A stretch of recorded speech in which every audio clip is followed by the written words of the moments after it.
Anna Karenina by Leo Tolstoy. Translated by Constance Garnett. Part 1. Chapter 1. Happy families are all alike, in its own way. Everything was in confusion at the Oblonskys' house. The wife had discovered that the husband was carrying on an intrigue with a French girl, who had been a governess in their family, and she had announced to her husband that she could not go on living in the same house with him. This position of affairs had now lasted 3 days, and not only the husband and wife themselves, but all the members of their family and household were painfully conscious of it. Every person in the house felt that there was no sense in their living together, and that the stray people brought together by chance in any inn had more in common with one another than they, the members of the family and household of the Oblonskys. The wife did not leave her own room. The husband had not been at home for 3 days. The children ran wild all over the house. The English governess quarrelled with the housekeeper and wrote to a friend asking her to look out for a new situation for her. The man cook had walked off the day before just at dinner time. The kitchen maid and the coachman had been given warning. 3 days after the quarrel, Prince Stepan Arkadyevitch Oblonsky, Stiva, as he was called in the fashionable world, woke up at his usual hour, that is, at 8 o'clock in the morning, not in his wife's bedroom, but on the leather-covered sofa in his study.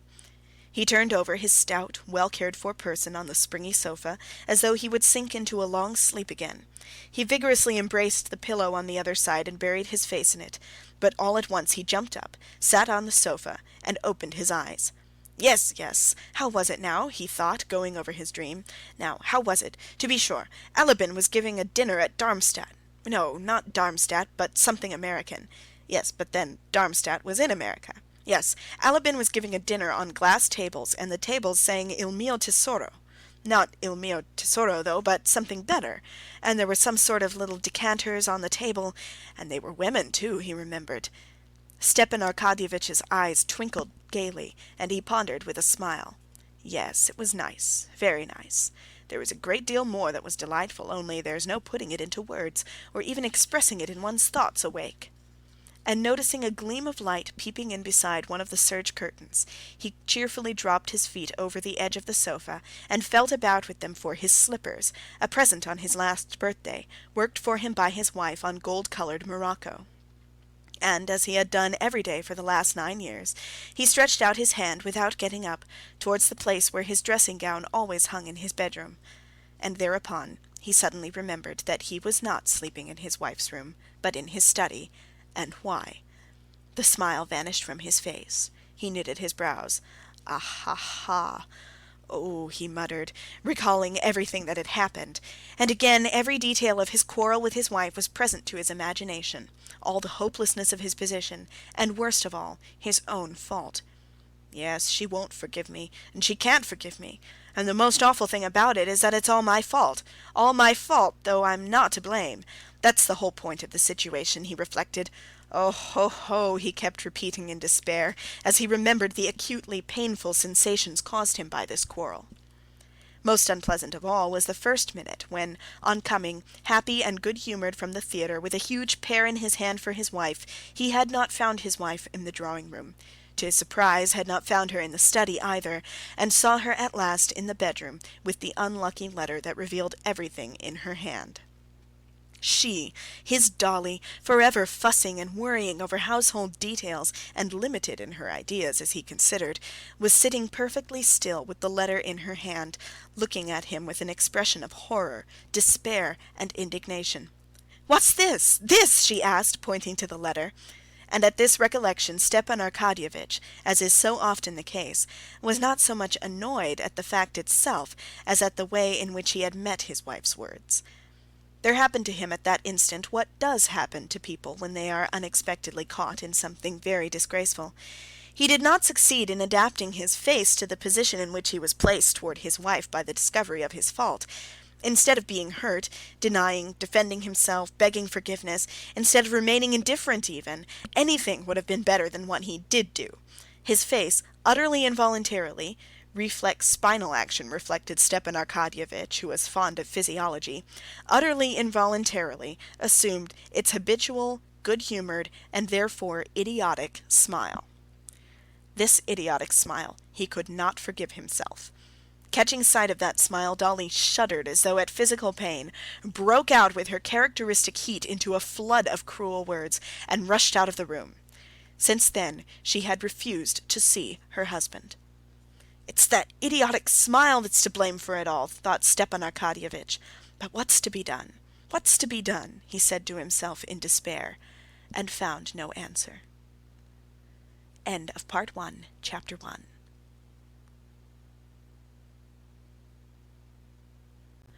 Anna Karenina, Part 1, Chapter 2.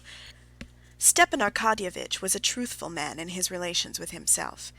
He was incapable of deceiving himself and persuading himself that he repented of his conduct. He could not at this date repent of the fact that he, a handsome, susceptible man of 34, was not in love with his wife, the mother of 5 living and 2 dead children, and only a year younger than himself. All he repented of was that he had not succeeded in hiding it better from his wife. But he felt all the difficulty of his position, and was sorry for his wife, his children, and himself.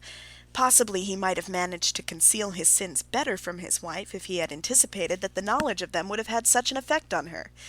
He had never clearly thought out the subject, but he had vaguely conceived that his wife must long ago have suspected him of being unfaithful to her and shut her eyes to the fact. He had even supposed that she, a worn-out woman, no longer young or good-looking, and in no way remarkable or interesting, merely a good mother, ought from a sense of fairness to take an indulgent view. It had turned out quite the other way. "Oh, it's awful! Oh, dear, awful!" Stepan Arkadyevitch kept repeating to himself, and he could think of nothing to be done. And how well things were going up until now! How well we got on! She was contented and happy in her children. I never interfered with her in anything. I let her manage the children and the house just as she liked. It's true it's bad, her having been a governess in our house. That's bad. There's something common, vulgar in flirting with one's governess. But what a governess!" He vividly recalled the roguish black eyes of Mademoiselle Roland and her smile. "But after all, while she was in the house, I kept myself in hand. And the worst of it all is that she's already... It seems as if ill luck would have had it so. Oh, but what is to be done?" There was no solution, but that universal solution which life gives to all questions, even the most complex and insoluble. The answer is, one must live in the needs of the day, that is, forget oneself. To forget himself in sleep was impossible now, at least till night-time. He could not go back now to the music sung by the decanter women, so he must forget himself in the dream of daily life. "Then we shall see," said Stepan Arkadyevitch to himself. And, getting up, he put on a grey dressing-gown lined with blue silk, tied the tassels in a knot, and drawing a deep breath of air into his broad, bare chest, he walked to the window with his usual confident step, turning out his feet that carried his full frame so easily. He pulled up the blind and rang the bell loudly. It was at once answered by the appearance of an old friend, his valet, Matvey, carrying his clothes, boots, and a telegram. Matvey was followed by the barber with all the necessities for shaving. "Are there any papers from the office?" asked Stepan Arkadyevitch, taking the telegram and seating himself at the looking-glass. "On the table," replied Matvey, glancing with inquiring sympathy at his master, and after a short pause he added with a sly smile, "They've sent from the carriage jobbers." Stepan Arkadyevitch made no reply. He merely glanced at Matvey in the looking-glass. In the glance, in which their eyes met in the looking-glass, it was clear that they understood one another. Stepan Arkadyevitch's eyes asked, "Why do you tell me that? Don't you know?" Matvey put his hands in his jacket pockets, thrust out one leg, and gazed silently, good-humoredly, with a faint smile, at his master. "I told them to come on Sunday, and till then not to trouble you or themselves for nothing," he said. He had obviously prepared the sentence beforehand. Stepan Arkadyevitch saw Matvey wanted to make a joke and attract attention to himself. Tearing open the telegram, he read it through, guessing at the words, misspelt as they always are in telegrams, and his face brightened. "Matvey, my sister Anna Arkadyevna will be here tomorrow," he said, checking for a minute the sleek, plump hand of the barber, cutting a pink path through his long, curly whiskers. "Thank God," said Matvey, showing by this response that he, like his master, realized the significance of this arrival. That is, that Anna Arkadyevna, the sister he was so fond of, might bring about a reconciliation between husband and wife. "Alone or with her husband?" inquired Matvey. Stepan Arkadyevitch could not answer, as the barber was at work on his upper lip, and he raised one finger. Matvey nodded at the looking-glass. "Alone. Is the room to be got ready upstairs?" "Inform Darya Alexandrovna, where she orders." "Darya Alexandrovna?" Matvey repeated, as though in doubt. "Yes, inform her. Here, take the telegram, give it to her, and then do what she tells you." "You want to try it on," Matvey understood, but he only said, "Yes, sir." Stepan Arkadyevitch was already washed and combed and ready to be dressed when Matvey, stepping deliberately in his creaky boots, came back into the room with his telegram in his hand. The barber had gone. "Darya Alexandrovna told me to inform you that she's going away. Let him do, that is, you, as he likes," he said, laughing only with his eyes and putting his hands in his pockets. He watched his master with his head on one side. Stepan Arkadyevitch was silent a moment. Then a good-humored and rather pitiful smile showed itself on his handsome face. "Eh, Matvey?" he said, shaking his head. "It's all right, sir. She will come round," said Matvey. "Come round?" "Yes, sir." "Do you think so? Who's there?" asked Stepan Arkadyevitch, hearing the rustle of a woman's dress at the door. "It's I," said a firm, pleasant woman's voice, and the stern, pock-marked face of Matrona Philimonovna, the nurse, was thrust in at the door. "Well, what is it, Matrona?" queried Stepan Arkadyevitch, getting up to her at the door. Although Stepan Arkadyevitch was completely in the wrong as regards his wife, and was conscious of this himself, almost everyone in the house, even the nurse, Darya Alexandrovna's chief ally, was on his side. "Well, what now?" he asked disconsolately. "Go to her, sir. Own your fault again. Maybe God will aid you. She is suffering so, it's sad to see her. And besides, everything in this house is topsy-turvy. You must have pity, sir, on the children. Beg her forgiveness, sir. There's no help for it. One must take the consequences." "But she won't see me." "You do your part. God is merciful. Pray to God, sir. Pray to God." "Come, that'll do. You can go," said Stepan Arkadyevitch, blushing suddenly. "Well, now, do dress me." He turned to Matvey and threw off his dressing-gown decisively. Matvey was already holding up the shirt like a horse's collar, and blowing off some invisible speck, he slipped it with obvious pleasure over the well-groomed body of his master. End of Part 1, Chapter 2.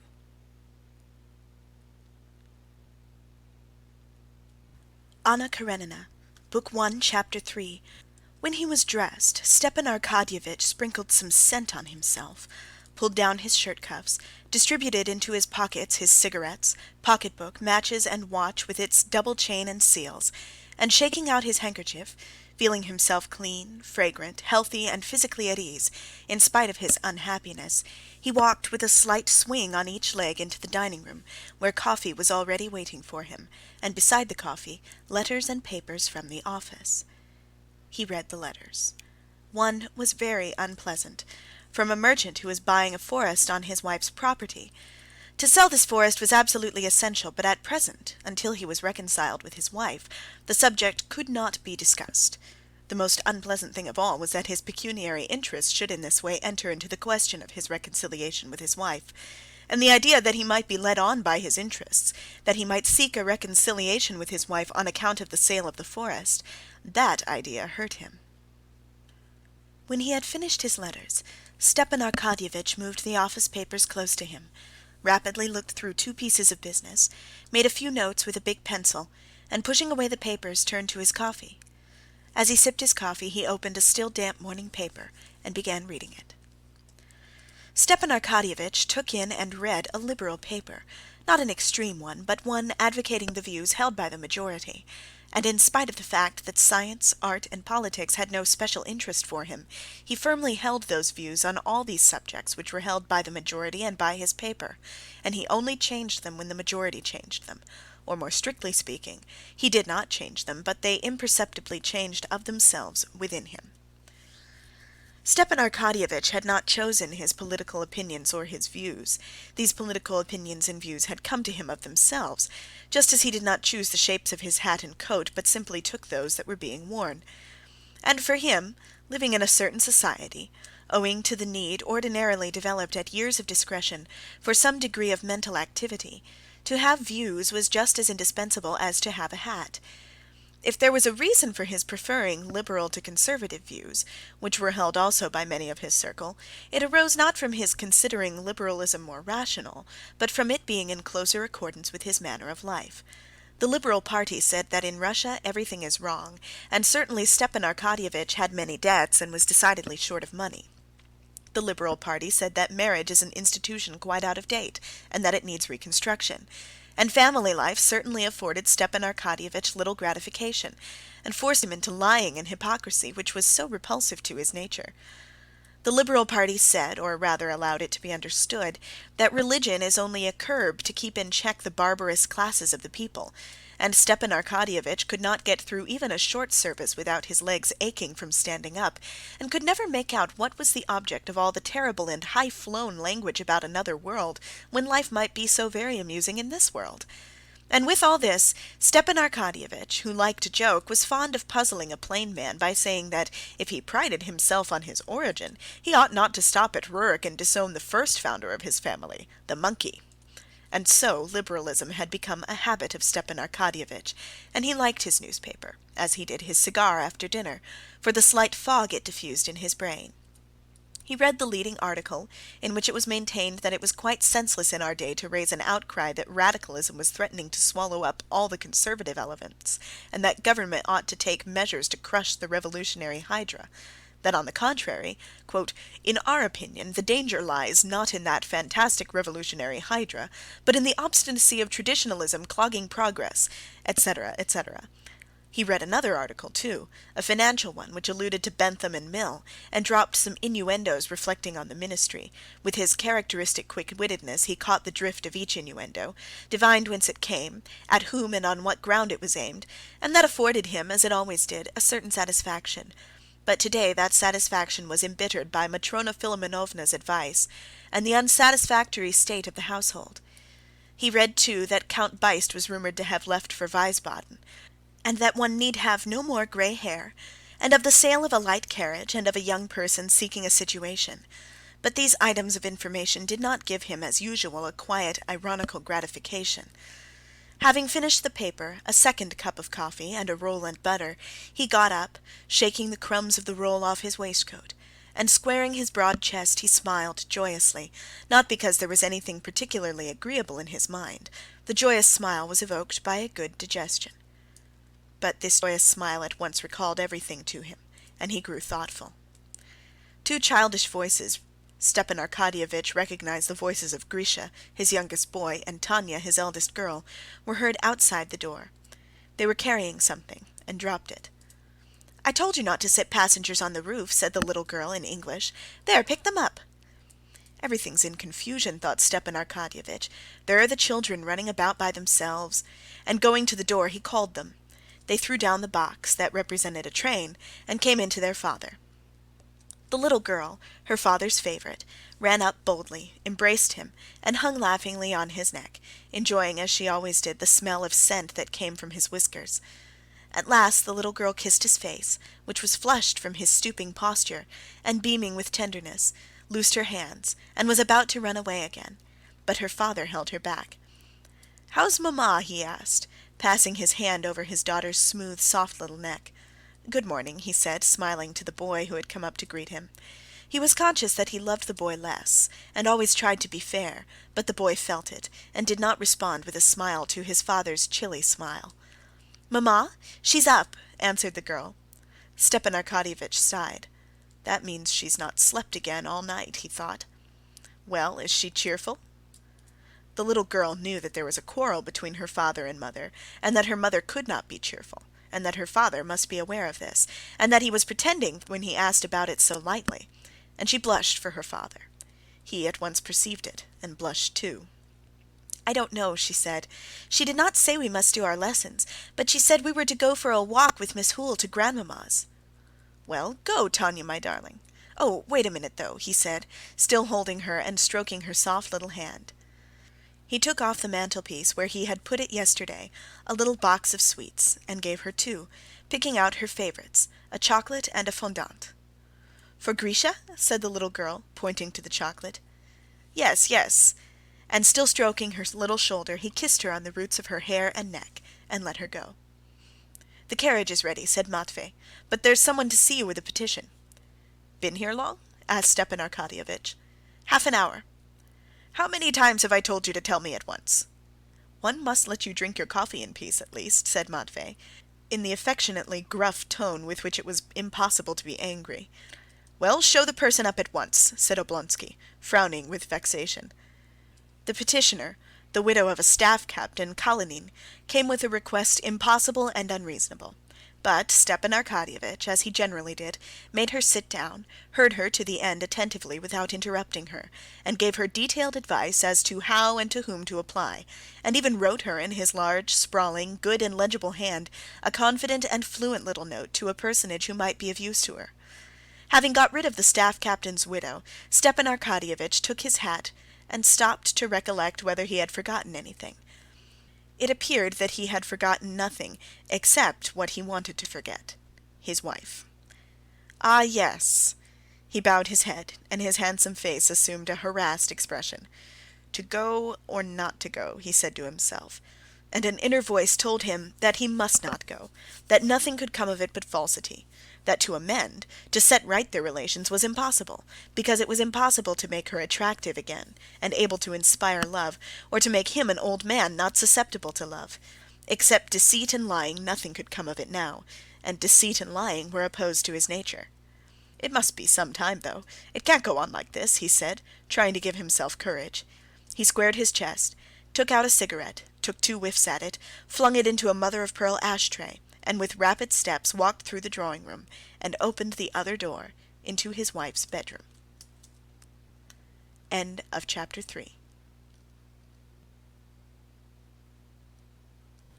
Part 1, Chapter 4 of Anna Karenina. Darya Alexandrovna, in a dressing jacket, and with her now scanty, once luxuriant and beautiful hair fastened up with hairpins on the nape of her neck, with a sunken, thin face, and large, startled eyes, which looked prominent from the thinness of her face, was standing among a litter of all sorts of things scattered all over the room, before an open bureau, from which she was taking something. Hearing her husband's steps, she stopped, looking toward the door, and trying assiduously to give her features a severe and contemptuous expression. She felt she was afraid of him, and afraid of the coming interview. She was just attempting to do what she had attempted to do 10 times already in the last 3 days, to sort out the children's things and her own, so as to take them to her mother's. And again she could not bring herself to do this. But now, again, as each time before, she kept saying to herself that things cannot go on like this, that she must take some step to punish him, put him to shame, avenge on him some little part at least of the suffering he had caused her. She still continued to tell herself that she should leave him, but she was conscious that this was impossible. It was impossible because she could not get out of the habit of regarding him as her husband and loving him. Besides this, she realized that if even here in her own house she could hardly manage to look after her 5 children properly, they would be still worse off where she was going with them all. As it was, even in the course of these 3 days, the youngest was unwell from being given unwholesome soup, and the others had almost gone without their dinner the day before. She was conscious that it was impossible to go away, but, cheating herself, she went on all the same sorting out her things and pretending that she was going. Seeing her husband, she dropped her hands into the drawer of the bureau as though looking for something, and only looked round at him when he had come quite up to her. But her face, to which she tried to give a severe and resolute expression, betrayed bewilderment and suffering. "Dolly," he said, in a subdued and timid voice. He bent his head toward his shoulder and tried to look pitiful and humble, but for all that he was radiant with freshness and health. In a rapid glance she scanned his figure that beamed with health and freshness. "Yes, he is happy and content," she thought, "while I... And that disgusting good nature, which everyone likes him for and praises, I hate that good nature of his," she thought. Her mouth stiffened. The muscles of the cheek contracted on the right side of her pale, nervous face. "What do you want?" she said, in a rapid, deep, unnatural voice. "Dolly," he repeated, with a quiver in his voice, "Anna is coming today."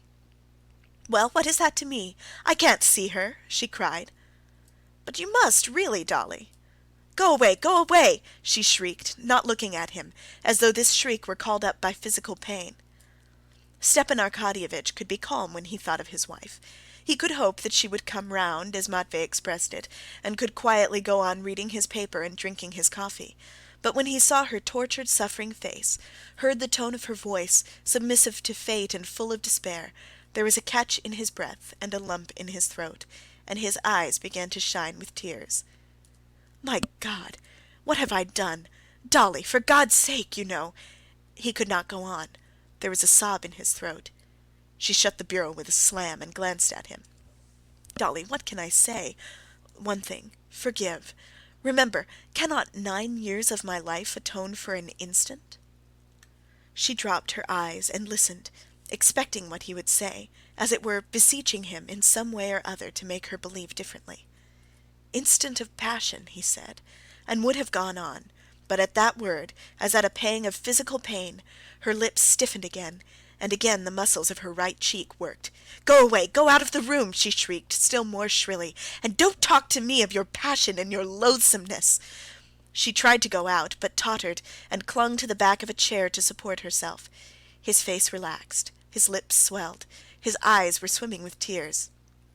"Dolly," he said, sobbing now, "for mercy's sake, think of the children. They are not to blame. I am to blame, and punish me, make me expiate my fault. Anything I can do, I am ready to do, anything. I am to blame, no words can express how much I am to blame. But, Dolly, forgive me." She sat down. He listened to her hard, heavy breathing, and he was unutterably sorry for her. She tried several times to begin to speak, but could not. He waited. "You remember the children, Stiva, to play with them. But I remember them and know that this means their ruin," she said, obviously one of the phrases she had more than once repeated to herself in the course of the last few days. She had called him Stiva, and he glanced at her with gratitude and moved to take her hand, but she drew back from him with aversion. "I think of the children, and for that reason I would do anything in the world to save them. But I don't myself know how to save them. By taking them away from their father, or by leaving them with a vicious father. Yes, a vicious father. Tell me, after what has happened, can we live together? Is that possible? Tell me, is it possible?" she repeated, raising her voice. "After my husband, the father of my children, enters into a love affair with his own children's governess? But what could I do? What could I do?" he kept saying in a pitiful voice, not knowing what he was saying, as his head sank lower and lower. "You are loathsome to me, repulsive!" she shrieked, getting more and more heated. "Your tears mean nothing. You've never loved me. You have neither heart nor honorable feeling. You are hateful to me, disgusting, a stranger, a complete stranger." With pain and wrath she uttered the word so terrible to herself, stranger. He looked at her, and the fury expressed in her face alarmed and amazed him. He did not understand how his pity for her exasperated her. She saw in him sympathy for her, but not love. "No, she hates me. She will not forgive me," he thought. "It is awful, awful," he said. At that moment, in the next room, a child began to cry. Probably it had fallen down. Darya Alexandrovna listened, and her face suddenly softened. She seemed to be pulling herself together for a few seconds, as though she did not know where she was and what she was doing, and getting up rapidly, she moved towards the door. "Well, she loves my child," he thought, noticing the change of her face at the child's cry. "My child? How can she hate me?" "Dolly, one word more," he said, following her. "If you come near me, I will call in the servants. The children, they may all know you are a scoundrel. I am going away at once, and you may live here with your mistress." And she went out, slamming the door. Stepan Arkadyevitch sighed, wiped his face, and with a subdued tread walked out of the room. "Matvey says she will come round, but how? I don't see the least chance of it. Oh, how horrible it is, and how vulgarly she shouted!" he said to himself, remembering her shriek and the words scoundrel and mistress. And very likely the maids were listening. Horribly vulgar, horrible. Stepan Arkadyevitch stood a few seconds alone, wiped his face, squared his chest, and walked out of the room. It was Friday, and in the dining room the German watchmaker was winding up the clock. Stepan Arkadyevitch remembered his joke about this punctual bald watchmaker, that the German was wound up for a whole lifetime himself to wind up watches, and he smiled. Stepan Arkadyevitch was fond of a joke. "And maybe she will come round. That's a good expression, 'come round,'" he thought. "I must repeat that. Matvey," he shouted, "arrange everything with Darya in the sitting-room for Anna Arkadyevna," he said to Matvey when he came in. "Yes, sir." Stepan Arkadyevitch put on his fur coat and went out onto the steps. "You won't dine at home?" said Matvey, seeing him off. "That's as it happens. But here's for the housekeeping," he said, taking 10 roubles from his pocket-book. "That'll be enough." "Enough or not enough, we must make it do," said Matvey, slamming the carriage door and stepping back onto the steps. Darya Alexandrovna, meanwhile, having pacified the child, and knowing from the sound of the carriage that he had gone off, went back again to her bedroom. It was her solitary refuge from the household cares which crowded upon her directly she went out of it. Even now, in the short time she had been in the nursery, the English governess and Matrona Philimonovna had succeeded in putting several questions to her, which did not admit of delay, and which only she could answer. What were the children to put on for their walk? Should they have any milk? Should not a new cook be sent for? "Oh, let me alone," she said, and going back to her bedroom, she sat down in the same place as she had sat when talking to her husband, clasping tightly her thin hands with the rings that slipped down on her bony fingers, and fell to going over in her memory all the conversation. "He is gone, but has he broken it off with her?" she thought. "Can it be he sees her? Why didn't I ask him? No, reconciliation is impossible. Even if we remain in the same house, we are strangers, strangers forever." She repeated again with special significance the words so dreadful to her. "And how I loved him! My God, how I loved him! How I loved him! And now don't I love him? Don't I love him more than before? The most horrible thing is," she began, but did not finish her thought, because Matrona Philimonovna put in her head at the door. "Let us send for my brother," she said. "He can get a dinner anyway, or we shall have the children getting nothing to eat till 6 again, like yesterday." "Very well, I will come directly and see about it. But did you send for some new milk?" And Darya Alexandrovna plunged into the duties of the day, and drowned her grief in them for a time. End of Part 1, Chapter 4.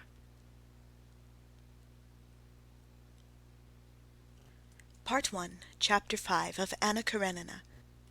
Stepan Arkadyevitch had learned easily at school, thanks to his excellent abilities, but he had been idle and mischievous, and therefore was one of the lowest in his class. But in spite of his habitually dissipated mode of life, his inferior grade in the service, and his comparative youth, he occupied the honorable and lucrative position of president of one of the government boards at Moscow. This position he had received through his sister Anna's husband, Alexey Alexandrovitch Karenin, who held one of the most important positions in the ministry to whose department the Moscow office belonged. But if Karenin had not got his brother-in-law this berth, then through 100 other personages, brothers, sisters, cousins, uncles, and aunts, Stiva Oblonsky would have received this post, or some other similar one, together with the salary of 6,000, absolutely needful for him, as his affairs, in spite of his wife's considerable property, were in an embarrassed condition. Half Moscow and Petersburg were friends and relations of Stepan Arkadyevitch. He was born in the midst of those who had been and are the powerful ones of this world. 1/3 of the men in the government, the older men, had been friends of his father's, and had known him in petticoats. Another third were his intimate chums, and the remainder were friendly acquaintances. Consequently, the distributors of earthly blessings in the shapes of places, rents, shares, and such were all his friends, and could not overlook one of their own set, and Oblonsky had no need to make any special exertion to get a lucrative post. He had only not to refuse things, not to show jealousy, not to be quarrelsome or take offence, all of which, from his characteristic good nature, he never did. It would have struck him as absurd if he had been told that he would not get a position with the salary he required, especially as he expected nothing out of the way. He only wanted what the men of his own age and standing did get, and he was no worse qualified for performing duties of the kind than any other man. Stepan Arkadyevitch was not merely liked by all who knew him for his good humor, but for his bright disposition and his unquestionable honesty. In him, in his handsome, radiant figure, his sparkling eyes, black hair and eyebrows, and the white and red of his face, there was something which produced a physical effect of kindliness and good humor on the people who met him. "Ah, Stiva Oblonsky, here he is!" was almost always said with a smile of delight on meeting him. even though it happened at times that after a conversation with him it seemed that nothing particularly delightful had happened, the next day and the next everyone was just as delighted at meeting him again. After filling for 3 years the post of president of one of the government boards at Moscow, Stepan Arkadyevitch had won the respect as well as the liking of his fellow officials, subordinates, and superiors, and all who had had business with him.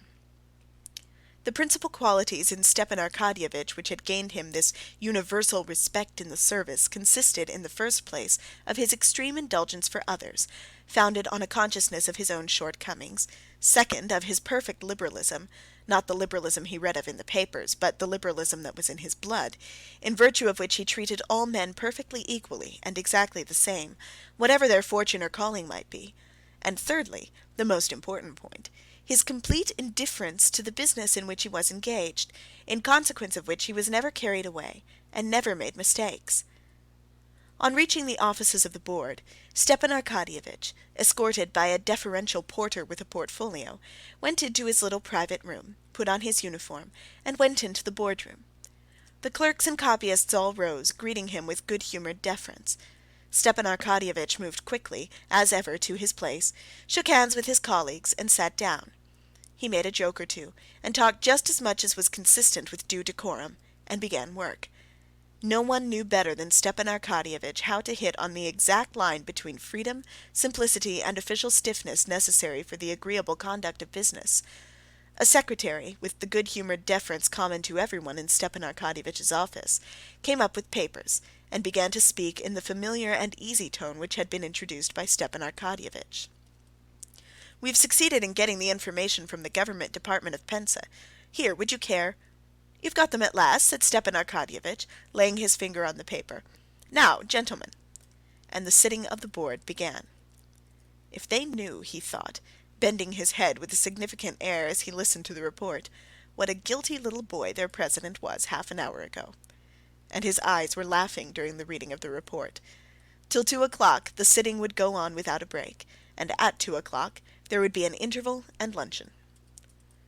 It was not yet 2 when the large glass doors of the boardroom suddenly opened, and someone came in.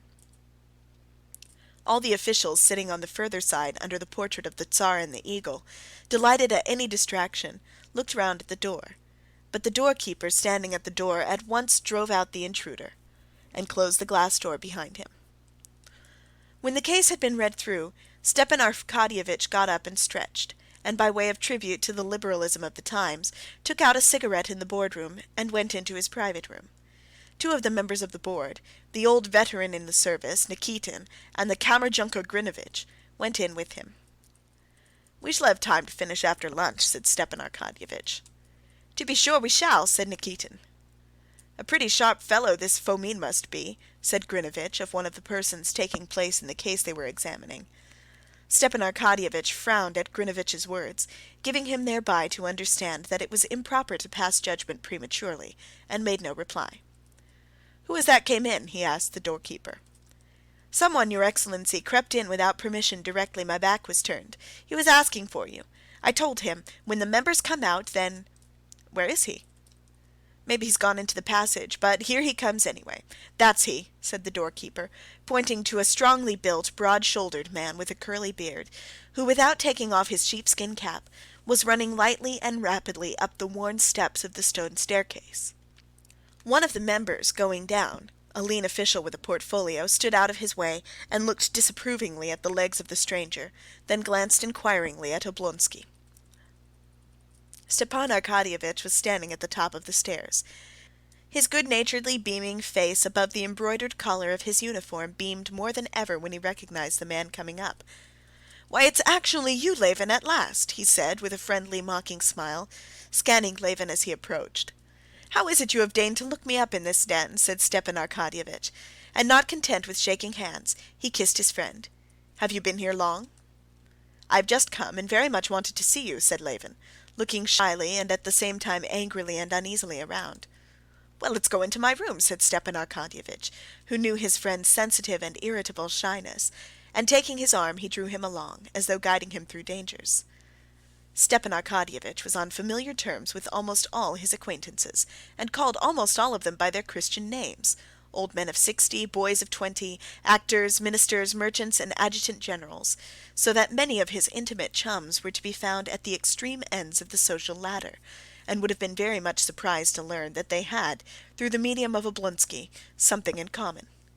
He was the familiar friend of every one with whom he took a glass of champagne, and he took a glass of champagne with every one, and when in consequence he met any of his disreputable chums, as he used in joke to call many of his friends, in the presence of his subordinates, he well knew how, with his characteristic tact, to diminish the disagreeable impression made on them. Levin was not a disreputable chum, but Oblonsky, with his ready tact, felt that Levin fancied he might not care to show his intimacy with him before his subordinates, and so he made haste to take him off into his room. Levin was almost of the same age as Oblonsky. Their intimacy did not rest merely on champagne. Levin had been the friend and companion of his early youth. They were fond of one another in spite of the difference in their characters and tastes, as friends are fond of one another who have been together in early youth. But in spite of this, each of them, as is often the way with men who have selected careers of different kinds, though in discussion he would even justify the other's career, in his heart despised it. It seemed to each of them that the life he led himself was the only real life, and the life led by his friend was a mere phantasm.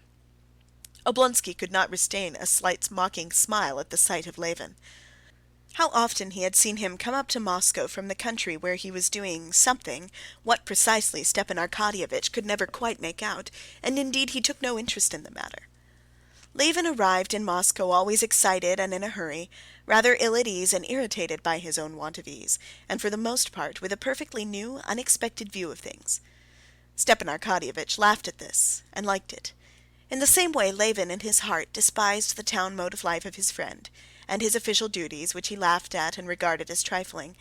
But the difference was that Oblonsky, as he was doing the same as everyone did, laughed complacently and good-humoredly, while Levin laughed without complacency, and sometimes angrily. "We've long been expecting you," said Stepan Arkadyevitch, going into his room and letting Levin's hand go as though to show that here all danger was over. "I am very, very glad to see you," he said. "Well, how are you? When did you come?" Levin was silent, looking at the unknown faces of Oblonsky's two companions, and especially at the hand of the elegant Grinevitch, who had such long white fingers, such long yellow filbert-shaped nails, and such huge shining studs on the shirt cuff, that apparently they absorbed all his attention, and allowed him no freedom of thought. Oblonsky noticed this at once, and smiled. "Ah, to be sure, let me introduce you," he said. "My colleagues, Philip Ivanitch Nikitin, Mikhail Stanislavitch Grinevitch," and turning to Levin, "a district councillor, a modern district councilman, a gymnast who lifts 13 stone with one hand, a cattle breeder and sportsman, and my friend, Konstantin Dmitrievitch Levin, the brother of Sergey Ivanovitch Koznishev." "Delighted," said the veteran. "I have the honor of knowing your brother, Sergey Ivanovitch," said Grinevitch, holding out his slender hand with its long nails. Levin frowned, shook hands coldly, and at once turned to Oblonsky. Though he had great respect for his half-brother, an author well known to all Russia, he could not endure it when people treated him not as Konstantin Levin, but as the brother of the celebrated Koznishev. "No, I am no longer a district councillor. I've quarrelled with them all and don't go to meetings any more," he said, turning to Oblonsky. "You've been quick about it," said Oblonsky with a smile. "But how? Why?" "It's a long story. I'll tell you sometime," said Levin, but he began telling him at once. "Well, to put it shortly, I was convinced that nothing was really done by the district councils, or ever could be," he began, as though someone had just insulted him. "On one side it's a plaything. They play at being a parliament, and I'm neither young enough nor old enough to find amusement in playthings. And on the other side," he stammered, "it's a means for the coterie of the district to make money. Formerly they had wardships, courts of justice. Now they have the district council. Not in the form of bribes, but in the form of unearned salary," he said, as hotly as though someone of those present had opposed his opinion. "Aha! You're in a new phase again, I see. A conservative," said Stepan Arkadyevitch. "However, we can go into that later." "Yes, later. But I wanted to see you," said Levin, looking with hatred at Grinevitch's hand. Stepan Arkadyevitch gave a scarcely perceptible smile. "How was it you used to say you would never wear European dress again?" he said, scanning his new suit, obviously cut by a French tailor. "Ah, I see. A new phase." Levin suddenly blushed. not as grown men blush, slightly, without being themselves aware of it, but as boys blush, feeling that they are ridiculous through their shyness, and consequently ashamed of it, and blushing still more, almost to the point of tears. And it was so strange to see this sensible, manly face in such a childish plight that Oblonsky left off looking at him. "Oh, where shall we meet? You know I very much want to talk to you," said Levin. Oblonsky seemed to ponder. "I'll tell you what. Let's go to Gurin's for lunch, and then we can talk. I'm free till 3. "No," answered Levin, after an instant's thought. "I have got to go on somewhere else." "All right, then let's dine together." "Dine together?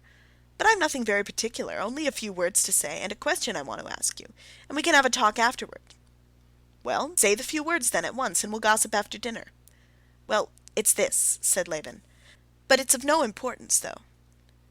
His face all at once took an expression of anger from the effort he was making to surmount his shyness.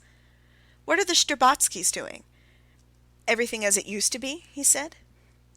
Stepan Arkadyevitch, who had long known that Levin was in love with his sister-in-law Kitty, gave a hardly perceptible smile, and his eyes sparkled merrily. "You said a few words, but I can't answer in a few words, because... Excuse me a minute." A secretary came in with respectful familiarity and the modest consciousness, characteristic of every secretary, of superiority to his chief in the knowledge of their business.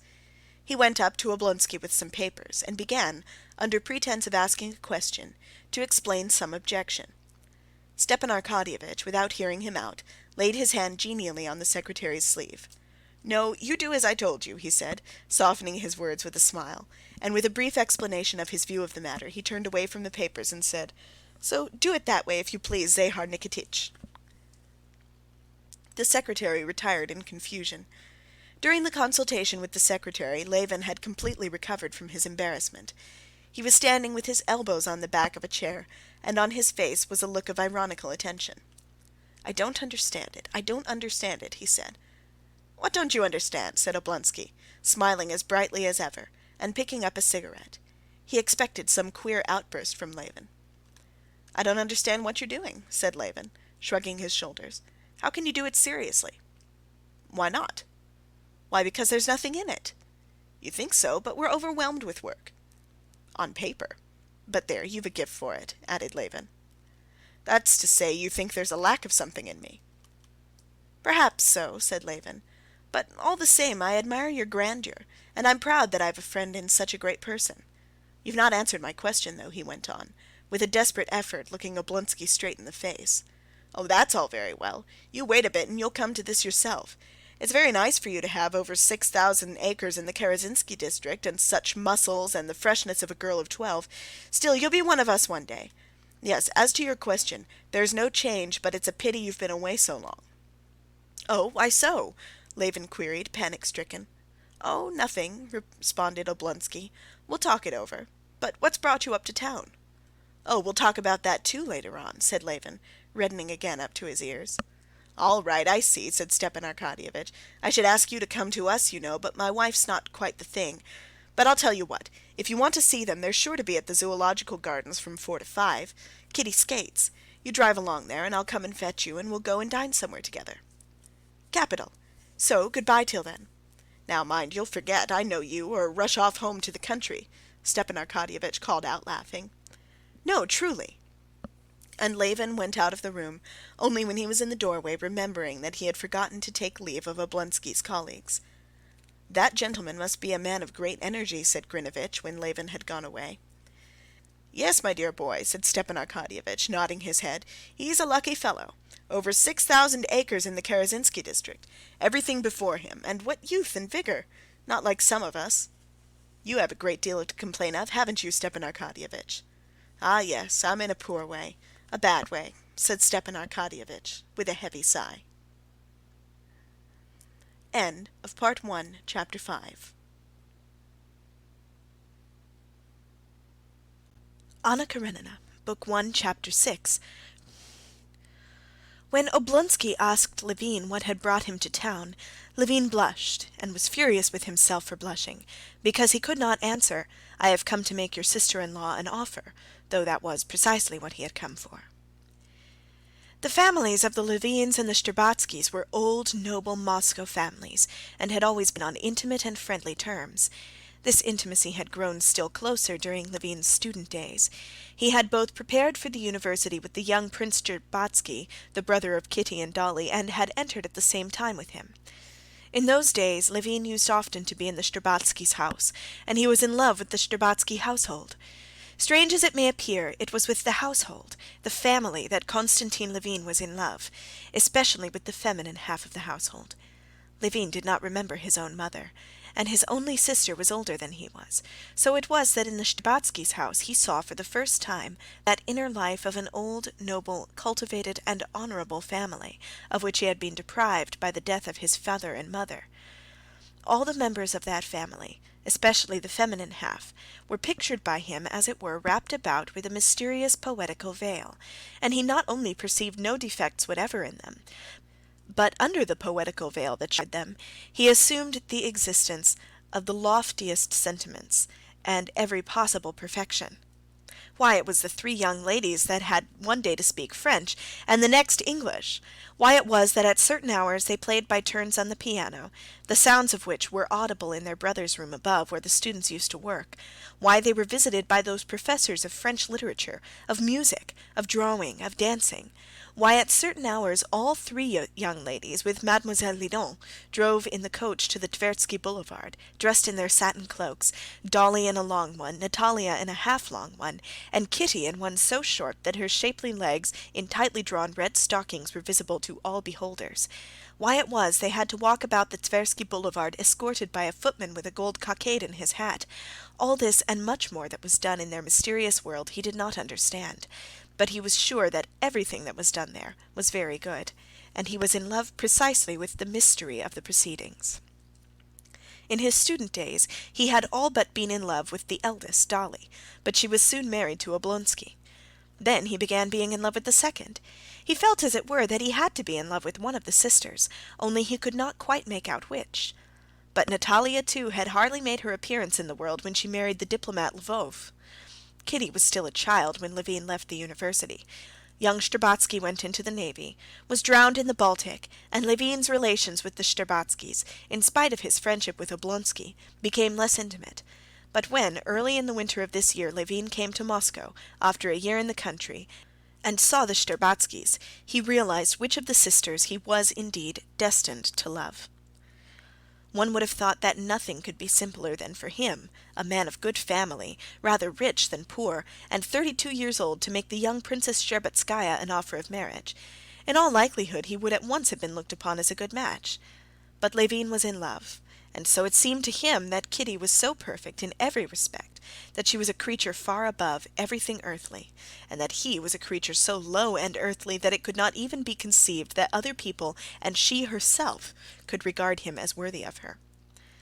After spending 2 months in Moscow in a state of enchantment, seeing Kitty almost every day in society, into which he went so as to meet her, he abruptly decided that it could not be, and went back to the country. Levin's conviction that it could not be was founded on the idea that, in the eyes of her family, he was a disadvantageous and worthless match for the charming Kitty, and that Kitty herself could not love him.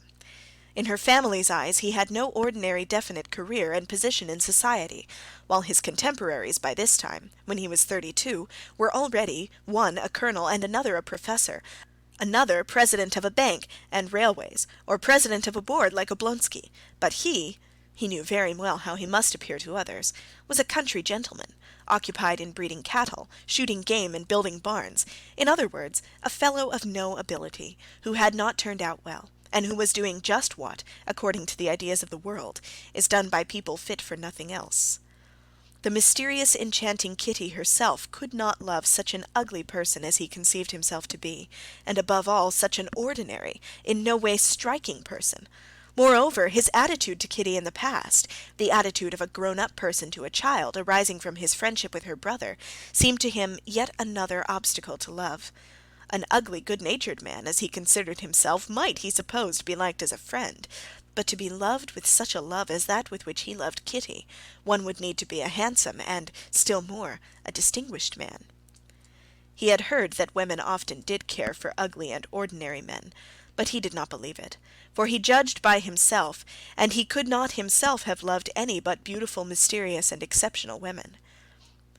But after spending 2 months alone in the country, he was convinced that this was not one of those passions of which he had experience in his early youth, that this feeling gave him not an instant's rest, that he could not live without deciding the question, would she or would she not be his wife, and that his despair had arisen only from his imaginings, that he had no sort of proof that he would be rejected, and he had now come to Moscow with a firm determination to make an offer, and get married if he were accepted, or he could not conceive what would become of him if he were rejected. End of chapter 6. This recording is in the public domain. Book 1, Chapter 7 of Anna Karenina. On arriving in Moscow by a morning train, Levin had put up at the house of his elder half-brother, Koznishev. After changing his clothes, he went down to his brother's study, intending to talk to him at once about the object of his visit, and to ask his advice. But his brother was not alone. With him there was a well-known professor of philosophy, who had come from Kharkov expressly to clear up a difference that had arisen between them on a very important philosophical question. The professor was carrying on a hot crusade against materialists. Sergei Koznishev had been following this crusade with interest, and after reading the professor's last article, he had written him a letter stating his objections. He accused the professor of making too great concessions to the materialists, and the professor had promptly appeared to argue the matter out. The point in discussion was the question then in vogue: is there a line to be drawn between psychological and physiological phenomena in man, and if so, where? Sergey Ivanovitch met his brother with the smile of chilly friendliness he always had for everyone, and introducing him to the professor, went on with the conversation. A little man in spectacles with a narrow forehead tore himself from the discussion for an instant to greet Levin, and then went on talking without paying any further attention to him. Levin sat down to wait till the professor should go, but he soon began to get interested in the subject under discussion. Levin had come across the magazine articles about which they were disputing, and had read them, interested in them as a development of the first principles of science, familiar to him as a natural science student at the university. But he had never connected these scientific deductions as to the origin of man as an animal, as to reflex action, biology, and sociology, with those questions as to the meaning of life and death to himself, which had of late been more and more often on his mind. As he listened to his brother's argument with the professor, he noticed that they connected these scientific questions with those spiritual problems, that at times they almost touched on the latter, but every time they were close upon what seemed to him the chief point, they promptly beat a hasty retreat and plunged again into a sea of subtle distinctions, reservations, quotations, allusions, and appeals to authority, and it was with difficulty that he understood what they were talking about. "I cannot admit it," said Sergey Ivanovitch, with his habitual clearness, precision of expression, and elegance of phrase. "I cannot in any case agree with Kais that my whole conception of the external world has been derived from perceptions. The most fundamental idea, the idea of existence, has not been received by me through sensation. Indeed, there is no special sense organ for the transmission of such an idea." "Yes, but they, Wirth and Knaust and Pripasov, would answer that your consciousness of existence is derived from the conjunction of all your sensations, that consciousness of existence is the result of your sensations. Wirth indeed says plainly that, assuming there are no sensations, it follows that there is no idea of existence." "I maintain the contrary," began Sergey Ivanovitch. But here it seemed to Levin that just as they were close upon the real point of the matter, they were again retreating, and he made up his mind to put a question to the professor. "According to that, if my senses are annihilated, if my body is dead, I can have no existence of any sort?" he queried. The professor, in annoyance and, as it were, mental suffering at the interruption, looked round at the strange inquirer, more like a bargeman than a philosopher, and turned his eyes upon Sergey Ivanovitch, as though to ask, "What is one to say to him?" But Sergey Ivanovitch, who had been talking with far less heat and one-sidedness than the professor, and who had sufficient breadth of mind to answer the professor, and at the same time comprehend the simple and natural point of view from which the question was put, smiled and said, "That question we have no right to answer as yet." We have not the requisite data, chimed in the professor, and he went back to his argument. No, he said, I would point out the fact that if, as Pripasov directly asserts, perception is based on sensation, then we are bound to distinguish sharply between these two conceptions. Levin listened no more, and simply waited for the professor to go. End of chapter 7. This recording is in the public domain.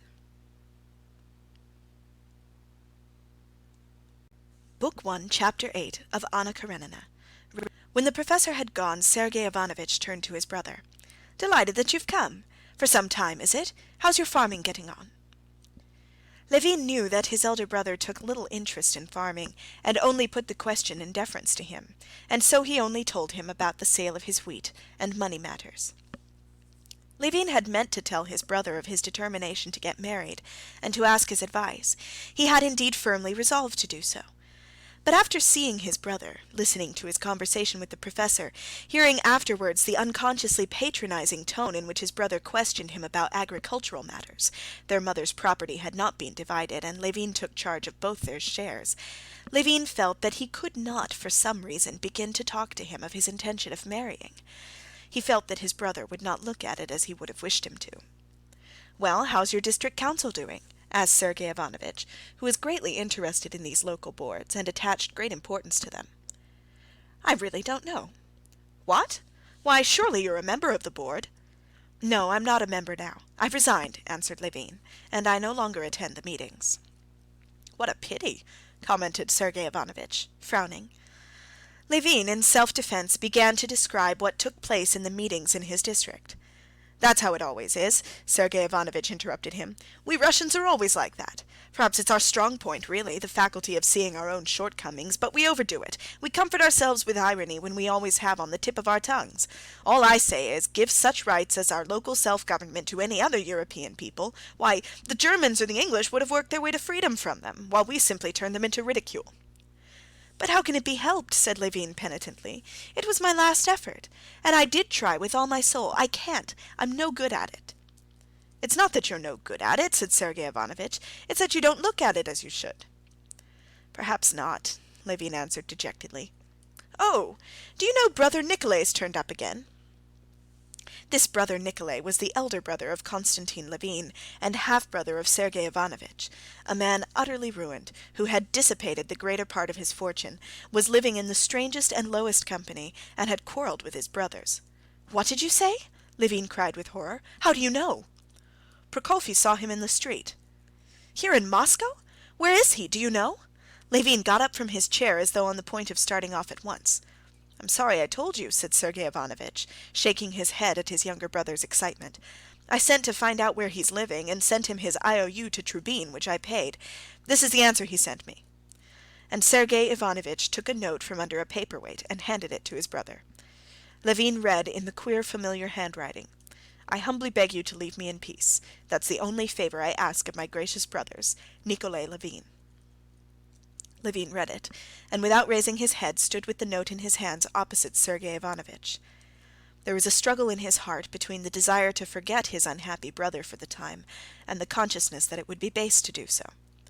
"He obviously wants to offend me," pursued Sergey Ivanovitch, "but he cannot offend me, and I should have wished with all my heart to assist him, but I know it's impossible to do that."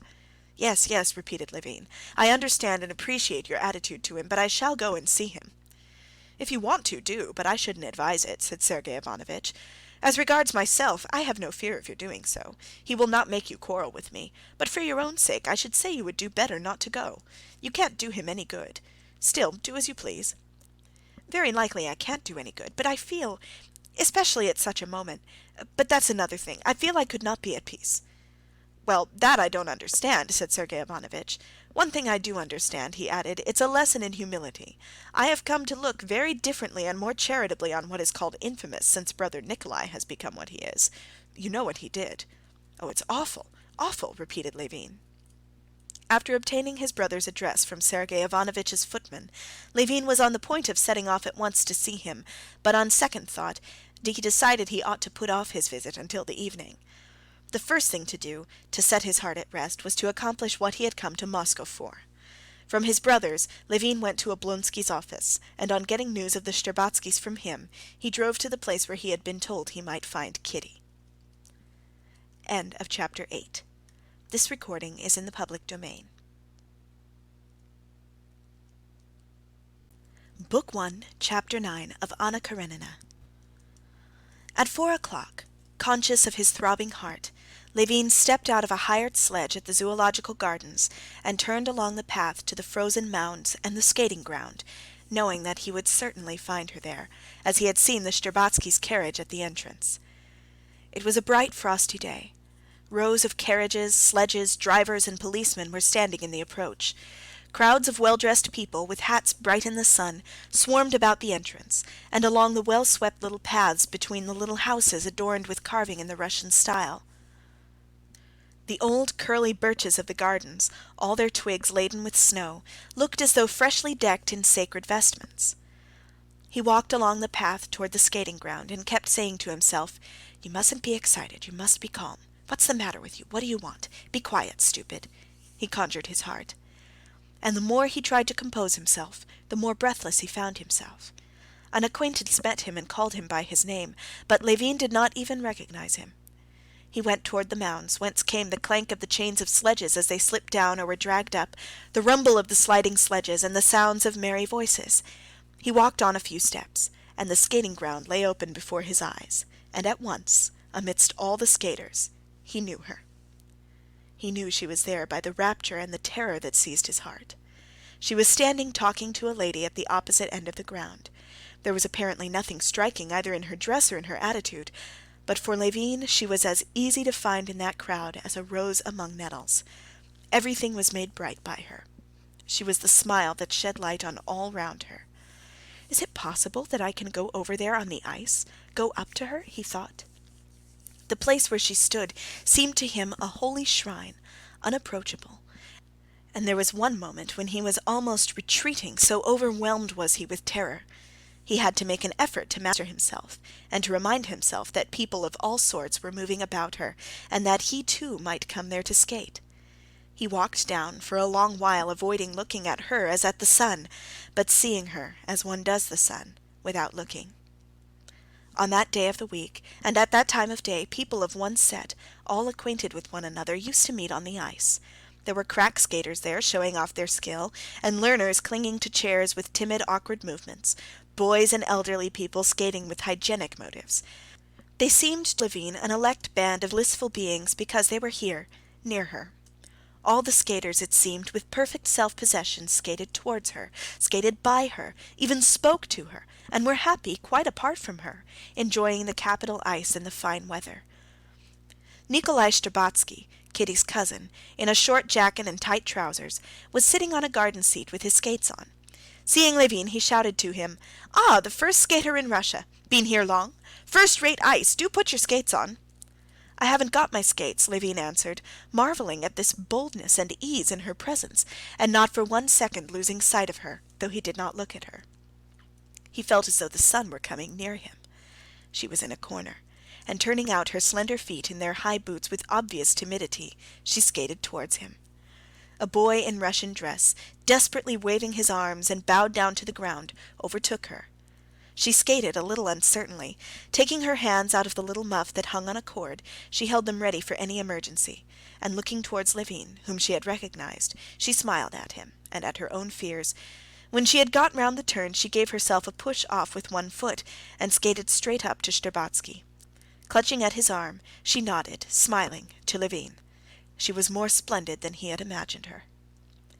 When he thought of her, he could call up a vivid picture of her to himself, especially the charm of that little fair head, so freely set on the shapely girlish shoulders, and so full of childish brightness and good humor. The childishness of her expression, together with the delicate beauty of her figure, made up her special charm, and that he fully realized. But what always struck him in her as something unlooked for was the expression of her eyes, soft, serene, and truthful, and above all her smile, which always transported Levin to an enchanted world, where he felt himself softened and tender, as he remembered himself in some days of his early childhood. "Have you been here long?" she said, giving him her hand. "Thank you," she added, as he picked up the handkerchief that had fallen out of her muff. I've not long, today, I arrived," answered Levin, in his emotion not at once understanding the question. "I was meaning to come see you," he said, and then, recollecting with what intention he was trying to see her, he promptly was overcome with confusion and blushed. "I didn't know you could skate, and skate so well." She looked at him earnestly, as though wishing to make out the cause of his confusion. "Your praise is worth having. The tradition is kept up here that you are the best of skaters," she said, with her little black-gloved hand brushing a grain of hoarfrost off her muff. "Yes, I used to once skate with passion. I wanted to reach perfection." "You do everything with passion, I think," she said, smiling. "I should so like to see how you skate. Put on skates and let us skate together." Skate together? Can that be possible? Thought Levin, gazing at her. "I'll put them on directly," he said, and he went off to get skates. "It's a long while since we've seen you here, sir," said the attendant, supporting his foot and screwing on the heel of the skate. "Except you, there's none of the gentlemen first-rate skaters.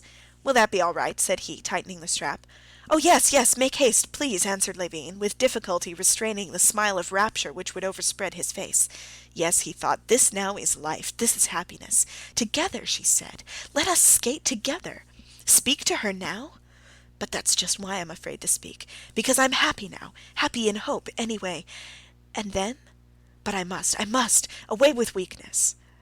Levin rose to his feet, took off his overcoat, and scurrying over the rough ice round the hut, came out on the smooth ice, and skated without effort, as it were, by simple exercise of will, increasing and slackening speed, and turning his course. He approached with timidity, but again her smile reassured him. She gave him her hand, and they set off side by side, going faster and faster, and the more rapidly they moved, the more tightly she grasped his hand. "With you I should soon learn. I somehow feel confidence in you," she said to him. "And I have confidence myself when you are leaning on me," he said, but was at once panic-stricken at what he had said, and blushed. And indeed, no sooner had he uttered those words when all at once, like the sun going behind a cloud, her face lost all its friendliness, and Levin detected the familiar change in her expression that denoted the working of a thought. A crease showed on her smooth brow. "Is there anything troubling you? Though I've no right to ask such a question," he added hurriedly. "Oh, why so? No, I've nothing to trouble me," she responded coldly, and she added immediately, "You haven't seen Mademoiselle Linon, have you?" "Not yet." "Go and speak to her, she likes you so much." "What's wrong? I've offended her, Lord help me," thought Levin, and he flew off toward the old Frenchwoman with the grey ringlets, who was sitting on a bench. Smiling and showing her false teeth, she greeted him as an old friend. "Yes, you see we're growing up," she said, glancing toward Kitty, "and growing old. Tiny Bear has grown big now," pursued the Frenchwoman, laughing, and she reminded him of his joke about the three young ladies, whom he had compared to the three bears in the English nursery tale. "Do you remember that's what you used to call them?" He remembered absolutely nothing, but she had been laughing at the joke for 10 years now, and was fond of it. "Now go and skate, go and skate. Our Kitty has learned to skate nicely, hasn't she?" When Levin darted up to Kitty, her face was no longer stern. Her eyes looked at him with the same sincerity and friendliness, but Levin fancied that in her friendliness there was a certain note of deliberate composure, and he felt depressed. After talking a little of her old governess and her peculiarities, she questioned him about his life. "Surely you must be dull in the country in the winter, aren't you?" she said. "No, I'm not dull. I'm very busy," he said, feeling that she was holding him in check by her composed tone. She would not have the force to break through, just as it had been at the beginning of the winter. "Are you going to stay in town long?" Kitty questioned him. "I don't know," he answered, not thinking of what he was saying. The thought that if he were held in check by her tone of quiet friendliness, he would end by going back again without deciding anything came into his mind, and he resolved to make a struggle against it. "How is it you don't know?" "I don't know, it depends on you," he said, and was immediately horror-stricken at his own words. Whether it was that she had heard his words or that she did not want to hear them, she made a sort of stumble, twice struck out, and hurriedly skated away from him. She skated up to Mademoiselle Linon, said something to her, and went toward the pavilion where the ladies took off their skates. "My God, what have I done? Merciful God, help me, guide me," said Levin, praying inwardly, and at the same time feeling a need of violent exercise, he skated about, describing inner and outer circles. At that moment one of the young men, the best of the skaters of that day, came out of the coffee-house in his skates with a cigarette in his mouth. Taking a run, he dashed down the steps in his skates, crashing and bounding up and down. He flew down, and without even changing the position of his hands, skated away over the ice. "Ah, that's a new trick," said Levin, and he promptly ran up to the top to do this new trick. "Don't break your neck, it takes practice," Nikolai Shtcherbatsky shouted after him. Levin went to the steps, took a run from above as best he could, and dashed down, preserving his balance in this unwonted movement with his hands. On the last step he stumbled, but barely touching the ice with his hand, with a violent effort recovered himself, and skated off, laughing. "How splendid, how nice he is," Kitty was thinking at that moment, as she came out of the pavilion with Mademoiselle Linon, and looked toward him with a smile of quiet affection, as though he were a favorite brother. "And can it be my fault?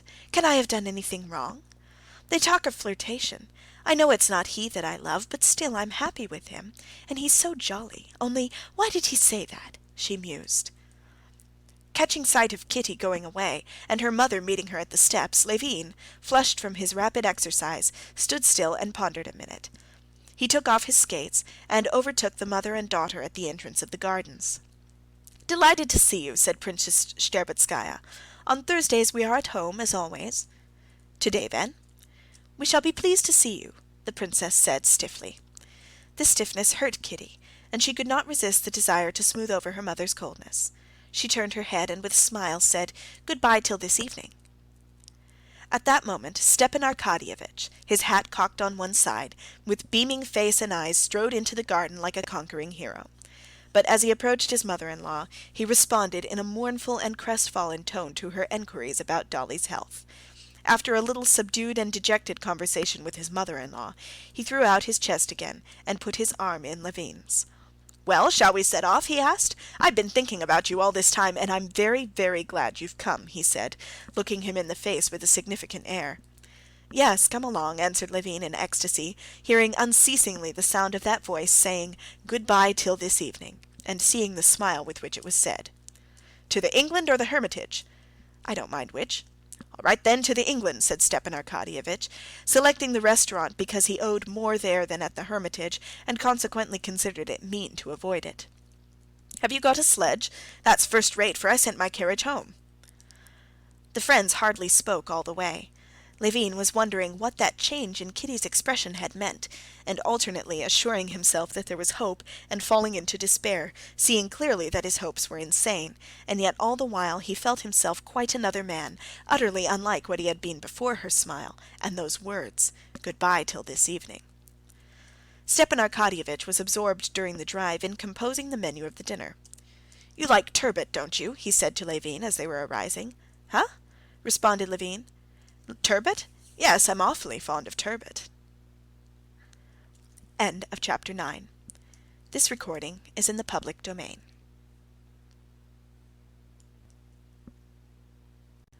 Book 1, Chapter 10 of Anna Karenina.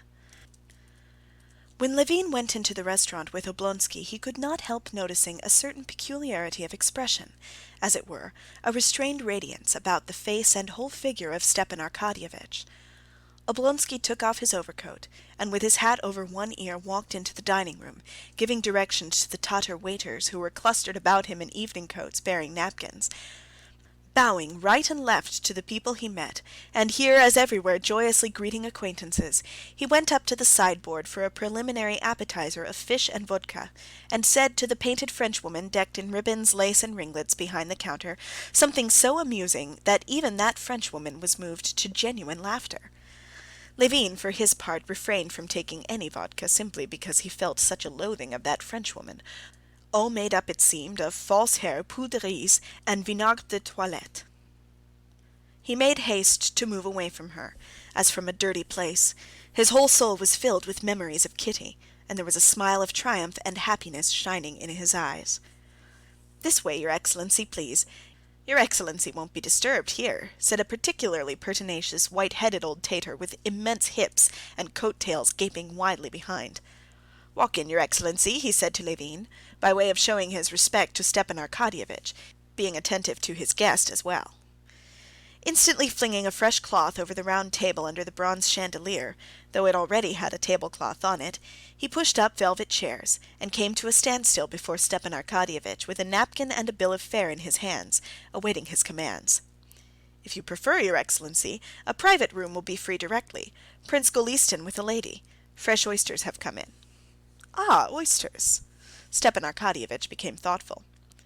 "How if we were to change our program, Levin?" he said, keeping his finger on the bill of fare, and his face expressed serious hesitation. "Are the oysters good? Mind now." "They're Flensburg, your Excellency. We've no Ostend." "Flensburg will do, but are they fresh?" "Only arrived yesterday." "Well then, how if we were to begin with oysters, and so change the whole program, eh?" "It's all the same to me. I should like cabbage soup and porridge better than anything, but of course there's nothing like that here." "Porridge à la Russe, your honor would like," said the Tatar, bending down to Levin like a nurse speaking to a child. "No, joking apart, whatever you choose is sure to be good. I've been skating and I'm hungry. And don't imagine," he added, detecting a look of dissatisfaction on Oblonsky's face, "that I shan't appreciate your choice. I'm fond of good things." "I should hope so. After all, it's one of the pleasures of life," said Stepan Arkadyevitch. "Well then, my friend, you give us 2, or better say 3 dozen oysters, clear soup with vegetables." "Printanieri," prompted the Tatar, but Stepan Arkadyevitch apparently did not care to allow him the satisfaction of giving the French names of the dishes. "With vegetables in it, you know. Then turbot with thick sauce, then roast beef, and mind it's good. Yes, and capons perhaps, and then sweets." The Tatar, recollecting that it was Stepan Arkadyevitch's way not to call the dishes by the names in the French bill of fare, did not repeat them after him, but could not resist rehearsing the whole menu to himself according to the bill. "Soupe printanière, turbot, sauce bermarchese, poulard à l'estragon, macédoine de fruits," etc. And then instantly, as though worked by springs, laying down one bound bill of fare, he took up another, the list of wines, and submitted it to Stepan Arkadyevitch. "What shall we drink?" "What you like, only not too much. Champagne?" said Levin. "What, to start with?" "You're right, though, I dare say. Do you like the white seal?" "Cachet blanc?" prompted the Tatar. "Very well, then. Give us that brand with the oysters, and then we'll see." "Yes, sir. And what table wine?" "You can give us Nuit." "Oh, no, better the classic Chablis." "Yes, sir. And your cheese, your Excellency?" "Oh, yes, Parmesan. Or would you like another?" "No, it's all the same to me," said Levin, unable to suppress a smile. And the Tatar ran off with flying coat-tails, and in 5 minutes darted in with a dish of opened oysters on mother-of-pearl shells, and a bottle between his fingers.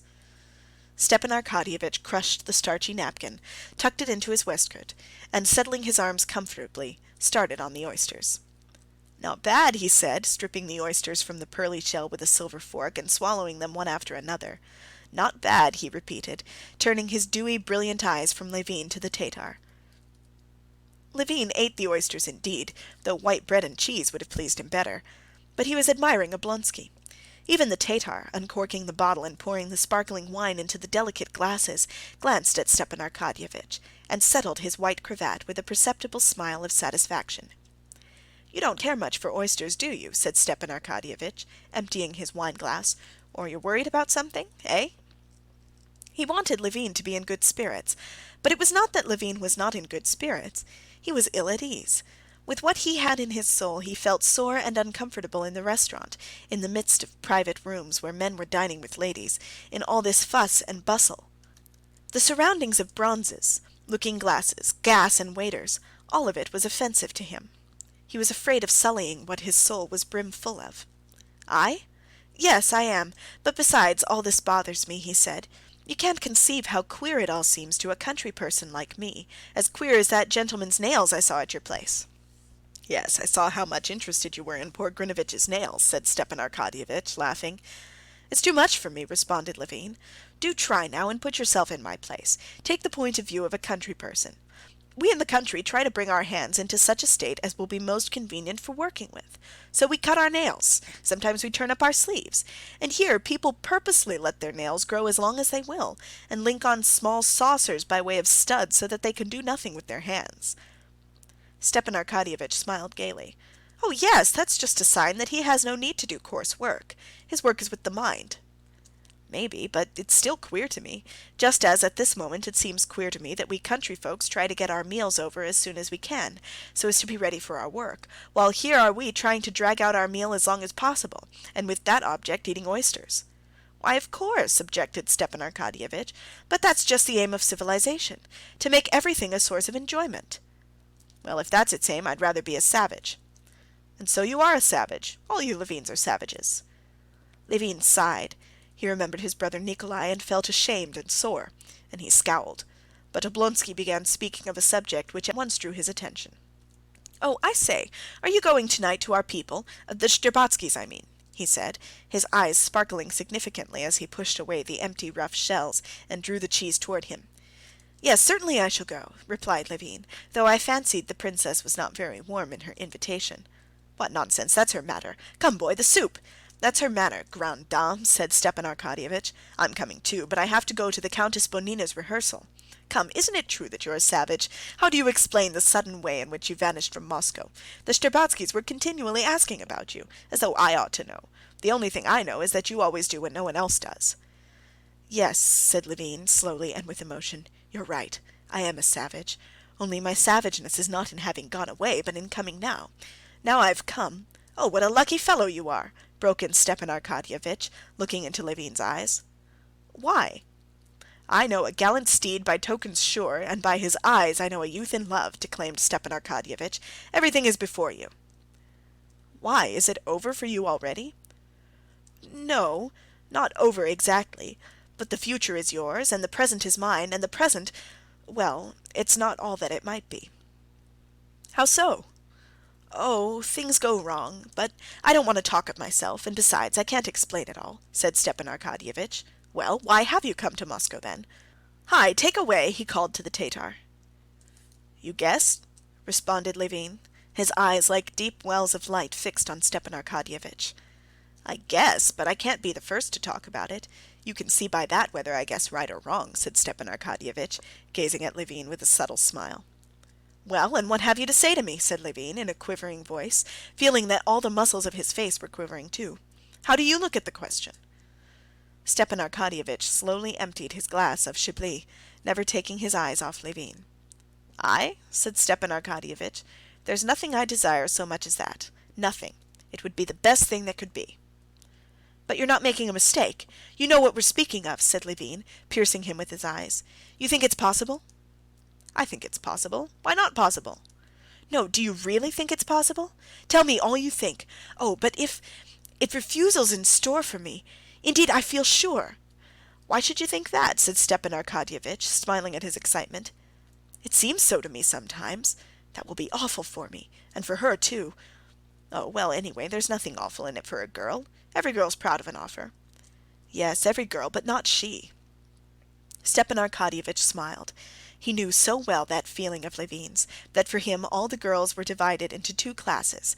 One class, all the girls in the world except her, and those girls with all sorts of human weaknesses, and very ordinary girls. The other class, she alone, having no weaknesses of any sort, and higher than all humanity. "Stay, take some sauce," he said, holding back Levin's hand as it pushed away the sauce. Levin obediently helped himself to sauce, but would not let Stepan Arkadyevitch go on with his dinner. "No, stop a minute," he said. "You must understand, it's a question of life and death for me. I've never spoken to anyone of this. There's no one I could speak it to except you. You know, we're utterly unlike each other, different tastes and views and everything, but I know you're fond of me, and you understand me, and that's why I like you awfully. But for God's sake, be quite straightforward with me." "I'll tell you what I think," said Stepan Arkadyevitch, smiling. "But I'll say more. My wife is a wonderful woman." Stepan Arkadyevitch sighed, remembering his position with his wife, and after a moment's silence resumed, "She has a gift of foreseeing things. She sees right through people, but that's not all. She knows what will come to pass, especially in the way of marriages. She foretold, for instance, that Princess Shahovskaya would marry Brenteln. No one would believe it, but it came to pass, and she's on your side." "How do you mean?" "It's not only that she likes you. She says that Kitty is certain to be your wife." At these words Levin's face suddenly lighted up with a smile not far from tears of emotion. "She says that?" cried Levin. "I always said she was exquisite, your wife. There, that's enough. Enough said about it," he said, getting up from his seat. "All right, but do sit down." But Levin could not sit down. He walked with his firm tread twice up and down the little cage of a room, blinked his eyelids that his tears might not fall, and only then sat down to the table. "You must understand," said he, "it's not love. I've been in love, but it's not that. It's not my feeling, but a sort of force outside me has taken possession of me. I went away, you see, because I made up my mind that it never could be, you understand, as a happiness that does not come on earth. But I've struggled with myself. I see there's no living without it, and it must be settled." "What did you go away for?" Stop a minute. The thoughts that come crowding in on one, the questions one must ask oneself. Listen, you can't imagine what you've done for me by what you've said. I'm so happy that I've become positively hateful. I've forgotten everything. I heard today that my brother Nikolai, he's here. I had even forgotten him. It seems to me that he's happy too. It's a sort of madness. But one thing's awful. Here, you've been married, you know the feeling. It's awful that we, old, with a past, not of love, but of sins, are brought all at once so near to a creature so pure and innocent. It's loathsome, and that's why one can't help feeling oneself unworthy." "Oh, well, you've not many sins on your conscience." "Alas, all the same," said Levin, "when with loathing over my life I shudder and curse and bitterly regret it." "Yes, what would you have? The world is made so," said Stepan Arkadyevitch. "The only comfort is like that prayer which I always liked. Forgive me not according to my unworthiness, but according to thy loving kindness. That's the only way she can forgive me." End of chapter 10. This recording is in the public domain. Book 1, Chapter 11 of Anna Karenina. Levin emptied his glass, and they were silent for a while. "There's one other thing I ought to tell you. Do you know Vronsky?" Stepan Arkadyevitch asked Levin. "No, I don't. Why do you ask?" "Give us another bottle." Stepan Arkadyevitch directed the Tatar, who was filling up their glasses and fidgeting round them just when he was not wanted. "Why you ought to know Vronsky is that he's one of your rivals."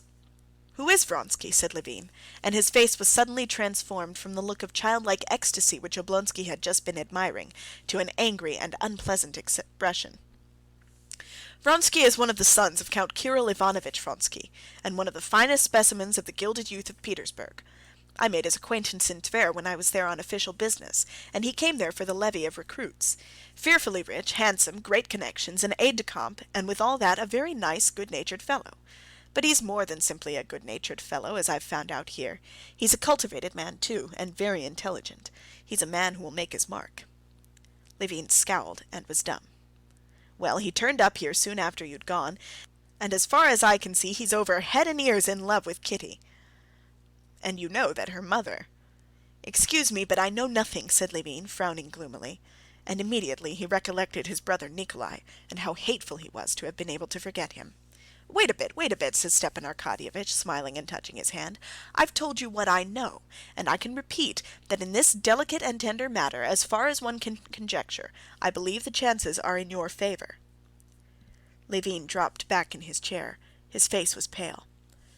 "But I would advise you to settle the thing as soon as it may be," pursued Oblonsky, filling up his glass. "No, thanks, I can't drink any more," said Levin, pushing away his glass. "I shall be drunk. Come, tell me, how are you getting on?" he went on, obviously anxious to change the conversation. "One word more. In any case, I advise you to settle the question soon. Tonight I don't advise you to speak," said Stepan Arkadyevitch. "Go around tomorrow morning, make an offer in due form, and God bless you." "Oh, do you still think of coming to me for some shooting? Come, next spring, do," said Levin. Now his whole soul was full of remorse that he had begun this conversation with Stepan Arkadyevitch. A feeling such as his was profaned by talk of the rivalry of some Petersburg officer, of the suppositions and the counsels of Stepan Arkadyevitch. Stepan Arkadyevitch smiled. He knew what was passing in Levin's soul. "I'll come some day," he said. "But women, my boy, they're the pivot everything turns upon. Things are in a bad way with me, very bad, and it's all through women. Tell me frankly now," he pursued, picking up a cigar and keeping one hand on his glass. "Give me your advice." "Why, what is it?" "I'll tell you. Suppose you're married, you love your wife, but you're fascinated by another woman." "Excuse me, but I'm absolutely unable to comprehend how, just as I can't comprehend how I could now, after my dinner, go straight to a baker's shop and steal a roll." Stepan Arkadyevitch's eyes sparkled more than usual. "Why not? A roll will sometimes smell so good one can't resist it. Himmlisch ist's, wenn ich bezwungen meine irdisch begehr. Aber doch, wenn's nicht gelungen, hab ich auch recht hübsch Plaisir." As he said this, Stepan Arkadyevitch smiled subtly. Levin, too, could not help smiling. "Yes, but joking apart," resumed Stepan Arkadyevitch, "you must understand that the woman is a sweet, gentle, loving creature, poor and lonely, and has sacrificed everything. Now, when the thing's done, don't you see, can one possibly cast her off? Even supposing one parts from her so as not to break up one's family life, still, can one help feeling for her, setting her on her feet, softening her lot? Well, you must excuse me there. You know, to me, all women are divided into two classes. At least, no... Truer to say, there are women and there are... I've never seen exquisite fallen beings, and I never shall see them, but such creatures as that painted Frenchwoman at the counter with ringlets are vermin to my mind, and all fallen women are the same." "But the Magdalene?" "Oh, drop that. Christ would never have said those words if he had known how they would be abused. Of all the gospel, those words are the only ones remembered. However, I'm not saying so much what I think as what I feel. I have a loathing for fallen women. You're afraid of spiders, and I of those vermin. Most likely you've not made a study of spiders and don't know their character, and so it is with me." "It's very well for you to talk like that. It's very much like that gentleman in Dickens who used to fling all difficult questions over his right shoulder. But to deny the facts is no answer. What's to be done? You tell me that. What's to be done? Your wife gets older while you're full of life. Before you've time to look around, you feel that you can't love your wife with love, however much you may esteem her, and then all at once love turns up, and you're done for. Done for!" Stepan Arkadyevitch said with despair. Levin half smiled. "Yes, you're done for," resumed Oblonsky. "But what's to be done?" "Don't steal rolls." Stepan Arkadyevitch laughed outright. "Oh, moralist! But you must understand, there are two women. One insists only on her rights, and those rights are your love, which you can't give her, and the other sacrifices everything for you and asks for nothing. What are you to do? How are you to act? There's a fearful tragedy in it." "If you care for my profession of faith as regards that, I'll tell you that I don't believe there was any tragedy about it, and this is why. To my mind, love, both sorts of love, which you remember Plato defines in his Banquet, served as the test of men. Some men only understand one sort and some only the other, and those who know only the non-Platonic love have no need to talk of tragedy. In such love there can be no sort of tragedy. I'm much obliged for the gratification, my humble respects, that's the tragedy. And in Platonic love there can be no tragedy, because in that love all is clear and pure, because...." At that instant Levin recollected his own sins, and the inner conflict he had lived through, and he added, unexpectedly, "But perhaps you're right, very likely. I don't know." "It's this, don't you see?" said Stepan Arkadyevitch. "You're very much all of a piece. That's your strong point and your failing. You have a character that's all of a piece, and you want the whole of life to be of a piece too. But that's not how it is. You despise public official work because you want the reality to be invariably corresponding all the while with the aim, and that's not how it is. You want a man's work, too, always to have a defined aim, and love and family life always to be undivided, and that's not how it is. All the variety, all the charm, all the beauty of life is made up of light and shadow." Levin sighed and made no reply. He was thinking of his own affairs, and did not hear Oblonsky. And suddenly both of them felt that, though they were friends, though they had been dining and drinking together, which should have drawn them closer, yet each was thinking only of his own affairs, and they had nothing to do with one another. Oblonsky had more than once experienced this extreme sense of aloofness, instead of intimacy, coming on after dinner, and he knew what to do in such cases. "Bill," he called, and he went into the next room, where he promptly came across an aide-de-camp of his acquaintance and dropped into conversation with him about an actress and her protector. And at once in the conversation with the aide-de-camp, Oblonsky had a sense of relaxation and relief after the conversation with Levin, which always put him to too great a mental and spiritual strain. When the Tatar appeared with a bill for 26 roubles and odd kopecks, besides a tip for himself, Levin, who would another time have been horrified, like anyone from the country, at his share of 14 roubles, did not notice it, paid, and set off homeward to dress up and go to the Shtcherbatskys', there to decide his fate. End of chapter 11. This recording is in the public domain. Book 1, Chapter 12 of Anna Karenina. The young princess, Kitty Shtcherbatskaya, was 18. It was the first winter that she had been out in the world. Her success in society had been greater than that of either her elder sisters, and greater even than her mother had anticipated.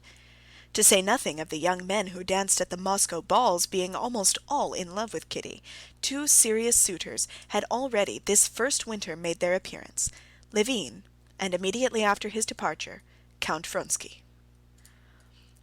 Levin's appearance at the beginning of the winter, his frequent visits, and evident love for Kitty had led to the first serious conversations between Kitty's parents as to her future, and to disputes between them. The prince was on Levin's side. He said he wished for nothing better for Kitty. The princess, for her part, going round the question in the manner peculiar to women, maintained that Kitty was too young, that Levin had done nothing to prove that he had serious intentions, that Kitty felt no great attraction to him, and other side issues, but she did not state the principal point, which was that she looked for a better match for her daughter, and that Levin was not to her liking, and she did not understand him. When Levin had abruptly departed, the princess was delighted, and said to her husband triumphantly, "You see I was right." When Vronsky appeared on the scene she was still more delighted, confirmed in her opinion that Kitty was to make not simply a good, but a brilliant match. In the mother's eyes there could be no comparison between Vronsky and Levin. She disliked in Levin his strange and uncompromising opinions, and his shyness in society, founded as she supposed on his pride in his queer sort of life, as she considered it, absorbed in cattle and peasants. She did not very much like it that he, who was in love with her daughter, had kept coming to the house for 6 weeks as though he were waiting for something, inspecting, as though he were afraid he might be doing them too great an honor by making an offer, and did not realize that a man who continually visits at a house where there is a young unmarried girl is bound to make his intentions clear. And suddenly, without doing so, he disappeared. "It's as well he's not attractive enough for Kitty to have fallen in love with him," thought the mother. Vronsky satisfied all the mother's desires. Very wealthy, clever, of aristocratic family, on the high road to a brilliant career in the army and at court, and a fascinating man. Nothing better could be wished for. Vronsky openly flirted with Kitty at balls, danced with her, and came continually to the house. Consequently, there could be no doubt of the seriousness of his intentions. But in spite of that, the mother had spent the whole of that winter in a state of terrible anxiety and agitation. Princess Shtcherbatskaya had herself been married 30 years ago, her aunt arranging the match.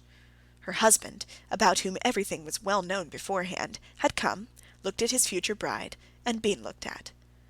The matchmaking aunt had ascertained and communicated their mutual impression. That impression had been favorable. Afterwards, on a day fixed beforehand, the expected offer was made to her parents and accepted. All had passed very simply and easily.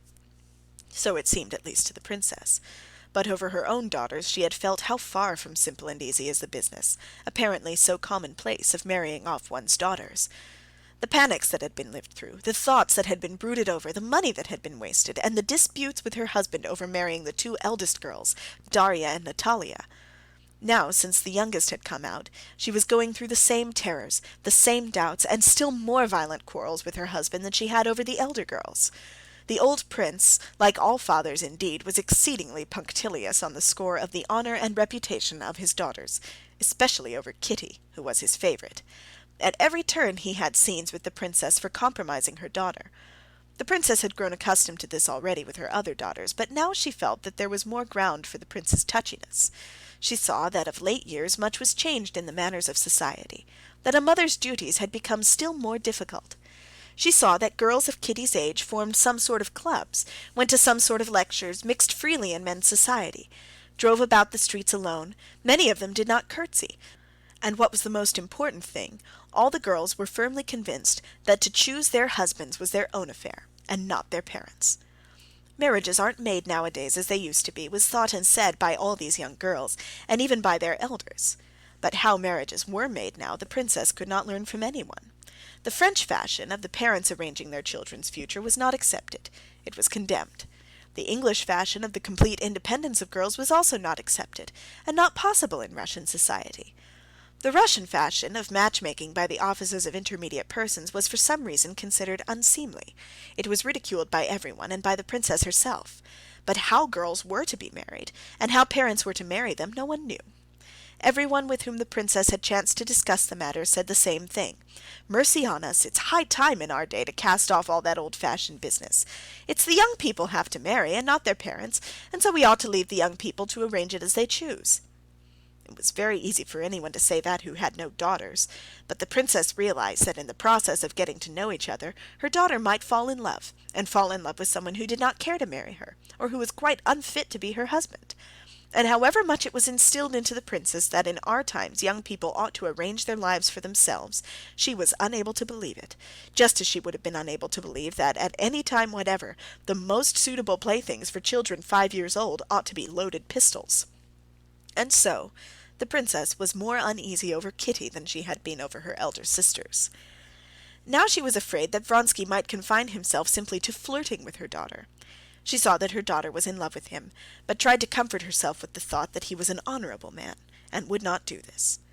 But at the same time she knew how easy it is with the freedom of manners today to turn a girl's head, and how lightly men generally regard such a crime.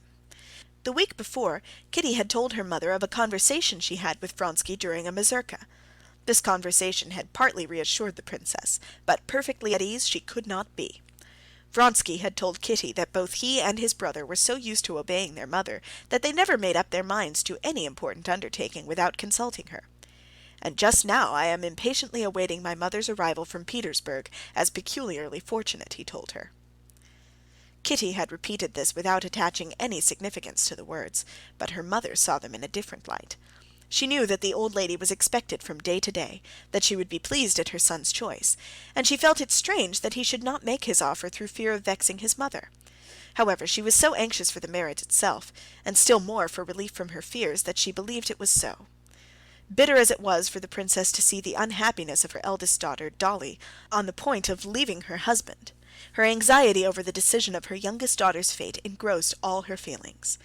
Today, with Levin's reappearance, a fresh source of anxiety arose.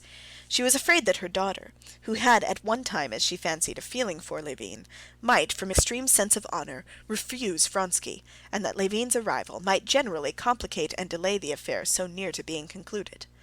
"Why, has he been here long?" the princess asked about Levin as they returned home. "He came today, mamma." "There's one thing I want to say," began the princess, and from her serious and alert face Kitty guessed what it would be. "Mamma," she said, flushing hotly and quickly turning to her, "please, please, don't say anything about that. I know all about it." She wished what her mother wished for, but the motives of her mother's wishes wounded her. "I only want to say that to raise hopes—" "Mamma, darling, for goodness' sake, don't talk about it. It's so horrible to talk about it." "I won't," said her mother, seeing the tears in her daughter's eyes. "But one thing, my love, you promised me you would have no secrets from me. You won't?" "Never, mamma, none," answered Kitty, flushing a little, and looking her mother straight in the face. "But there's no use in my telling you anything, and if I wanted to, I don't know what to say, or how. I don't know." No, she could not tell an untruth with those eyes, thought the mother, smiling at her agitation and happiness. The princess smiled that what was taking place just now in her soul seemed to the poor child so immense and so important. End of chapter 12. This recording is in the public domain.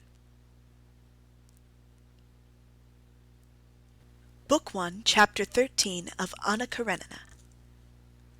After dinner, and till the beginning of the evening, Kitty was feeling a sensation akin to the sensation of a young man before battle. Her heart throbbed violently, and her thoughts would not rest on anything. She felt that this evening, when they would both meet for the first time, would be a turning point in her life, and she was continually picturing them to herself, at one moment each separately, and then both together.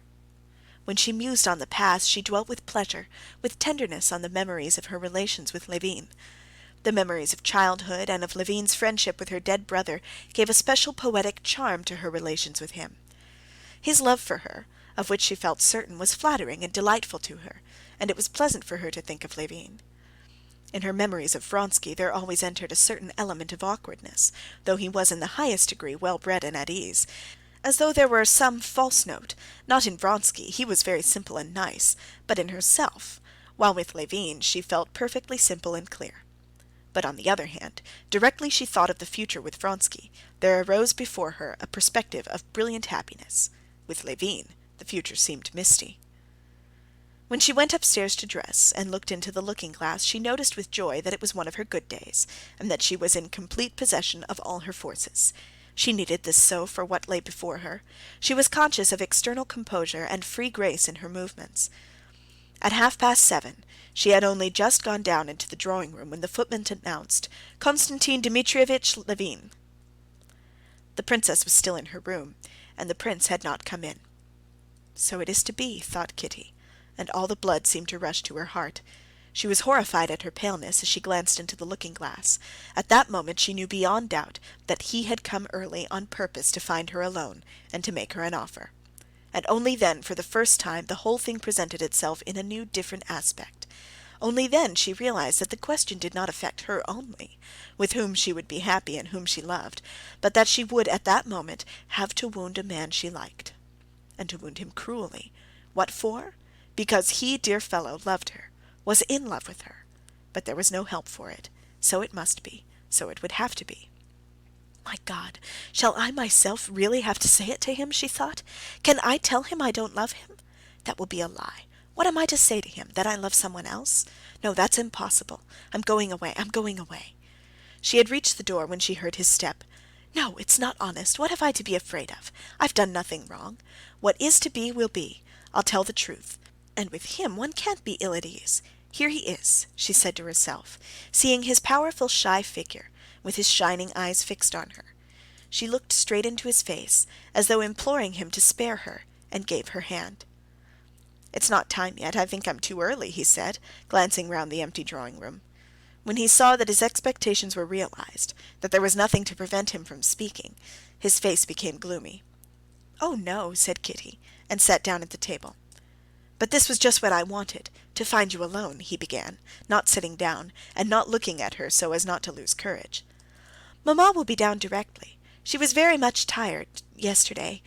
She talked on, not knowing what her lips were uttering, and not taking her supplicating and caressing eyes off him. He glanced at her. She blushed and ceased speaking. "I told you I did not know whether I should be here long, that it depended on you." She dropped her head lower and lower, not knowing herself what answer she should make to what was coming. "That it depended on you," he repeated. I meant to say, I came for this, to be my wife," he brought out, not knowing what he was saying, but feeling that the most terrible thing was being said. He stopped short and looked at her. She was breathing heavily, not looking at him. She was feeling ecstasy. Her soul was flooded with happiness. She had never anticipated that the utterance of love would produce such a powerful effect on her. But it lasted only an instant. She remembered Vronsky. She lifted her clear, truthful eyes, and seeing his desperate face, she answered hastily, "That cannot be. Forgive me." A moment ago, and how close she had been to him, of what importance in her life, and how aloof and remote from him she had become now.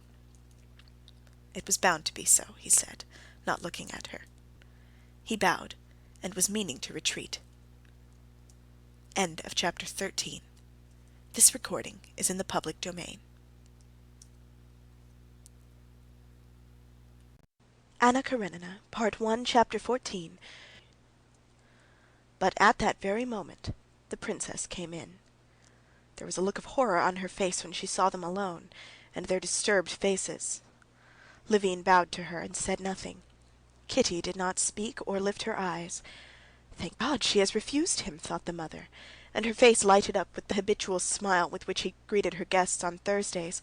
She sat down and began questioning Levin about his life in the country. He sat down again, waiting for other visitors to arrive, in order to retreat unnoticed. 5 minutes later there came in a friend of Kitty's, married the preceding winter, Countess Nordston. She was a thin, sallow, sickly, and nervous woman with brilliant black eyes. She was fond of Kitty, and her affection for her showed itself, as the affection of married women for girls always does, in the desire to make a match for Kitty after her own ideal of married happiness. She wanted her to marry Vronsky. Levin she had often met at the Shtcherbatskys' early in the winter, and she had always disliked him. Her invariable and favorite pursuit, when they met, consisted in making fun of him. I do like it when he looks down at me from the height of his grandeur, or breaks off his learned conversation with me because I'm a fool, or is condescending to me. I like that so, to see him condescending. I'm so glad he can't bear me," she used to say of him. She was right, for Levin actually could not bear her, and despised her for what she was proud of, and regarded as a fine characteristic her nervousness, her delicate contempt and indifference for everything coarse and earthly. The Countess Nordston and Levin got into that relation with one another not seldom seen in society, when two persons, who remain externally on friendly terms, despise each other to such a degree that they cannot even take each other seriously, and cannot even be offended by each other. The Countess Nordston pounced upon Levin at once. "Ah, Konstantin Dmitrievitch, so you've come back to our corrupt Babylon," she said, giving him her tiny yellow hand, and recalling what he had chanced to say early in the winter, that Moscow was a Babylon. "Come, is Babylon reformed, or have you degenerated?" she added, glancing with a simper at Kitty. "It's very flattering for me, Countess, that you remember my words so well," responded Levin, who had succeeded in recovering his composure, and at once, from habit, dropped into his tone of joking hostility to the Countess Nordston. "They must certainly make a great impression on you." "Oh, I should think so. I always note them all down. Well, Kitty, have you been skating again?" And she began talking to Kitty. Awkward as it was for Levin to withdraw now, it would still have been easier for him to perpetrate this awkwardness than to remain all the evening and see Kitty, who glanced at him now and then, and avoided his eyes. He was on the point of getting up when the princess, noticing that he was silent, addressed him. "Shall you be long in Moscow?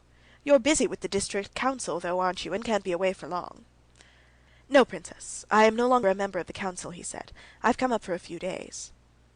"There's something the matter with him," thought Countess Nordston, glancing at his stern, serious face. "He isn't in his old argumentative mood. But I'll draw him out. I do love making a fool of him before Kitty, and I'll do it." "Konstantin Dmitrievitch," she said to him, "do explain to me, please, what's the meaning of it? You know all about such things. At home in our village of Kaluga, all the peasants and all the women have drunk up all they possessed, and now they can't pay us any rent. What's the meaning of that? You always praise the peasants so." At that instant another lady came into the room, and Levin got up. "Excuse me, Countess, but I really know nothing about it, and I can't tell you anything," he said, and looked round at the officer who came in behind the lady. That must be Vronsky, thought Levin, and to be sure of it, glanced at Kitty. She had already had time to look at Vronsky, and looked round at Levin, and simply from the look in her eyes that grew unconsciously brighter, Levin knew she loved that man, knew it as surely as if she had told him so in words. But what sort of a man was he? Now, whether for good or ill, Levin could not choose but remain. He must find out what the man was like whom she loved. There are people who, on meeting a successful rival, no matter in what, are at once disposed to turn their backs on everything good in him, and to see only what is bad. There are people, on the other hand, who desire above all to find in that lucky rival the qualities by which he has outstripped them, and seek with a throbbing ache at heart only what is good. Levin belonged to the second class, but he had no difficulty in finding what was good and attractive in Vronsky. It was apparent at the first glance. Vronsky was a squarely built, dark man, not very tall, with a good-humored, handsome, and exceedingly calm and resolute face. Everything about his face and figure, from his short-cropped black hair and freshly shaven chin down to his loosely-fitting brand-new uniform, was simple and at the same time elegant. Making way for the lady who had come in, Vronsky went up to the princess and then to Kitty. As he approached her, his beautiful eyes shone with a specially tender light, and with a faint, happy, and modestly triumphant smile, so it seemed to Levin, bowing carefully and respectfully over her, he held out his small, broad hand to her. Greeting and saying a few words to everyone, he sat down without once glancing at Levin, who had never taken his eyes off him. "Let me introduce you," said the princess, indicating Levin. "Konstantin Dmitrievitch Levin, Count Alexey Kirillovitch Vronsky." Vronsky got up and, looking cordially at Levin, shook hands with him. "I believe I was to have dined with you this winter," he said, smiling his simple and open smile. "But you had unexpectedly left for the country." "Konstantin Dmitrievitch despises and hates town and us townspeople," said Countess Nordston. "My words must make a deep impression on you since they remember them so well," said Levin, and suddenly conscious that he had said the same thing before, he reddened. Vronsky looked at Levin and at Countess Nordston, and smiled. "Are you always in the country?" he inquired. "I should think it must be dull in the winter." "It's not dull if one has work to do. Besides, one's not dull by oneself," Levin replied abruptly. "I'm fond of the country," said Vronsky, noticing and affecting not to notice Levin's tone. "But I hope, Count, you would not consent to live in the country always," said Countess Nordston. "I don't know. I've never tried for long. I experienced a queer feeling once," he went on. "I never longed for the country, Russian country, with bast shoes and peasants, as when I was spending a winter with my mother in Nice. Nice itself is dull enough, you know, and indeed Naples and Sorrento are only pleasant for a short time. And it's just there that Russia comes back to me most vividly, and especially in the country. It's as though...." He talked on, addressing both Kitty and Levin, turning his friendly, serene eyes from one to the other, and saying obviously just what came into his head. Noticing that Countess Nordston wanted to say something, he stopped short without finishing what he had begun, and listened attentively to her.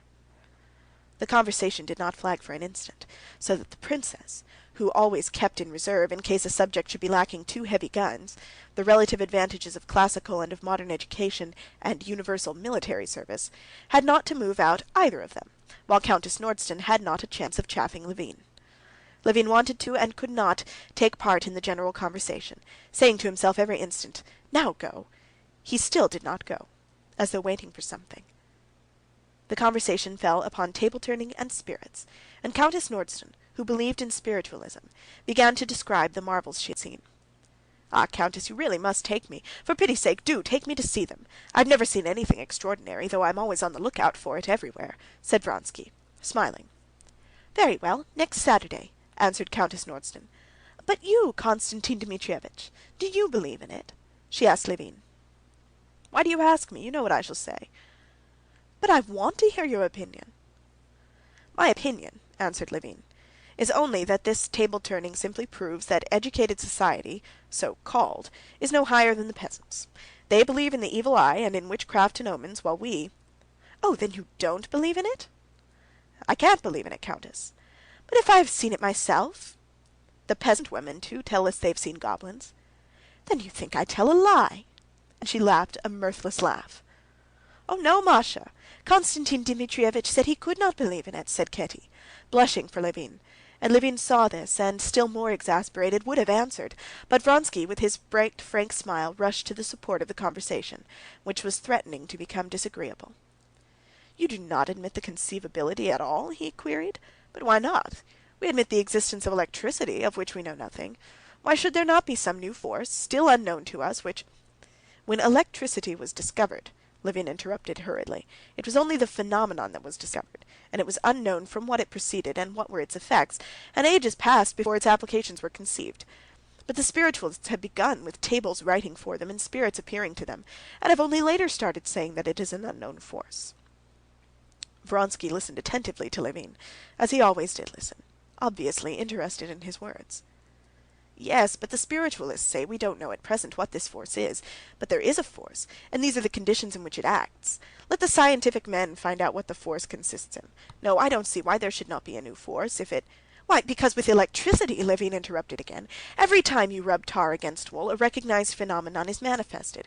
But in this case it does not happen every time, and so it follows it is not a natural phenomenon." Feeling probably that the conversation was taking a tone too serious for a drawing-room, Vronsky made no rejoinder, but by way of trying to change the conversation, he smiled brightly and turned to the ladies. "Do let us try at once, Countess," he said. But Levin would finish saying what he thought. "I think," he went on, "that this attempt of the spiritualists to explain their marvels as some new natural force is most futile. They boldly talk of spiritual force and then try to subject it to material experiment."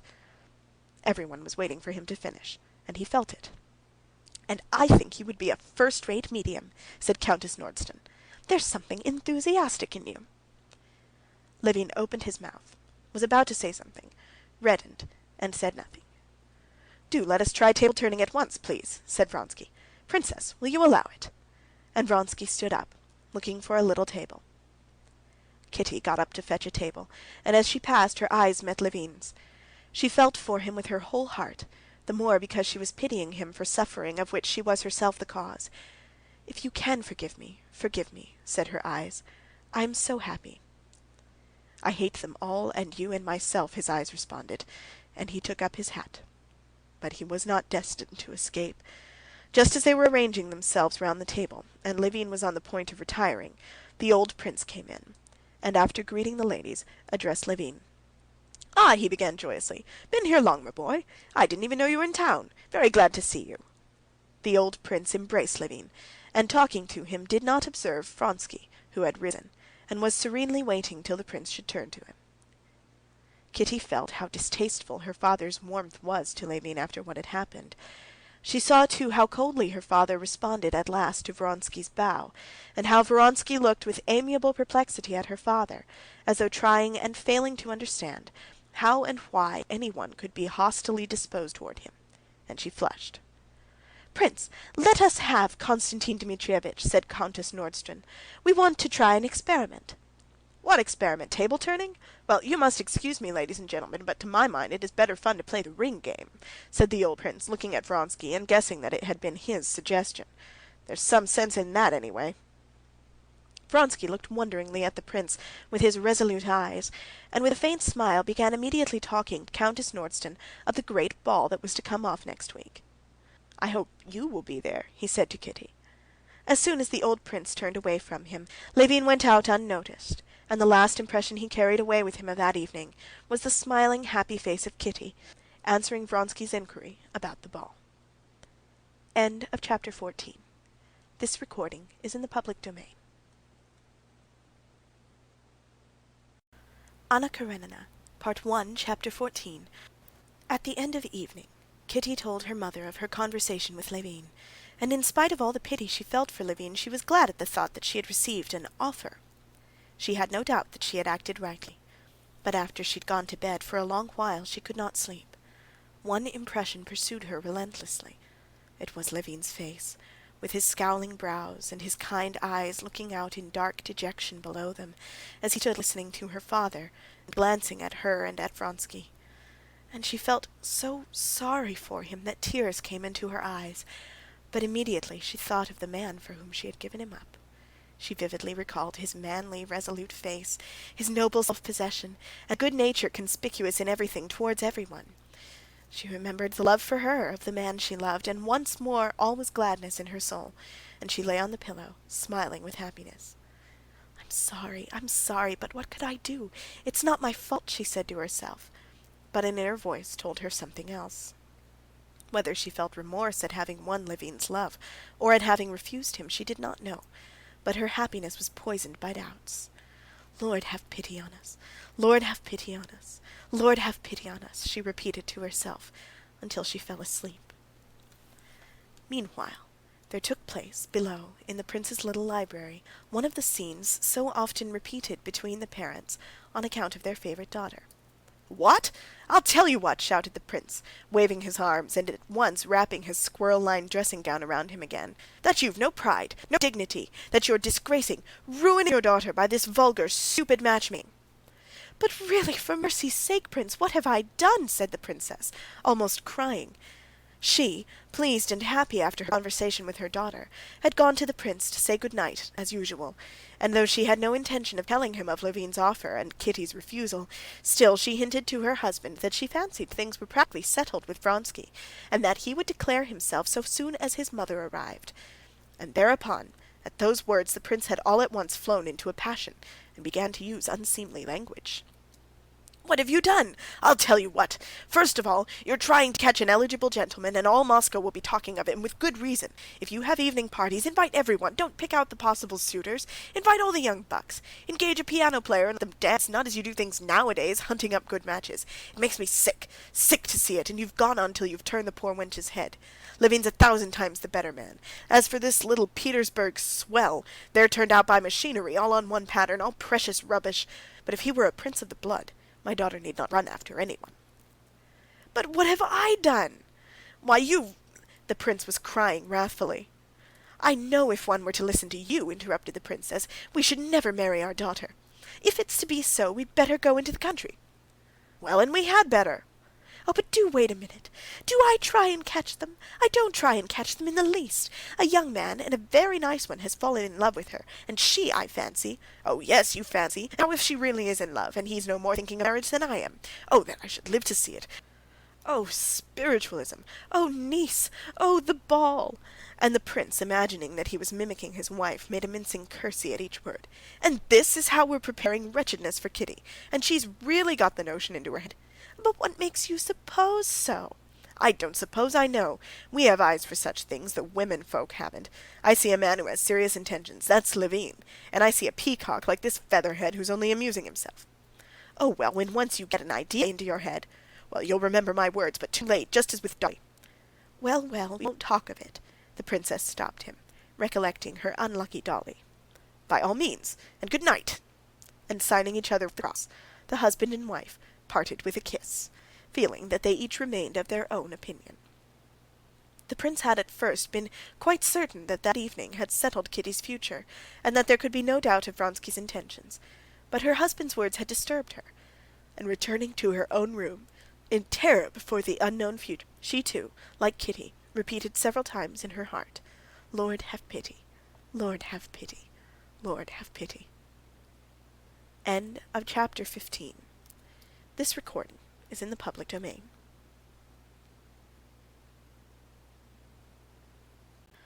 Anna Karenina, Part 1, Chapter 16. Vronsky had never had a real home life. His mother had been in her youth a brilliant society woman, who had, during her married life, and still more afterwards, many love affairs notorious in the whole fashionable world. His father he scarcely remembered, and he had been educated in the Corps of Pages. Leaving the school very young as a brilliant officer, he had at once got into the circle of wealthy Petersburg army men. Although he did go more or less into Petersburg society, his love affairs had always been hitherto outside it. In Moscow he had for the first time felt, after his luxurious and coarse life at Petersburg, all the charm of intimacy with a sweet and innocent girl of his own rank, who cared for him. It never even entered his head that there could be any harm in his relations with Kitty. At balls he danced principally with her. He was a constant visitor at their house. He talked to her, as people commonly do talk in society, all sorts of nonsense, but nonsense to which he could not help attaching a special meaning in her case. Although he said nothing to her that he could not have said before everybody, he felt that she was becoming more and more dependent upon him, and the more he felt this, the better he liked it, and the tenderer was his feeling toward her. He did not know that his mode of behavior in relation to Kitty had a definite character, that it is courting young girls with no intention of marriage, and that such courting is one of the evil actions among brilliant young men such as he was. It seemed to him that he was the first who had discovered this pleasure, and he was enjoying his discovery. If he could have heard what her parents were saying that evening, if he could have put himself at the point of view of the family and heard that Kitty would be unhappy if he did not marry her, he would have been greatly astonished, and would not have believed it. He could not believe that what gave such great and delicate pleasure to him, and above all to her, could be wrong. Still less could he have believed that he ought to marry. Marriage had never presented itself to him as a possibility. He not only disliked family life, but a family, and especially a husband, was, in accordance with the views in general in the bachelor world in which he lived, conceived as something alien, repellent, and above all, ridiculous. But though Vronsky had not the least suspicion what the parents were saying, he felt on coming away from the Shtcherbatskys that the secret spiritual bond which existed between him and Kitty had grown so much stronger that evening that some step must be taken. But what step could and ought to be taken he could not imagine.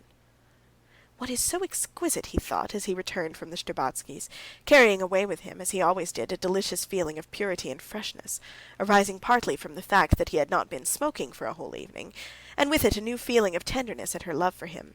What is so exquisite is that not a word has been said by me or by her, but we understand each other so well in this unseen language of looks and tones, that this evening, more clearly than ever, she told me she loves me, and how secretly, simply, and most of all, how trustfully. I feel myself better, purer. I feel I have a heart, and that there is a great deal of good in me. Those sweet, loving eyes, when she said, "Indeed I do." Well, what then? Oh, nothing. It's good for me and good for her. And he began wondering where to finish the evening. He passed in review of the places he might go to. A club? A game of bezique, champagne with Ignatov? No, I'm not going. Chateau de Fleurs? There I shall find Oblonsky, songs, the can-can. No, I'm sick of it. That's why I like the Shtcherbatskys, that I'm growing better. I'll go home." He went straight to his room at Dussault's hotel, ordered supper, and then undressed, and as soon as his head touched the pillow, fell into a sound sleep. End of chapter 16. This recording is in the public domain.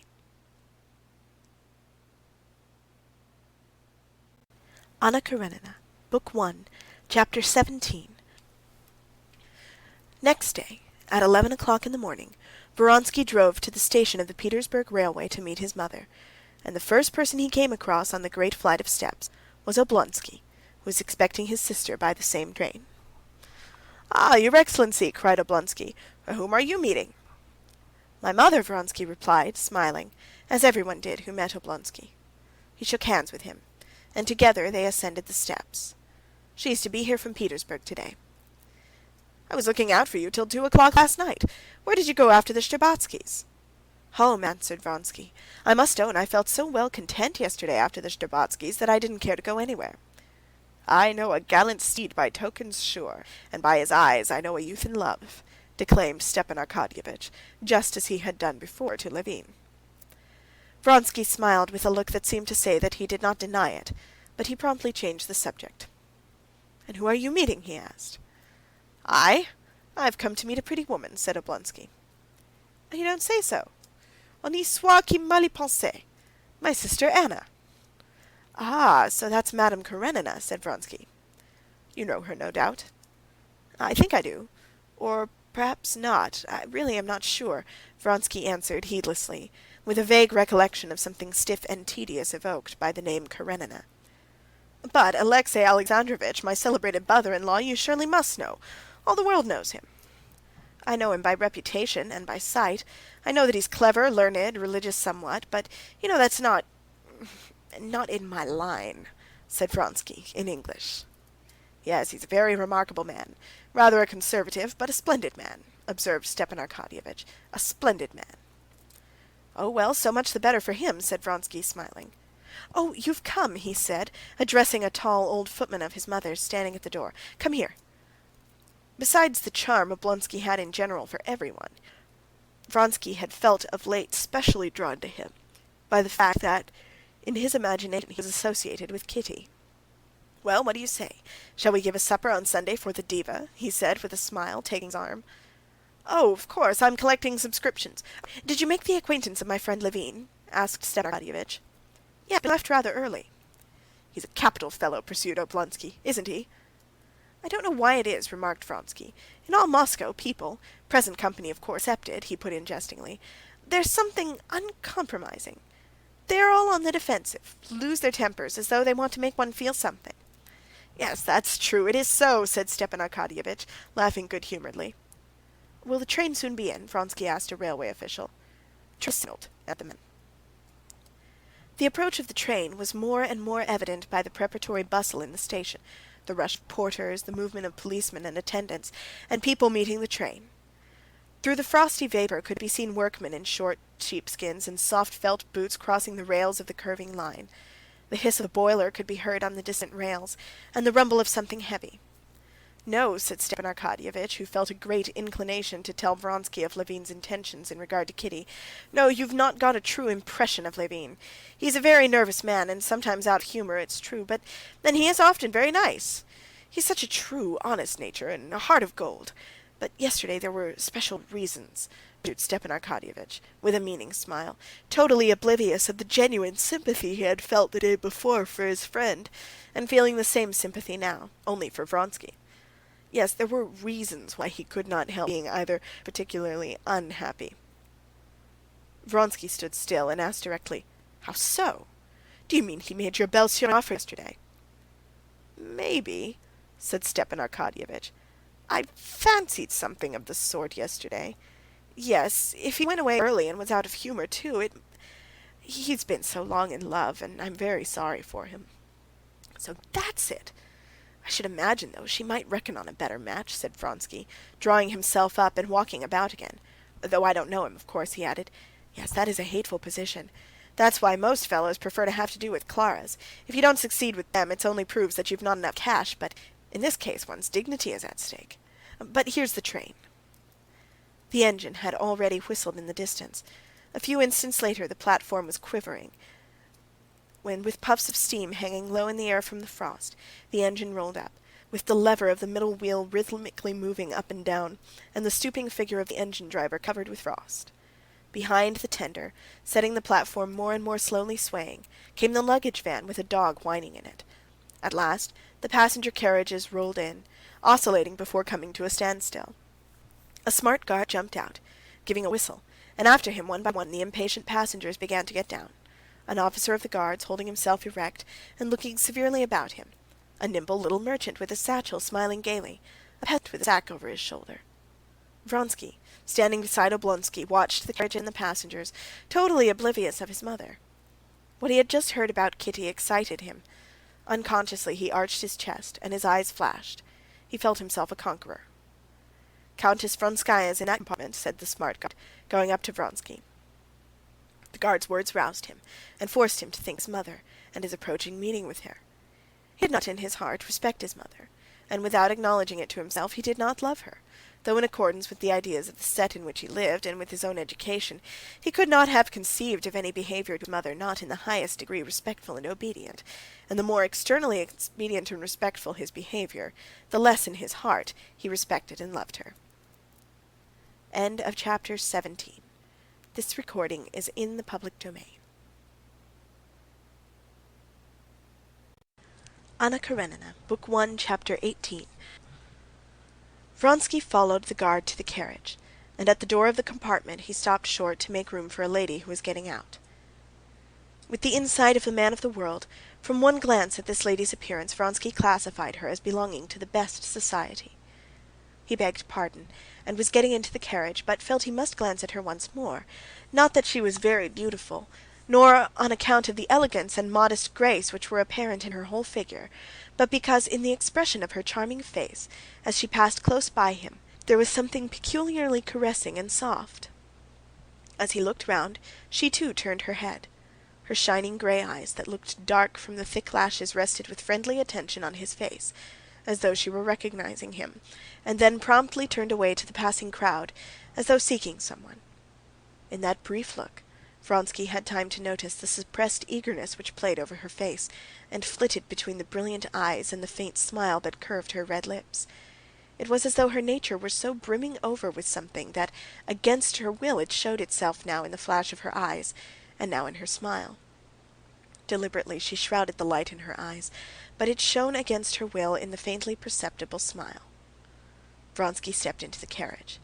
His mother, a dried-up old lady with black eyes and ringlets, screwed up her eyes, scanning her son, and smiled slightly with her thin lips. Getting up from the seat and handing her maid a bag, she gave her little wrinkled hand to her son to kiss, and lifting his head from her hand, kissed him on the cheek. "You got my telegram? Quite well, thank God." "You had a good journey," said her son, sitting down beside her and involuntarily listening to the woman's voice outside the door. He knew it was the voice of the lady he had met at the door. "All the same, I don't agree with you," said the lady's voice. "It's the Petersburg view, madam." "Not Petersburg, but simply feminine," she responded. "Well, well, allow me to kiss your hand." "Good-bye, Ivan Petrovitch, and could you see if my brother is here and send him to me?" said the lady in the doorway, and stepped back again into the compartment. "Well, have you found your brother?" said Countess Vronskaya, addressing the lady. Vronsky now understood that this was Madame Karenina. "Your brother's here," he said, standing up. "Excuse me, I did not know you, and indeed our acquaintance was so slight," said Vronsky, bowing, "that no doubt you do not remember me." "Oh, no," said she. "I should have known you, because your mother and I have been talking, I think, of nothing but you all the way." As she spoke, she let the eagerness that would insist on coming out show itself in her smile. "And still no sign of my brother." "Do call him, Alexey," said the old countess. Vronsky stepped out onto the platform and shouted, "Oblonsky, here!" Madame Karenina, however, did not wait for her brother, but catching sight of him, she stepped out with her light, resolute step. And as soon as her brother had reached her, with a gesture that struck Vronsky by its decision and its grace, she flung her left arm around his neck, drew him rapidly to her, and kissed him warmly. Vronsky gazed, never taking his eyes from her, and smiled. He could not have said why. But recollecting that his mother was waiting for him, he went back again into the carriage. "She's very sweet, isn't she?" said the countess of Madame Karenina. "Her husband put her with me, and I was delighted to have her. We've been talking all the way. And so you, I hear, vous faites le parfait amour. Tant mieux, mon cher, tant mieux." "I don't know what you're referring to, mamma," he answered coldly. "Come, mamma, let us go." Madame Karenina entered the carriage again to say good-bye to the countess. "Well, countess, you have met your son and I my brother," she said, "and all my gossip is exhausted. I shall have nothing more to tell you." "Oh, no," said the countess, taking her hand. "I could go all around the world with you and never be dull. You are one of those delightful women in whose company it's sweet to be silent as well as to talk. Now, please don't fret over your son. You can't expect never to be parted." Madame Karenina stood quite still, holding herself very erect, and her eyes were smiling. "Anna Arkadyevna," the countess said in explanation to her son, "has a little son 8 years old, I believe, and she has never been parted from him once, and she keeps fretting over leaving him." "Yes, and the countess and I have been talking all this time, I of my son and she of hers," said Madame Karenina, and again a smile lighted up her face, a caressing smile intended for him. "I'm afraid you must have been dreadfully bored," he said, promptly catching the ball of coquetry she had flung him. But apparently she did not care to pursue the conversation in that strain, and she turned to the old countess. "Thank you so much. The time has passed so quickly. Good-bye, countess." "Good-bye, my love," answered the countess. "Let me have a kiss of your pretty face. I speak plainly at my age, and I tell you simply that I've lost my heart to you." Stereotyped as the phrase was, Madame Karenina obviously believed it, and was delighted by it. She flushed, bent down slightly, and put her cheek to the countess's lips, drew herself up again, and with the same smile fluttering between her lips and her eyes, she gave her hand to Vronsky. He pressed the little hand she gave him, and was delighted, as though at something special, by the energetic squeeze with which she freely and vigorously shook his hand. She went out with the rapid step which bore her rather fully developed figure with such a strange lightness. "Very charming," said the countess. That was just what her son was thinking. His eyes followed her till her graceful figure was out of sight, and then the smile remained on his face.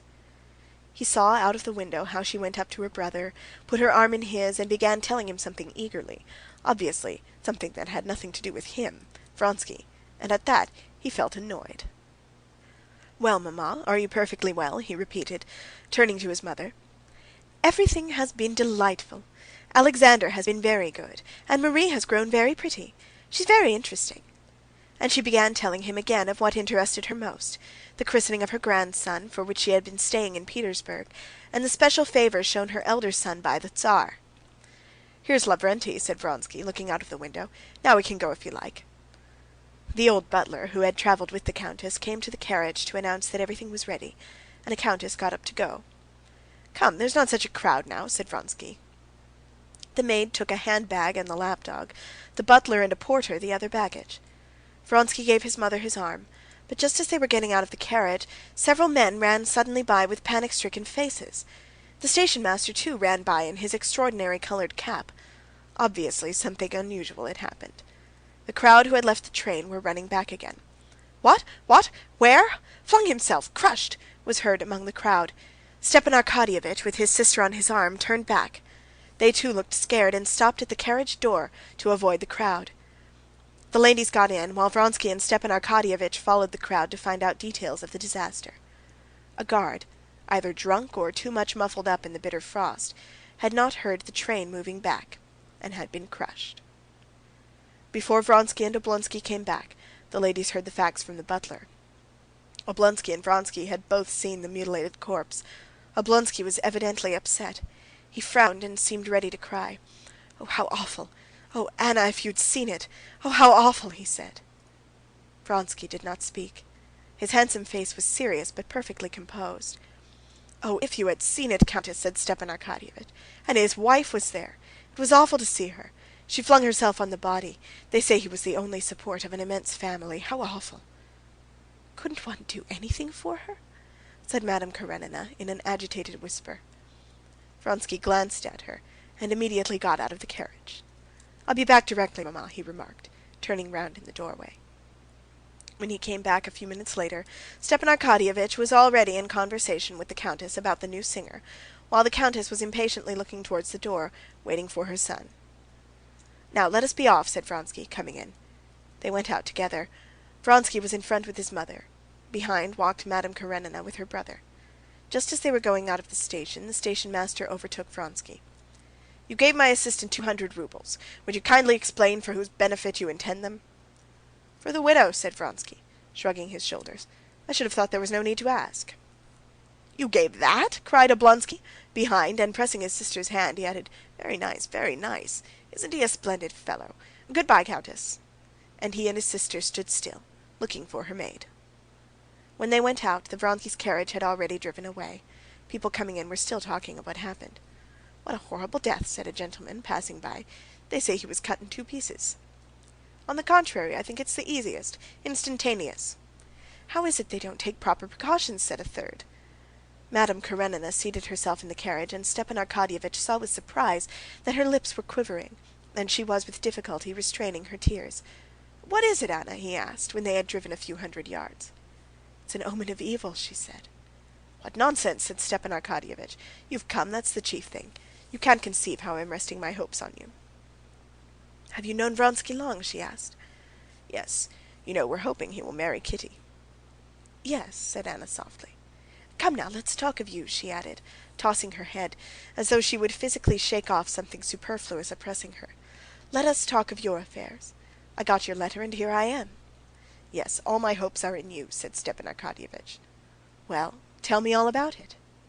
And Stepan Arkadyevitch began to tell his story. On reaching home, Oblonsky helped his sister out, sighed, pressed her hand, and set off to his office. End of chapter 18. This recording is in the public domain. Chapter 1, Part 19 of Anna Karenina. When Anna went into the room, Dolly was sitting in the little drawing-room with a white-headed, fat little boy, already like his father, giving him a lesson in French reading. As the boy read, he kept twisting and trying to tear off a button that was nearly off his jacket. His mother had several times taken his hand from it, but the fat little hand went back to the button again. His mother pulled the button off and put it into her pocket. "Keep your hand still, Grisha," she said, and she took up her work, a coverlet she had long been making. She always set to work on it at depressed moments, and now she knitted at it nervously, twisting her fingers and counting the stitches. Though she had sent word the day before to her husband that it was nothing to her whether his sister came or not, she had made everything ready for her arrival, and was expecting her sister-in-law with emotion. Dolly was crushed by her sorrow, utterly swallowed up by it. Still, she did not forget that Anna, her sister-in-law, was the wife of one of the most important personages in Petersburg, and was a Petersburg grande dame. And thanks to this circumstance, she did not carry out her threat to her husband. That is to say, she remembered that her sister-in-law was coming. And after all, Anna is in no wise to blame, thought Dolly. I know nothing of her except the very best, and I have seen nothing but kindness and affection from her toward myself. It was true that, as far as she could recall her impressions at Petersburg at the Karenins, she did not like their household itself. There was something artificial in the whole framework of their family life. But why should I not receive her? If only she doesn't take it into her head to console me, thought Dolly. All consolation and counsel and Christian forgiveness, all that I have thought over 1,000 times, and it's all no use. All these days Dolly had been alone with her children. She did not want to talk of her sorrow, but with that sorrow in her heart, she could not talk of outside matters. She knew that in one way or another she would tell Anna everything, and she was alternately glad at the thought of speaking freely, and angry at the necessity of humiliation with her, his sister, and of hearing her ready-made phrases of good advice and comfort. She had been on the lookout for her, glancing at her watch every minute, and as so often happens, let slip just that minute when her visitor arrived, so that she did not hear the bell. Catching a sound of skirts and light steps at the door, she looked round, and her careworn face unconsciously expressed not gladness, but wonder. She got up and embraced her sister-in-law. "What, here already?" she said as she kissed her. "Dolly, how glad I am to see you." "I'm glad too," said Dolly, faintly smiling, and trying by the expression of Anna's face to find out whether she knew. Most likely she knows, she thought, noticing the sympathy in Anna's face. "Well, come along, I'll take you to your room," she went on, trying to defer as long as possible the moment of confidences. "Is this Grisha?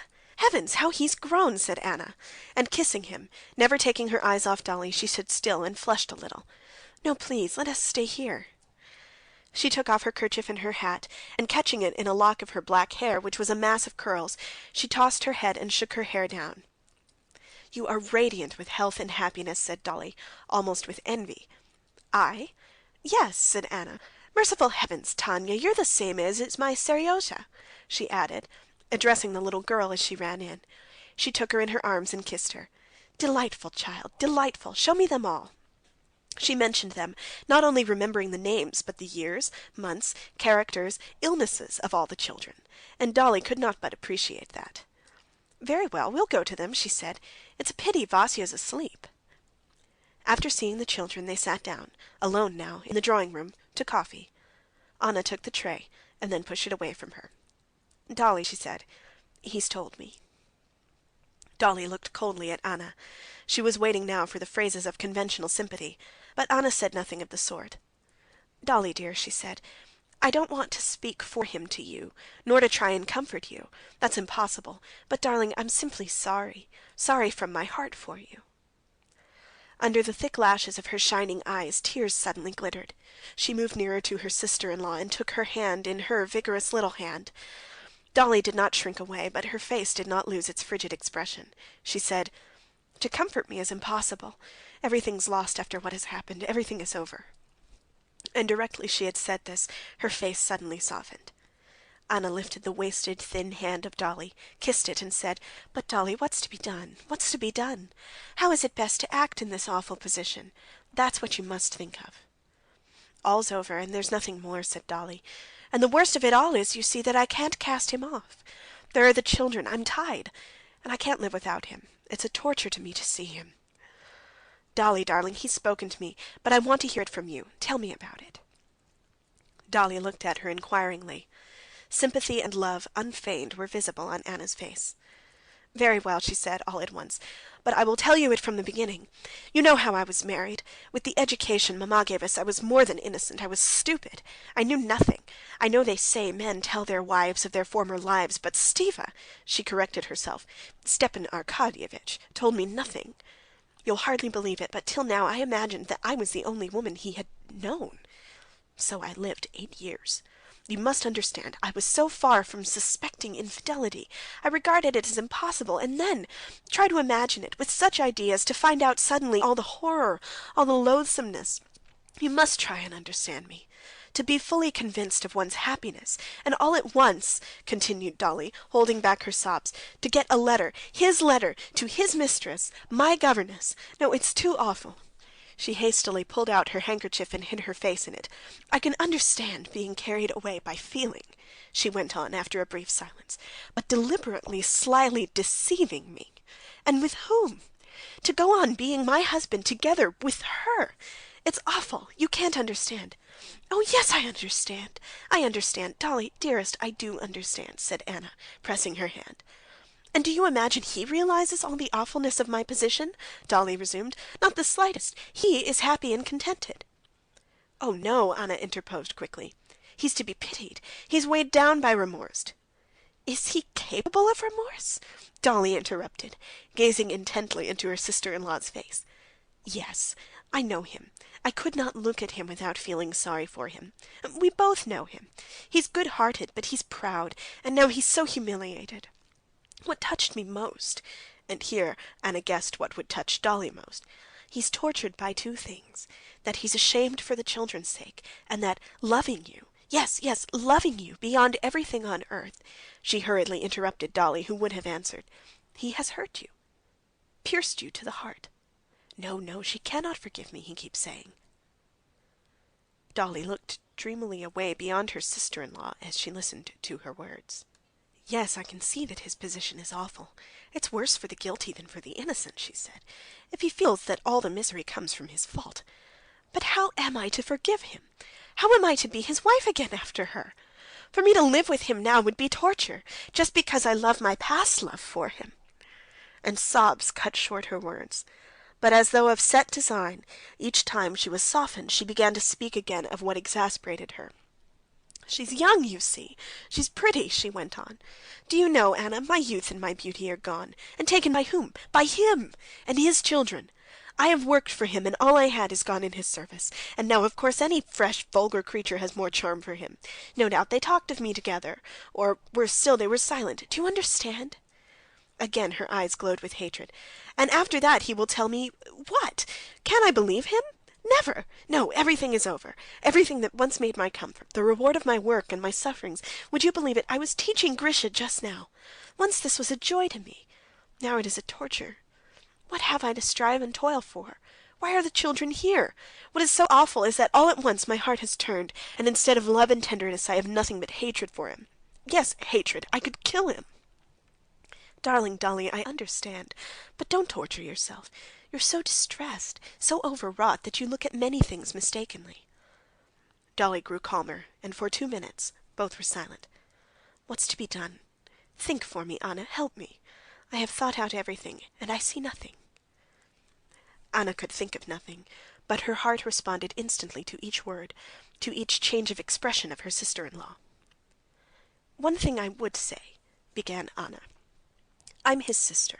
I know his character, that faculty of forgetting everything, everything." She waved her hand before her forehead. "That faculty for being completely carried away, but for completely repenting too. He cannot believe it. He cannot comprehend now how he can have acted as he did." "Oh, he understands. He understood," Dolly broke in. "But you're forgetting me. Does that make it easier for me?" "Wait a minute. When he told me, I will own I did not realize all the awfulness of your position. I saw nothing but him, and that the family was broken up. I felt sorry for him, but after talking to you, I see it as a woman quite differently. I see your agony, and I can't tell you how sorry I am for you. But, Dolly, darling, I fully realize your sufferings, only there is one thing I don't know. I don't know how much love there is still in your heart for him. That you know whether there is enough for you to be able to forgive him. If there is, forgive him." "No," Dolly was beginning, but Anna cut her short, kissing his hand once more. "I know more of the world than you do," she said. "I know how men like Stephen look at it. You speak of his talking of you with her. That never happened. Such men are unfaithful, but their home and their wife are sacred to them. Somehow or other these women are still looked on with contempt by them, and do not touch on their feeling for their family. They draw a sort of line that can't be crossed between them and their families. I don't understand it, but it's so." "Yes, but he has kissed her." "Dolly, hush, darling. I saw Stiva when he was in love with you. I remember the time when he came to me and cried, talking of you, and all the poetry and loftiness of his feelings for you. And I know that the longer he has lived with you, the loftier you have been in his eyes. You know we have sometimes laughed at him for putting in at every word. Dolly's a marvelous woman. You have always been a divinity for him, and you are that still, and this has not been an infidelity of the heart. But if it is repeated? It cannot be as I understand it. Yes, but could you forgive it? I don't know, I can't judge. Yes, I can," said Anna, thinking a moment, and grasping the position in her thought and weighing it in her inner balance, she added, "Yes, I can. Yes, I could forgive it. I could not be the same, no, but I could forgive it, and forgive it as though it had never been at all." "Oh, of course," Dolly interposed quickly, as though saying what she had more than once thought, "else it would not be forgiveness. If one forgives, it must be completely. Come, let us go. I'll take you to your room," she said, getting up, and on the way she embraced Anna. "My dear, how glad I am you came. It has made things better, ever so much better." End of chapter 19. This recording is in the public domain. Part 1, Chapter 20 of Anna Karenina. The whole of that day Anna spent at home, that is to say, at the Oblonskys', and received no one, though some of her acquaintances had already heard of her arrival, and come to call the same day. Anna spent the whole morning with Dolly and the children. She merely sent a brief note to her brother to tell him that he must not fail to dine at home. "Come, God is merciful," she wrote. Oblonsky did dine at home. The conversation was general, and his wife, speaking to him, addressed him as Stiva, as she had not done before. In the relations of the husband and wife the same estrangement still remained, but there was no talk now of separation, and Stepan Arkadyevitch saw the possibility of explanation and reconciliation. Immediately after dinner Kitty came in. She knew Anna Arkadyevna, but only very slightly, and she came now to her sisters with some trepidation at the prospect of meeting this fashionable Petersburg lady, whom everyone spoke so highly of. But she made a favorable impression on Anna Arkadyevna. She saw that at once. Anna was unmistakably admiring her loveliness and her youth. Before Kitty knew where she was, she found herself not merely under Anna's sway, but in love with her, as young girls do fall in love with older and married women. Anna was not like a fashionable lady, nor the mother of a boy of 8 years old. In the elasticity of her movements, the freshness and the unflagging eagerness which persisted in her face and broke out in her smile and her glance, she would rather have passed for a girl of 20, had it not been for a serious and at times mournful look in her eyes, which struck and attracted Kitty. Kitty felt that Anna was perfectly simple and concealing nothing, but that she had another higher world of interests inaccessible to her, complex and poetic. After dinner, when Dolly went away to her own room, Anna rose quickly and went up to her brother, who was just lighting a cigar. "Stiva," she said to him, winking gaily, crossing him and glancing toward the door, "go, and God help you." He threw down the cigar, understanding her, and departed through the doorway. When Stepan Arkadyevitch had disappeared, she went back to the sofa where she had been sitting, surrounded by the children. Either because the children saw that their mother was fond of this aunt, or that they felt a special charm in her themselves, the 2 elder ones, and the younger following their lead, as children so often do, had clung about their new aunt since before dinner, and would not leave her side. And it had become a sort of game among them to sit as close as possible to their aunt, to touch her, hold her little hand, kiss it, play with her ring, or even touch the flounce of her skirt. "Come, come, as we were sitting before," said Anna Arkadyevna, sitting down in her place. And again Grisha poked his little face under her arm and nestled with his head on her gown, beaming with pride and happiness. "And when is your next ball?" she asked Kitty. "Next week, and a splendid ball, one of those balls where everyone always enjoys oneself." "Why, are there balls where one always enjoys oneself?" said Anna with tender irony. "It's strange, but there are. At the Bobrishevs' one always enjoys oneself, and at the Nikitins' too, while at the Mezhkovs' it's always dull. Haven't you noticed it?" "No, my dear, for me there are no balls where one enjoys oneself," said Anna, and Kitty detected in her eyes that mysterious world which was not open to her. "For me there are some less dull and tiresome." "How can you be dull at a ball?" "Why should not I be dull at a ball?" inquired Anna. Kitty perceived that Anna knew what answer would follow. "Because you always look nicer than anyone." Anna had the faculty of blushing. She blushed a little and said, "In the first place, it's never so, and secondly, if it were, what difference would it make to me?" "Are you coming to this ball?" asked Kitty. "I imagine it won't be possible to avoid going. Here, take it," she said to Tanya, who was pulling the loosely fitting ring off her white, slender-tipped finger. "I should be so glad if you go. I should so like to see you at a ball." "Anyway, if I do go, I shall comfort myself with the thought that it's a pleasure to you. Grisha, don't pull my hair. It's untidy enough without that," she said, putting up a straying lock which Grisha had been playing with. "I imagine you at the ball in lilac." "And why in lilac precisely?" asked Anna, smiling. "Now, children, run along, do you hear? Miss Hoole is calling you to tea," she said, tearing the children from her, and sending them off to the dining room. "I know why you press me to come to the ball. You expect a great deal of this ball, and you want everyone to be there to take part in it." "How do you know? Yes." "Oh, what a happy time you're at," pursued Anna. "I remember, and I know that blue haze like the mist on the mountains in Switzerland, that mist which covers everything in that blissful time when childhood is just ending, and out of that vast circle, happy and gay, there is a path growing narrower and narrower, and it is delightful and alarming to enter the ballroom, bright and splendid as it is. Who has not been through it?" Kitty smiled without speaking. But how did she go through it? How I should like to know all her love story, thought Kitty, recalling the unromantic appearance of Alexey Alexandrovitch, her husband. "I know something. Stiva told me, and I congratulate you. I liked him so much," Anna continued. "I met Vronsky at the railway station." "Oh, was he there?" asked Kitty, blushing. "What was it Stiva told you?" "Stiva gossiped about it all, and I should be so glad. I traveled yesterday with Vronsky's mother," she went on, "and his mother talked without a pause of him. He's her favorite. I know mothers are partial, but...." "What did his mother tell you?" "Oh, a great deal, and I know that he's her favorite. Still, one can see how chivalrous he is. Well, for instance, she told me that he had wanted to give up all his property to his brother, that he had done something extraordinary when he was quite a child, saved a woman out of the water, He's a hero, in fact," said Anna, smiling and recollecting the 200 roubles he had given at the station. But she did not tell Kitty about the 200 roubles. For some reason it was disagreeable to her to think of it. She felt that there was something that had to do with her in it, and something that ought not to have been. "She pressed me very much to go and see her," Anna went on, "and I should be glad to go see her tomorrow. Stiva is staying a long while in Dolly's room, thank God," Anna added, changing the subject, and getting up, Kitty fancied, displeased with something. "No, I'm first! No, I!" screamed the children, who had finished tea, running up to their Aunt Anna.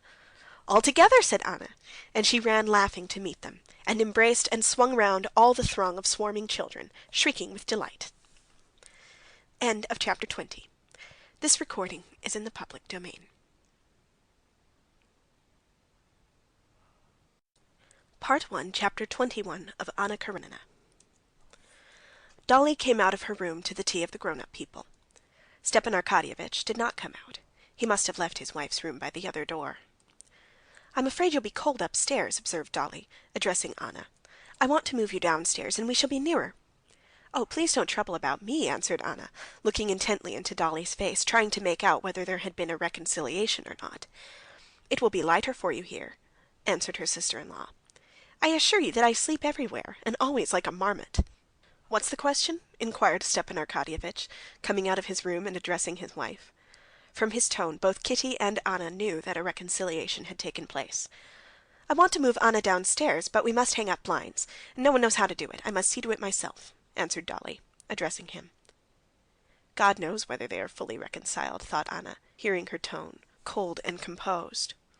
"Oh, nonsense, Dolly, always making difficulties," answered her husband. "Come, I'll do it all if you like." "Yes, they must be reconciled," thought Anna. "I know how you do everything," answered Dolly. "You tell Matvey to do what can't be done, and go away yourself, leaving him to make a muddle of everything." And her habitual mocking smile curved the corners of Dolly's lips as she spoke. Full reconciliation, thought Anna. Thank God! And rejoicing that she was the cause of it, she went up to Dolly and kissed her. "Not at all. Why do you always look down on me and Matvey?" said Stepan Arkadyevitch, smiling hardly perceptibly, and addressing his wife. The whole evening Dolly was, as always, a little mocking in her tone to her husband, while Stepan Arkadyevitch was happy and cheerful, but not so as to seem as though, having been forgiven, he had forgotten his offense. At 9:30, particularly joyful and pleasant family conversation over the tea-table at the Oblonskys' was broken up by an apparently simple incident. But this simple incident for some reason struck everyone as strange. Talking about common acquaintances in Petersburg, Anna got up quickly. "She is in my album," she said. "And by the way, I'll show you my Seryozha," she added, with a mother's smile of pride. Towards 10 o'clock, when she usually said good night to her son, and often before going to a ball put him to bed herself, she felt depressed at being so far from him, and whatever she was talking about, she kept coming back in thought to her curly-headed Seryozha. She longed to look at his photograph and talk of him. Seizing the first pretext, she got up, and with her light, resolute step, went for her album. The stairs up to her room came out on the landing of the great warm main staircase. Just as she was leaving the drawing-room, a ring was heard in the hall. "Who can that be?" said Dolly. "It's too early for me to be fetched, and for anyone else it's late," observed Kitty. "Sure to be someone with papers for me," put in Stepan Arkadyevitch. When Anna was passing the top of the staircase, a servant was running up to announce the visitor, while the visitor himself was standing under a lamp.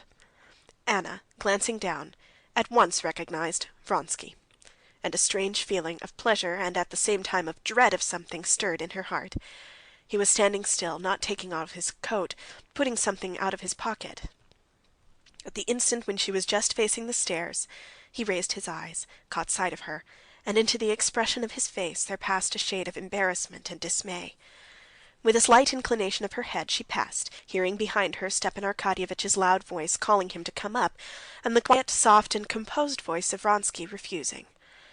When Anna returned with the album he was already gone, and Stepan Arkadyevitch was telling them that he had called to inquire about the dinner they were giving the next day to a celebrity who had just arrived. "And nothing would induce him to come up. What a queer fellow he is," added Stepan Arkadyevitch. Kitty blushed. She thought that she was the only person who knew why he had come, and why he would not come up. "He's been at home," she thought, "and didn't find me, and thought I should be here, but he did not come up because he thought it late, and Anna's here." All of them looked at each other, saying nothing, and began to look at Anna's album. There was nothing either exceptional or strange in a man's calling at 9:30 on a friend to inquire details of a proposed dinner party and not coming in, but it seemed strange to all of them. Above all, it seemed strange and not right to Anna. End of chapter 21. This recording is in the public domain. Part 1, Chapter 22 of Anna Karenina. The ball was only just beginning as Kitty and her mother walked up the great staircase, flooded with light, and lined with flowers and footmen in powder and red coats. From the rooms came a constant steady hum, as from a hive, and the rustle of movement, and while on the landing between trees they gave last touches to their hair and dresses before the mirror, they heard from the ballroom the careful distinct notes of the fiddles of the orchestra beginning the first waltz. A little old man in civilian dress, arranging his grey curls before another mirror and diffusing an odor of scent, stumbled against them on the stairs and stood aside, evidently admiring Kitty, whom he did not know. A beardless youth, one of those society youths whom the old Prince Shtcherbatsky called young bucks, in an exceedingly open waistcoat, straightening his white tie as he went, bowed to them, and after running by, came back to ask Kitty for a quadrille. As the first quadrille had already been given to Vronsky, she had to promise this youth the second. An officer, buttoning his glove, stood aside in the doorway, and, stroking his moustache, admired rosy Kitty. Although her dress, her coiffure, and all the preparations for the ball had cost Kitty great trouble and consideration, at this moment she walked into the ballroom in her elaborate tulle dress over a pink slip as easily and simply as though all the rosettes and lace, all the minute details of her attire had not cost her family a moment's attention, as though she had been born in that tulle and lace, with her hair done up high on her head, and a rose and 2 leaves on the top of it. When just before entering the ballroom, the princess, her mother, tried to turn right side out the ribbon of her sash, Kitty had drawn back a little. She felt that everything must be right of itself, and graceful, and nothing could need setting straight. It was one of Kitty's best days. Her dress was not uncomfortable anywhere. Her lace bertha did not droop anywhere. Her rosettes were not crushed nor torn off. Her pink slippers with high, hollowed-out heels did not pinch, but gladdened her feet, and the thick rolls of fair chignon kept up on her head as if they were her own hair. All the 3 buttons buttoned up without tearing the long glove that covered her hand, without concealing its lines. The black velvet of her locket nestled with special softness round her neck. That velvet was delicious. At home, looking at her neck in the looking-glass, Kitty had felt that that velvet was speaking. About all the rest there might be a doubt, but the velvet was delicious. Kitty smiled here, too, at the ball, when she glanced at it in the glass. Her bare shoulders and arms gave Kitty a sense of chill marble, a feeling she particularly liked. Her eyes sparkled, and her rosy lips could not keep from smiling from the consciousness of her own attractiveness. She had scarcely entered the ballroom and reached the throng of ladies, all tulle, ribbons, lace, and flowers, waiting to be asked to dance. Kitty was never one of that throng, when she was asked for a waltz, and asked by the best partner, the first star in the hierarchy of the ballroom, a renowned director of dances, a married man, handsome and well-built, Yegorushka Korsunsky. He had only just left the Countess Bonina, with whom he had danced the first half of the waltz, and scanning his kingdom, that is to say, a few couples who had started dancing, he caught sight of Kitty, entering, and flew up to her with that peculiar easy amble which is confined to directors of balls. Without even asking her if she cared to dance, he put out his arm to encircle her slender waist. She looked round for someone to give her fan to, and their hostess, smiling to her, took it. "How nice you've come in such good time," he said to her, embracing her waist. "Such a bad habit to be late." Bending her left hand, she laid it on his shoulder, and her little feet in their pink slippers began swiftly, lightly, and rhythmically moving over the slippery floor in time to the music. "It's a rest to waltz with you," he said to her as they fell into the first slow steps of the waltz. "It's exquisite, such lightness, precision." He said to her the same thing he said to almost all his partners whom he knew well. She smiled at his praise, and continued to look about the room over his shoulder. She was not like a girl at her first ball, for whom all faces in the ballroom melt into one vision of fairyland, and she was not a girl who had gone the stale round of balls till every face in the ballroom was familiar and tiresome. But she was in the middle stage between those two. She was excited, and at the same time she had sufficient self-possession to be able to observe. In the left corner of the ballroom she saw the cream of society gathered together. There, incredibly naked, was the beauty Lidi, Korsunsky's wife. There was the lady of the house. There shone the bald head of Krivin, always to be found where the best people were. In that direction gazed the young men, not venturing to approach. There, too, she descried Stiva, and there she saw the exquisite figure and head of Anna in a black velvet gown. And he was there. Kitty had not seen him since the evening she had refused Levin. With her long-sighted eyes she knew him at once, and was even aware that he was looking at her. "Another turn, eh? You're not tired?" said Korsunsky, a little out of breath. "No, thank you." "Where shall I take you?" "Madame Karenina is here, I think. Take me to her." "Wherever you command." And Korsunsky began waltzing with measured steps straight toward the group in the left corner, continually saying, "Pardon, mesdames, pardon, pardon, mesdames," and steering his course through the sea of lace, tulle, and ribbon, and not disarranging a feather, he turned his partner sharply round, so that her slim ankles, in light, transparent stockings, were exposed to view, and her train floated out in fan shape and covered Krivin's knees.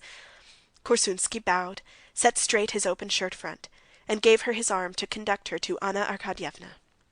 Kitty, flushed, took her train from Krivin's knees, and a little giddy looked round, seeking Anna. Anna was not in lilac, as Kitty had so urgently wished, but in a black, low-cut velvet gown, showing her full throat and shoulders, that looked as though carved in old ivory, and her rounded arms with tiny slender wrists. The whole gown was trimmed with Venetian guipure. On her head, amid her black hair, her own, with no false additions, was a little wreath of pansies, and a bouquet of the same in black ribbon of her sash among white lace. Her coiffure was not striking. All that was noticeable was the little wilful tendrils of her curly hair that would always break free around her neck and temples. Round her well-cut, strong neck was a thread of pearls. Kitty had been seeing Anna every day. She adored her, and had pictured her invariably in lilac. But now, seeing her in black, she felt that she had not fully seen her charm. She saw her now as someone quite new and surprising to her. Now she understood that Anna could not have been in lilac, and that her charm was just that she always stood out against her attire, that her dress could never be noticeable on her, and her black dress with its sumptuous lace was not noticeable on her. It was only the frame, and all that was seen was she, simple, natural, elegant, and at the same time gay and eager. She was seen holding herself, as always, very erect, and when Kitty drew near to the group, she was speaking to the master of the house, her head slightly turned toward him. "No, I don't throw stones," she was saying, in answer to something, "though I can't understand it," she went on, shrugging her shoulders, and she turned at once with a soft smile of protection towards Kitty. With a flying feminine glance she scanned her attire, and made a movement of her head, hardly perceptible, but understood by Kitty, signifying approval of her dress and her looks. "You came into the room dancing," she added. "This is one of my most faithful supporters," said Korsunsky, bowing to Anna Arkadyevna, whom he had not seen yet. "The princess helps to make balls happy and successful. Anna Arkadyevna, a waltz," he said, bending down to her. "Why, have you met?" inquired their host. "Is there anyone we have not met? My wife and I are like white wolves. Everyone knows us," answered Korsunsky. "A waltz, Anna Arkadyevna." "I don't dance when it's possible not to dance," she said. "But tonight it is impossible," answered Korsunsky. At that instant Vronsky came up. "Well, since it's impossible tonight, let us start," she said, not noticing Vronsky's bow, and she hastily put her hand on Korsunsky's shoulder. "What is she vexed with him about?" thought Kitty, discerning that Anna had intentionally not responded to Vronsky's bow. Vronsky went up to Kitty, reminding her of the first quadrille, and expressing his regret that he had not seen her all this time. Kitty gazed in admiration at Anna waltzing, and listened to him. She expected him to ask her for a waltz, but he did not, and she glanced wonderingly at him. He flushed slightly, and hurriedly asked her to waltz, but he had only just put his arm round her waist and taken the first step, when the music suddenly stopped. Kitty looked into his face, which was so close to her own, and long afterwards, for several years after, that look full of love, to which he made no response, cut her to the heart with an agony of shame. "Pardon, pardon! Waltz, waltz!" shouted Korsunsky from the other side of the room, and seizing the first young lady he came across, he began dancing himself. End of chapter 22. This recording is in the public domain. Part 1, Chapter 23 of Anna Karenina. Vronsky and Kitty waltzed several times round the room. After the first waltz, Kitty went to her mother, and she had hardly time to say a few words to Countess Nordston when Vronsky came up again for the first quadrille. During the quadrille, nothing of significance was said.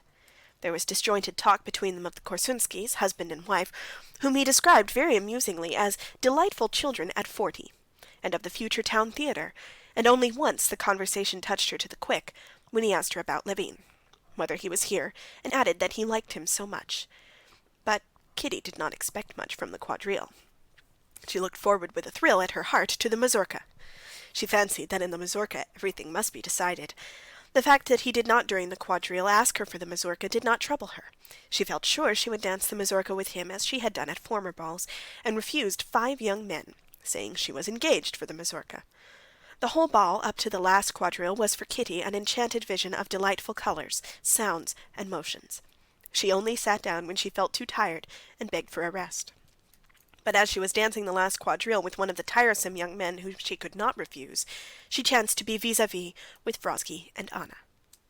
She had not been near Anna again since the beginning of the evening, and now again she saw her suddenly quite new and surprising.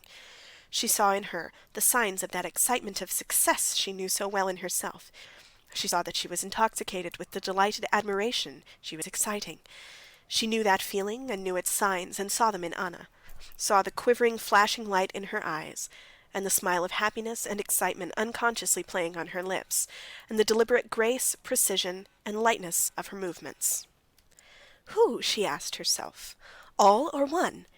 And not assisting the harassed young man, who she was dancing with in the conversation, the thread of which he had lost and could not pick up again, she obeyed with external liveliness the peremptory shouts of the Korsunskys, starting them all into the grand ronde, and then into the Schein, and at the same time she kept watch with a growing pang at her heart.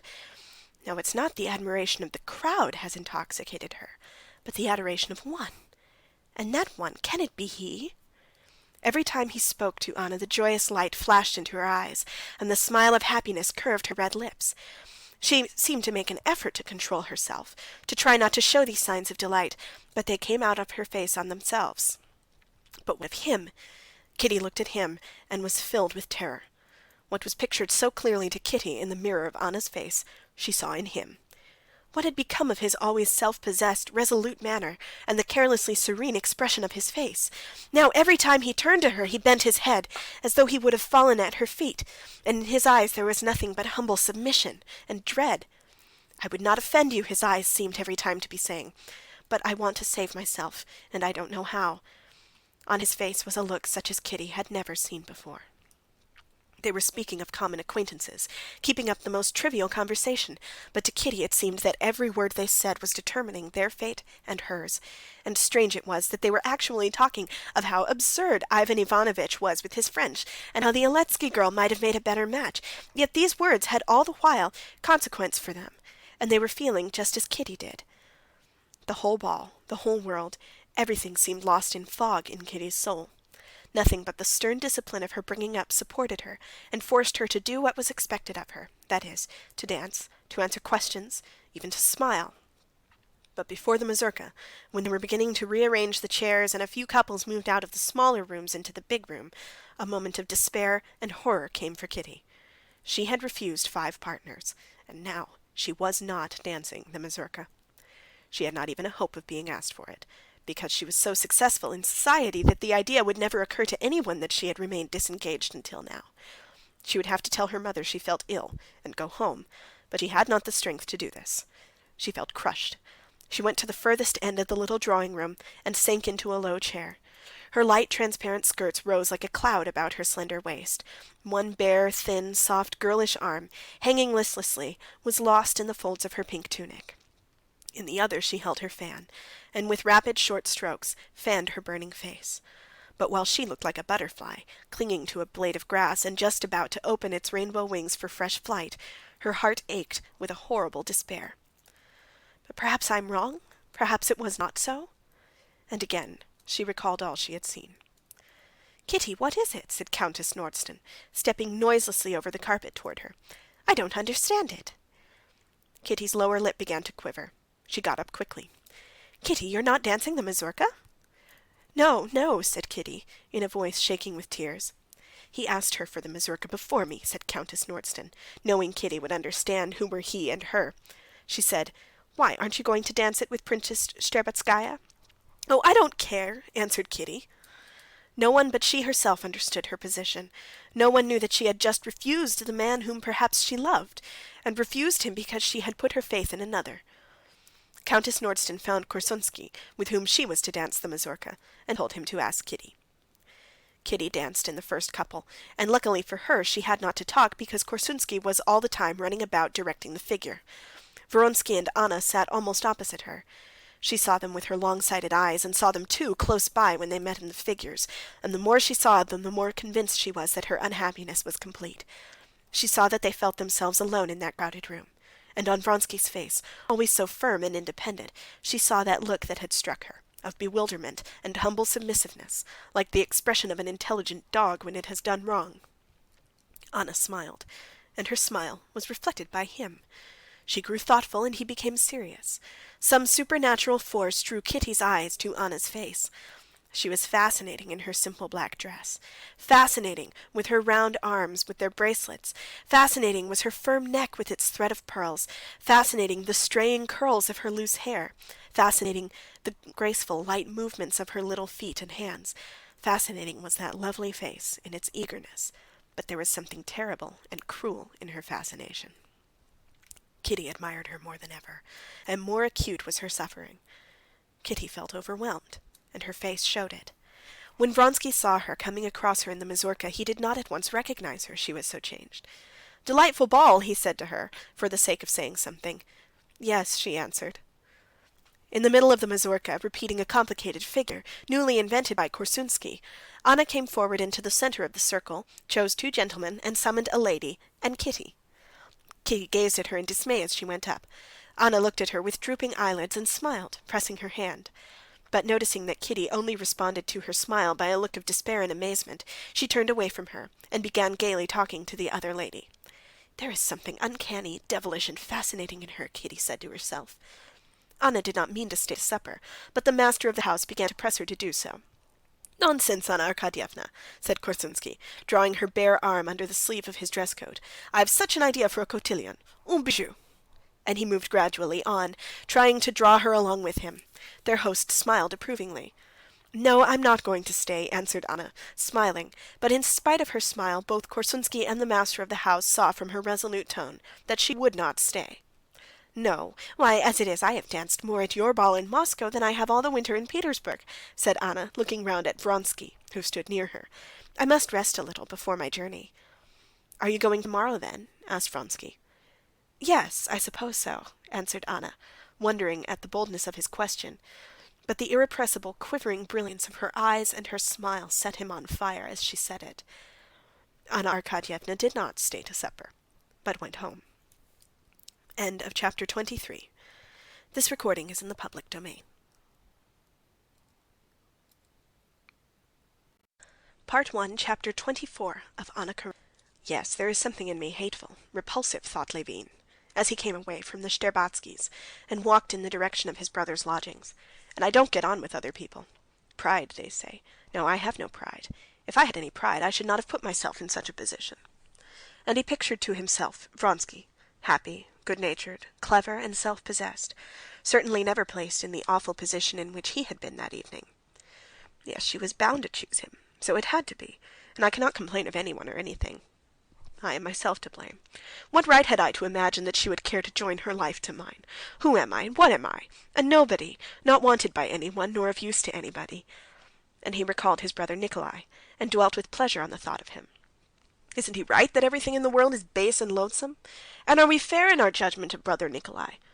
Of course, from the point of view of Prokofy, seeing him in a torn cloak and tipsy, he's a despicable person. But I know him differently. I know his soul, and know that we are like him.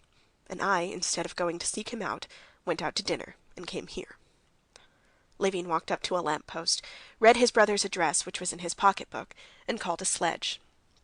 All the long way to his brother's, Levin vividly recalled all the facts familiar to him of his brother Nikolai's life. He remembered how his brother had, while at the university and for a year afterwards, in spite of the jeers of his companions, lived like a monk, strictly observing all religious rites, services, and fasts, and avoiding every sort of pleasure, especially women. And afterwards how he had all at once broken out. He had associated with the most horrible people, and rushed into the most senseless debauchery. He remembered later the scandal over a boy whom he had taken from the country to bring up, and in a fit of rage had so violently beaten that the proceedings were brought against him for unlawful wounding. Then he recalled the scandal with a sharper, to whom he had lost money and given a promissory note, and against whom he had himself lodged a complaint, asserting that he had cheated him. This was the money Sergey Ivanovitch had paid. Then he remembered how he had spent a night in the lock-up for disorderly conduct in the street.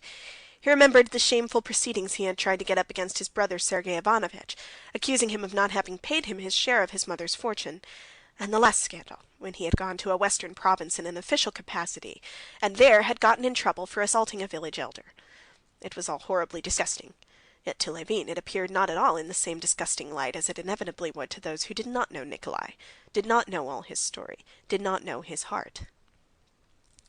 Levin remembered that when Nikolai had been in the devout stage, the period of fasts and monks and church services, when he was seeking in religion a support and a curb for his passionate temperament, everyone, far from encouraging him, had jeered at him, and he too with the others. They had teased him, called him Noah and monk, and when he had broken out, no one had helped him, but everyone had turned away from him with horror and disgust. Levin felt that, in spite of all the ugliness of his life, his brother Nikolai, in his soul, in the very depths of his soul, was no more in the wrong than the people who despised him. He was not to be blamed for having borne with his unbridled temperament and his somehow limited intelligence, but he had always wanted to be good. I will tell him everything without reserve, and I will make him speak without reserve too, and I'll show him that I love him, and so understand him, Levin resolved to himself, as, toward 11 o'clock, he reached the hotel of which he had the address. At the top, 12 and 13, the porter asked Levin's inquiry. "At home?" "Sure to be at home." The door of number 12 was half open, and there came out into the streak of light thick fumes of cheap, poor tobacco, and the sound of a voice unknown to Levin, but he knew at once that his brother was there. He heard his cough. As he went in the door, the unknown voice saying, "It all depends with how much judgment and knowledge the thing's done." Konstantin Levin looked in at the door, and he saw that the speaker was a young man with an immense shock of hair, wearing a Russian jerkin, and that a pock-marked woman in a woolen gown, without collar or cuffs, was seated on the sofa. His brother was not to be seen. Konstantin felt a sharp pang at his heart at the thought of the strange company in which his brother spent his life. No one had heard him, and Konstantin, taking off his galoshes, listened to what the gentleman in the jerkin was saying. He was speaking of some enterprise. "Well, the devil flay them, the privileged classes!" his brother's voice responded with a cough. "Masha, get us some supper and some wine if there's any left, or else go and get some." The woman rose, came out from behind the screen, and saw Konstantin. "There's some gentleman, Nikolai Dmitrovitch," she said. "Whom do you want?" said the voice of Nikolai Levin, angrily. "It is I," answered Konstantin Levin, coming forward into the light. "Who's I?" Nikolai's voice said again, still more angrily. He could be heard getting up hurriedly, stumbling against something, and Levin saw him, facing him in the doorway, the big scared eyes, and the huge, thin, stooping figure of his brother, so familiar and yet astonishing in its weirdness and sickliness. He was even thinner than 3 years before, when Konstantin Levin had seen him last. He was wearing a short coat, and his hands and big bones seemed huger than ever. His hair had grown thinner, the same straight mustache hid his lips, the same eyes gazed strangely and naively at his visitor. "Ah, Kostya!" he exclaimed suddenly, recognizing his brother, and his eyes lit up with joy. But the same second he looked round at the young man, and gave the nervous jerk of his head and neck that Konstantin knew so well, as if his neckband hurt him, and a quite different expression, wild, suffering, and cruel, rested on his emaciated face. "I wrote to you and Sergey Ivanovitch both that I don't know you and don't want to know you. What is it you want?" He was not at all the same as Konstantin had been fancying him. The worst and most tiresome part of his character, what made all revelations with him so difficult, had been forgotten by Konstantin Levin when he thought of him, and now, when he saw his face, and especially that nervous twitching of his head, he remembered it all. "I didn't want to see you for anything," he answered timidly. "I've simply come to see you." His brother's timidity obviously softened Nikolai. His lips twitched. "Oh, so that's it," he said. Well, come in, sit down. Like some supper? Masha, bring supper for 3. No, stop a minute. Do you know who this is?" he said, addressing his brother, and indicating the gentleman in the jerkin. "This is Mr. Kritsky, my friend from Kiev. A very remarkable man. He's persecuted by the police, of course, because he's not a scoundrel." And he looked round in the way he always did at everyone in the room. Seeing that the woman standing in the doorway was moving to go, he shouted to her, "Wait a minute, I said." And with the inability to express himself, the incoherence that Konstantin knew so well, he began, with another look round at everyone, to tell his brother Kritsky's story, how he had been expelled from the university for starting a benefit society for poor students in Sunday schools, and how he had afterwards been a teacher in a peasant school, and how he had been driven out of that too, and had afterwards been condemned for something. "You're of the Kiev University?" said Konstantin Levin to Kritsky, to break the awkward silence that followed. "Yes, I was of Kiev," Kritsky replied angrily, his face darkening. "And this woman," Nikolay Levin interrupted him, pointing to her, "is the partner of my life, Marya Nikolaevna. I took her out of a bad house," and he jerked his neck saying this, "but I love her and respect her, and anyone who wants to know me," he added, raising his voice and knitting his brows, "I beg to love her and respect her. She is just the same as my wife, just the same. So now you know whom you've to do with, and if you think you're lowering yourself, well, here's the floor and there's the door." And again his eyes traveled inquiringly over all of them. "Why I should be lowering myself, I don't understand." "Then, Masha, tell them to bring supper. 3 portions, spirits and wine. No, wait a minute. No, it doesn't matter. Go along." End of chapter 24. This recording is in the public domain.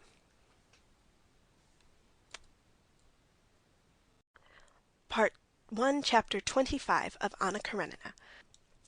"So, you see," pursued Nikolay Levin, painfully wrinkling his forehead and twitching. It was obviously difficult for him to think of what to say and do. "Here, do you see?" He pointed to some sort of iron bars, fastened together with strings, lying in a corner of the room. "Do you see that? That's the beginning of a new thing we're going into. It's a productive association." Konstantin scarcely heard him. He looked into his sickly, consumptive face, and he was more and more sorry for him, and he could not force himself to listen to what his brother was telling him about the association. He saw that this association was a mere anchor to save himself from self-contempt. Nikolay Levin went on talking. "You know that capital oppresses the laborer. The laborers with us, the peasants, bear all the burden of labor, and are so placed that however much work, they can't escape from their position of beasts of burden. All the profits of labor on which they might improve their position and gain leisure for themselves, and after that education, all the surplus values are taken from them by capitalists. And society is so constituted that the harder they work, the greater the profit of the merchants and the landowners, while they stay beasts of burden to the end. And that state of things must be changed," he finished up, and looked questioningly at his brother. "Yes, of course," said Konstantin, looking at the patch of red that had come out on his brother's projecting cheekbones. "And so we're founding a locksmiths' association, where all the production and profit and all the chief instruments of production will be in common." "Where's the association to be?" asked Konstantin Levin. "In the village of Vostrom, Kazan government." "But why in a village? In the villages I think there's plenty of work as it is. Why a locksmiths' association in a village?" "Why? Because the peasants are just as much slaves as they ever were, and that's why you and Sergey Ivanovitch don't like people to try and get them out of their slavery," said Nikolay Levin, exasperated by the objection. Konstantin Levin sighed, looking meanwhile about the cheerless and dirty room. This sigh seemed to exasperate Nikolay still more.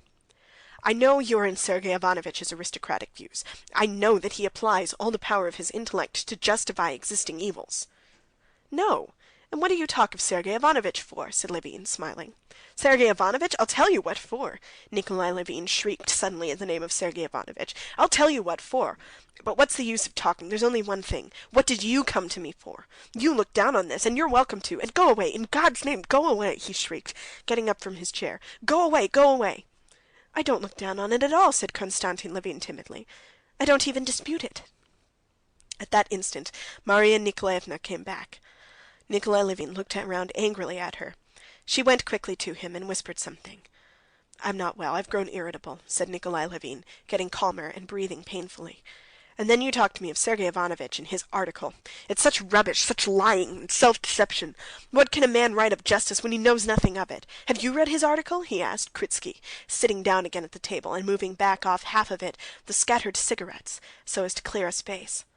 "I've not read it," Kritsky responded gloomily, obviously not desiring to enter into the conversation. "Why not?" said Nikolay Levin, now turning with exasperation upon Kritsky.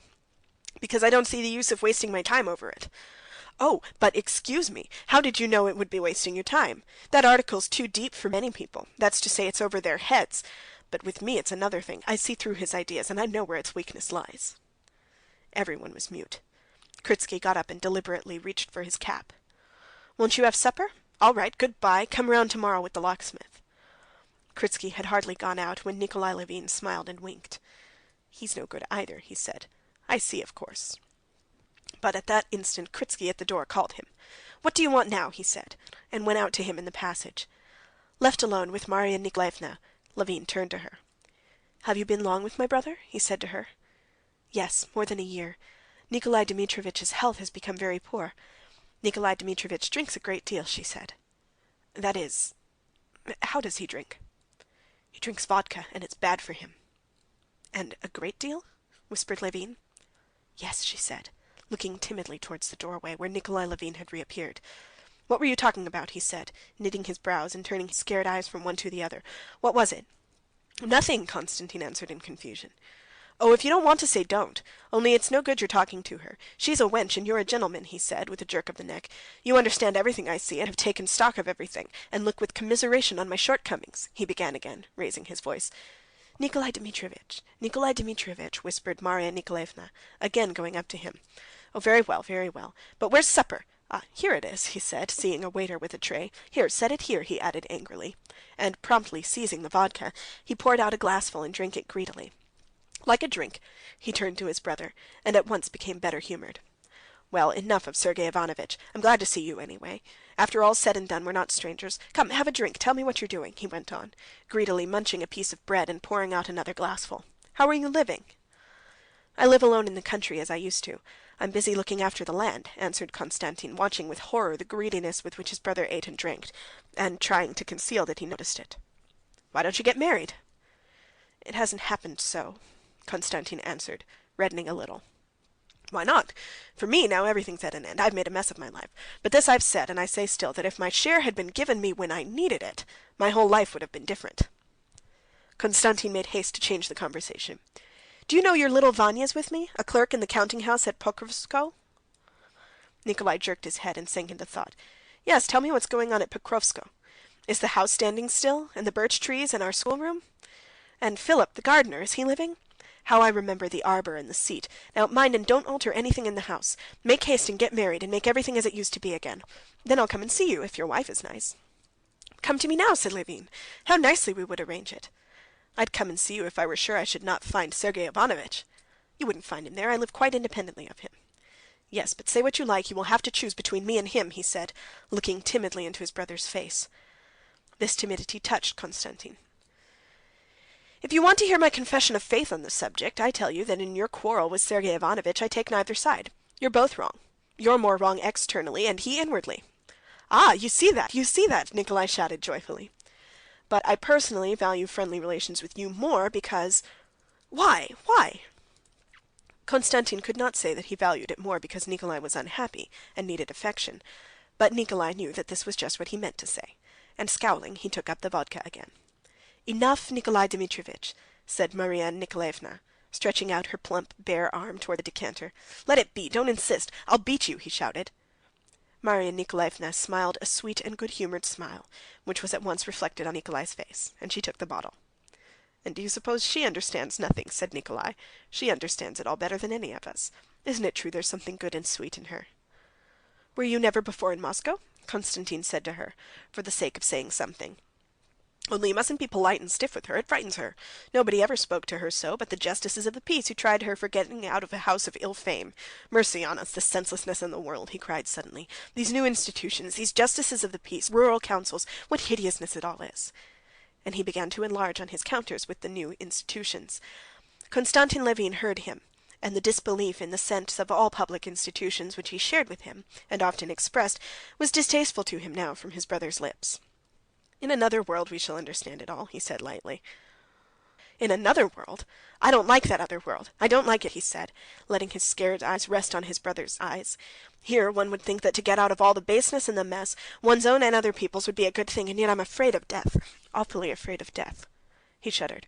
"Do drink something. Would you like some champagne? Or shall we go somewhere? Let's go to the gypsies. Do you know I have got so fond of the gypsies and Russian songs." His speech had begun to falter, and he passed abruptly from one subject to another. Konstantin, with the help of Masha, persuaded him not to go out anywhere, and got him to bed, hopelessly drunk.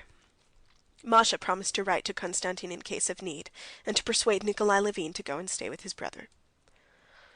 End of chapter 25. This recording is in the public domain.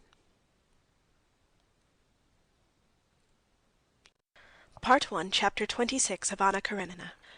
In the morning Konstantin Levin left Moscow, and towards evening he reached home.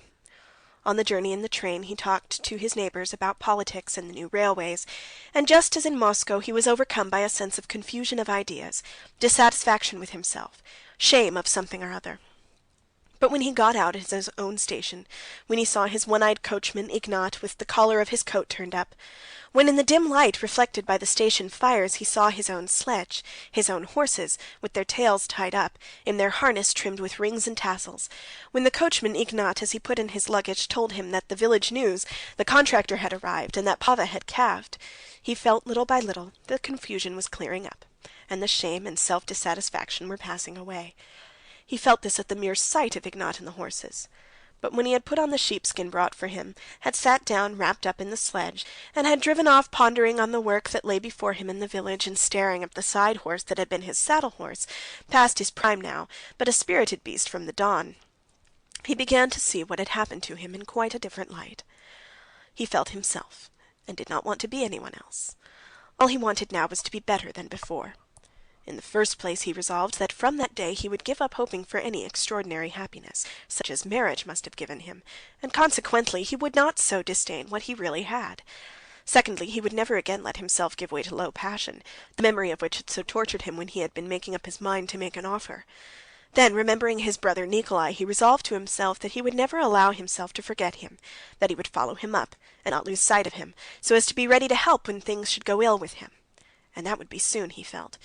Then, too, his brother's talk of communism, which he treated so lightly at the time, now made him think. He considered a revolution in economic conditions nonsense, but he always felt the injustice of his own abundance in comparison with the poverty of the peasants, and now he determined that, so as to feel quite in the right, though he had worked hard and lived by no means luxuriously before, he would now work still harder, and would allow himself even less luxury. And all this seemed to him so easy a conquest over himself that he spent the whole drive in the pleasantest daydreams. With a resolute feeling of hope in a new, better life, he reached home before 9 o'clock at night. The snow of the little quadrangle before the house was lit up by a light in the bedroom windows of his old nurse, Agafea Mihalovna, who performed the duties of housekeeper in his house. She was not yet asleep. Kozma, waked up by her, came sidling sleepily out onto the steps.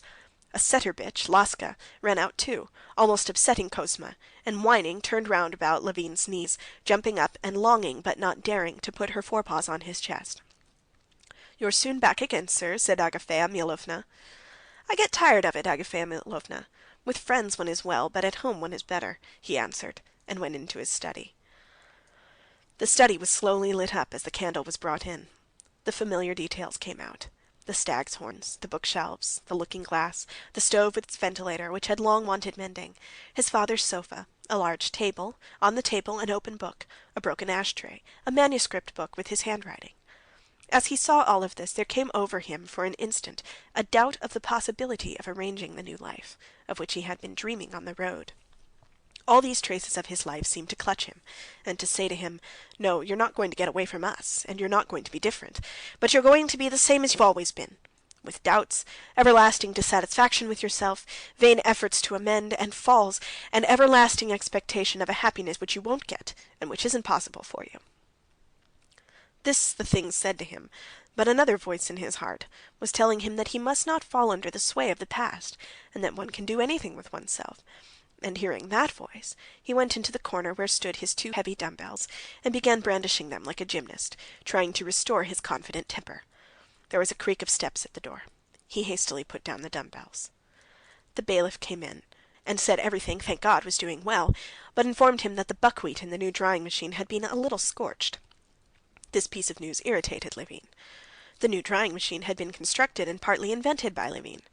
The bailiff had always been against the drying machine, and now it was with suppressed triumph that he announced that the buckwheat had been scorched. Levin was firmly convinced that if the buckwheat had been scorched, it was only because precautions had not been taken for which he had hundreds of times given orders. He was annoyed and reprimanded the bailiff. But there had been an important and joyful event.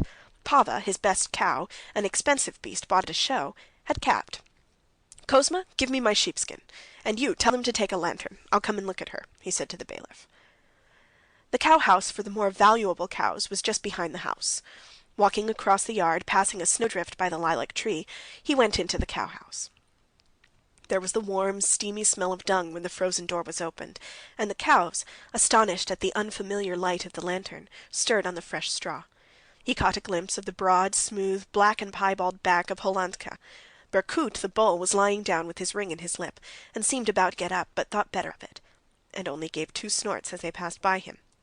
Pava, a perfect beauty, huge as a hippopotamus, with her back turned to them, prevented their seeing the calf, as she sniffed her all over. Levin went into the pen, looked Pava over, and lifted the red and spotted calf onto her long, tottering legs. Pava, uneasy, began lowing, but when Levin put the calf close to her, she was soothed, and sighing heavily, began licking her with her rough tongue. The calf, fumbling, poked her nose under her mother's udder and stiffened her tail out straight. "Here, bring the light, Fyodor, this way," said Levin, examining the calf. "Like the mother, though the color takes after the father, but that's nothing. Very good. Long and broad in the haunch. Vasily Fedorovitch, isn't she splendid?" he said to the bailiff, quite forgiving him for the buckwheat under the influence of his delight in the calf. "How could she fail to be? Oh, Semyon the contractor came the day after you left. You must settle with him, Konstantin Dmitrievitch," said the bailiff. "I did inform you about the machine." This question was enough to take Levin back to all the details of his work on the estate, which was on a large scale and complicated. He went straight from the cow-house to the counting-house, and after a little conversation with the bailiff and Semyon the contractor, he went back to the house and straight upstairs to the drawing-room. End of chapter 26. This recording is in the public domain. Part 1, Chapter 27 of Anna Karenina. The house was big and old-fashioned, and Levin, though he lived alone, had the whole house heated and used. He knew that this was stupid. He knew that it was positively not right, and contrary to his present new plans. But this house was a whole world to Levin. It was the world in which his father and mother had lived and died. They had lived just the life that to Levin seemed the ideal of perfection, and that he had dreamed of beginning with his wife, his family. Levin scarcely remembered his mother. His conception of her was for him a sacred memory, and his future wife was bound to be in his imagination a repetition of that exquisite, holy ideal of a woman that his mother had been. He was so far from conceiving of love for woman apart from marriage, that he positively pictured to himself first the family, and only secondarily the woman who would give him a family. His ideas of marriage were consequently quite unlike those of the great majority of his acquaintances, for whom getting married was one of the numerous facts of social life. For Levin it was the chief affair of life, on which its whole happiness turned, and now he had to give up that. When he had gone into the little drawing-room where he always had tea, and had settled himself in his armchair with a book, and Agafea Mihalovna had brought him tea, and with her usual, "Well, I'll stay a while, sir," had taken a chair in the window, he felt that, however strange it might be, he had not parted from his daydreams, and that he could not live without them. Whether with her or with another, still it would be. He was reading a book and thinking of what he was reading, and stopping to listen to Agafea Mihalovna, who gossiped away without flagging, and yet with all that, all sorts of pictures of family life and work in the future rose disconnectedly before his imagination. He felt that in the depths of his soul something had been put in its place, settled down and laid to rest. He heard Agafea Mihalovna talking of how Prohor had forgotten his duty to God, and with the money Levin had given him to buy a horse, had been drinking without stopping, and had beaten his wife till she half killed her. He listened and read his book, and recalled the whole train of ideas suggested by his reading. It was Tyndall's treatise on heat. He recalled his own criticisms of Tyndall, of his complacent satisfaction in the cleverness of his experiments, and for his lack of philosophic insight. And suddenly there floated into his mind the joyful thought, "In 2 years' time I shall have 2 Dutch cows. Pava herself will perhaps still be alive. A dozen young daughters of Berkut, and then 3 others. How lovely!" He took up his book again. Very good. Electricity and heat are the same thing. But is it possible to substitute the one quantity for the other in the equation for the solution of the problem? No. Well, then what of it? The connection between all the forces of nature is felt instinctively. It's particularly nice if Papa's daughter should be a red-spotted cow, and all the herd will take after her, and the other three too. Splendid! To go out with my wife and visitors to meet the herd. My wife says Kostya and I looked after that calf like a child. How can it interest you so much, says the visitor. Everything that interests him interests me. But who will she be? And he remembered what had happened at Moscow. Well, there's nothing to be done. It's not my fault, but now everything shall go on in a new way. It's nonsense to pretend that life won't let one, that the past won't let one. One must struggle to live better, much better. He raised his head and fell to dreaming. Old Laska, who had not yet fully digested her delight at his return, and had run out into the yard to bark, came back wagging her tail, and crept up to him, bringing in the scent of fresh air, put her head under his hand and whined plaintively, asking to be stroked. "There, who'd have thought it?" said Agafea Mihalovna. "The dog, now, why, she understands that her master's come home, and that he's low-spirited." "Why low-spirited?" "Do you suppose I don't see it, sir? It's high time I should know the gentry. Why, I've grown up from a little thing with them. It's nothing, sir, so long as there's health and a clear conscience." Levin looked intently at her, surprised at how well she knew his thought. "Shall I fetch you another cup?" said she, and taking his cup, she went out. Laska kept poking her head under his hand. He stroked her, and she promptly curled up at his feet, laying her head on a hind paw. And in token of all now being well and satisfactory, she opened her mouth a little, smacked her lips, and settling her sticky lips more comfortably about her old teeth, she sank into blissful repose. Levin watched all her movements attentively. "That's what I'll do," he said to himself. "That's what I'll do. Nothing's amiss. All is well." End of chapter 27. This recording is in the public domain. Part 1, Chapter 28 of Anna Karenina. After the ball, early the next morning, Anna Arkadyevna sent her husband a telegram that she was leaving Moscow the same day. "No, I must go," she explained to her sister-in-law, the change in her plans in a tone that suggested she had to remember so many things that there was no enumerating them. "No, it had really better be today." Stepan Arkadyevitch was not dining at home, but he promised to come and see his sister off at 7 o'clock.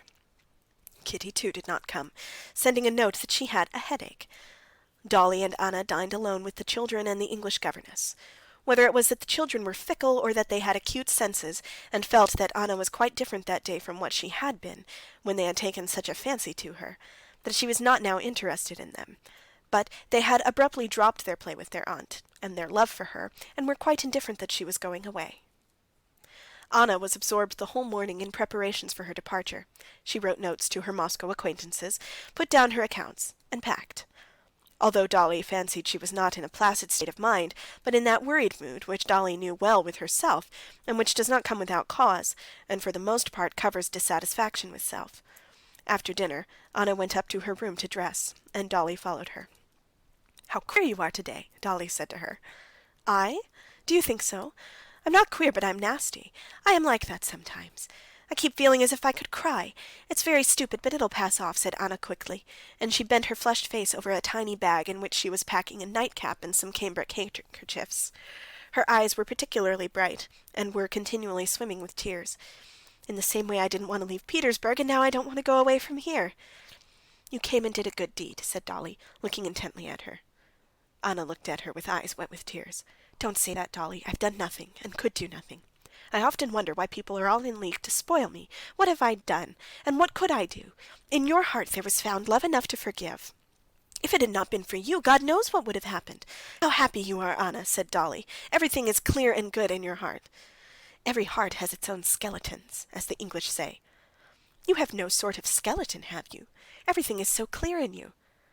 "I have," said Anna suddenly, and unexpectedly after her tears a sly, ironic smile curved her lips. "Come, he's amusing anyway, your skeleton, and not depressing," said Dolly, smiling. "No, he's depressing. Do you know why I'm going today instead of tomorrow? It's a confession that weighs on me. I want to make it to you," said Anna, letting herself drop definitely into an armchair and looking straight into Dolly's face. And to her surprise, Dolly saw that Anna was blushing up to her ears, up to the curly black ringlets on her neck. Yes, Anna went on. Do you know why Kitty didn't come to dinner? She's jealous of me. I've been the cause of that ball being a torture to her instead of a pleasure. But truly, truly, it's not my fault, or only my fault a little bit, she said, daintily drawing the words a little bit. Oh, how like Stiva you said that, said Dolly, laughing. Anna was hurt. Oh no, I'm not Stiva, she said, knitting her brows. That's why I'm telling you, just because I could never let myself doubt myself for an instant, said Anna. But at the very moment she was uttering the words, she felt that they were not true. She was not merely doubting herself. She felt emotion at the thought of Vronsky, and was going away sooner than she had meant, simply to avoid meeting him. Yes, Stiva told me that you danced the mazurka with him, and that he... You can't imagine how absurdly it all came about. I only meant to be matchmaking, and all at once it turned out quite differently, possibly against my own will. She crimsoned and stopped. Oh, they feel it directly? Said Dolly. But I should be in despair if there were anything serious in it on his side, Anna interrupted her, and I'm certain it will all be forgotten, and Kitty will leave off hating me. All the same, Anna, to tell you the truth, I'm not very anxious for this marriage for Kitty, and it's better it should come to nothing if he, Vronsky, is capable of falling in love with you in a single day. Oh, heavens, that would be too silly, said Anna, and again a deep flush of pleasure came out on her face, when she heard the idea that absorbed her put into words. And so here I am, going away, having made an enemy of Kitty, whom I liked so much. How sweet she is! But you'll make it right, Dolly, eh? Dolly could scarcely suppress a smile. She loved Anna, but she enjoyed seeing that she too had her weaknesses. An enemy? That can't be. I did so want you all to care for me, as I do for you, and now I care for you more than ever, said Anna, with tears in her eyes. Oh, how silly I am today. She passed her handkerchief over her face and began dressing. At the very moment of starting, Stepan Arkadyevitch arrived, late, rosy, and good-humored, smelling of wine and cigars. Anna's emotionalism infected Dolly, and when she embraced her sister-in-law for the last time, she whispered, "Remember, Anna, what you've done for me. I shall never forget. And remember that I love you, and shall always love you as my dearest friend." "I don't know why," said Anna, kissing her and hiding her tears. "You understood me, and you understand. Goodbye, my darling." End of chapter 28. This recording is in the public domain. Part 1, Chapter 29 of Anna Karenina. Come, it's all over, and thank God, was the first thought that came to Anna Arkadyevna, when she had said goodbye for the last time to her brother, who had stood blocking the entrance to the carriage till the third bell rang. She sat down on her lounge beside Annushka, and looked about her in the twilight of the sleeping carriage. Thank God, tomorrow I shall see Seryozha and Alexey Alexandrovitch, and my life will go on in the old way, all nice and as usual.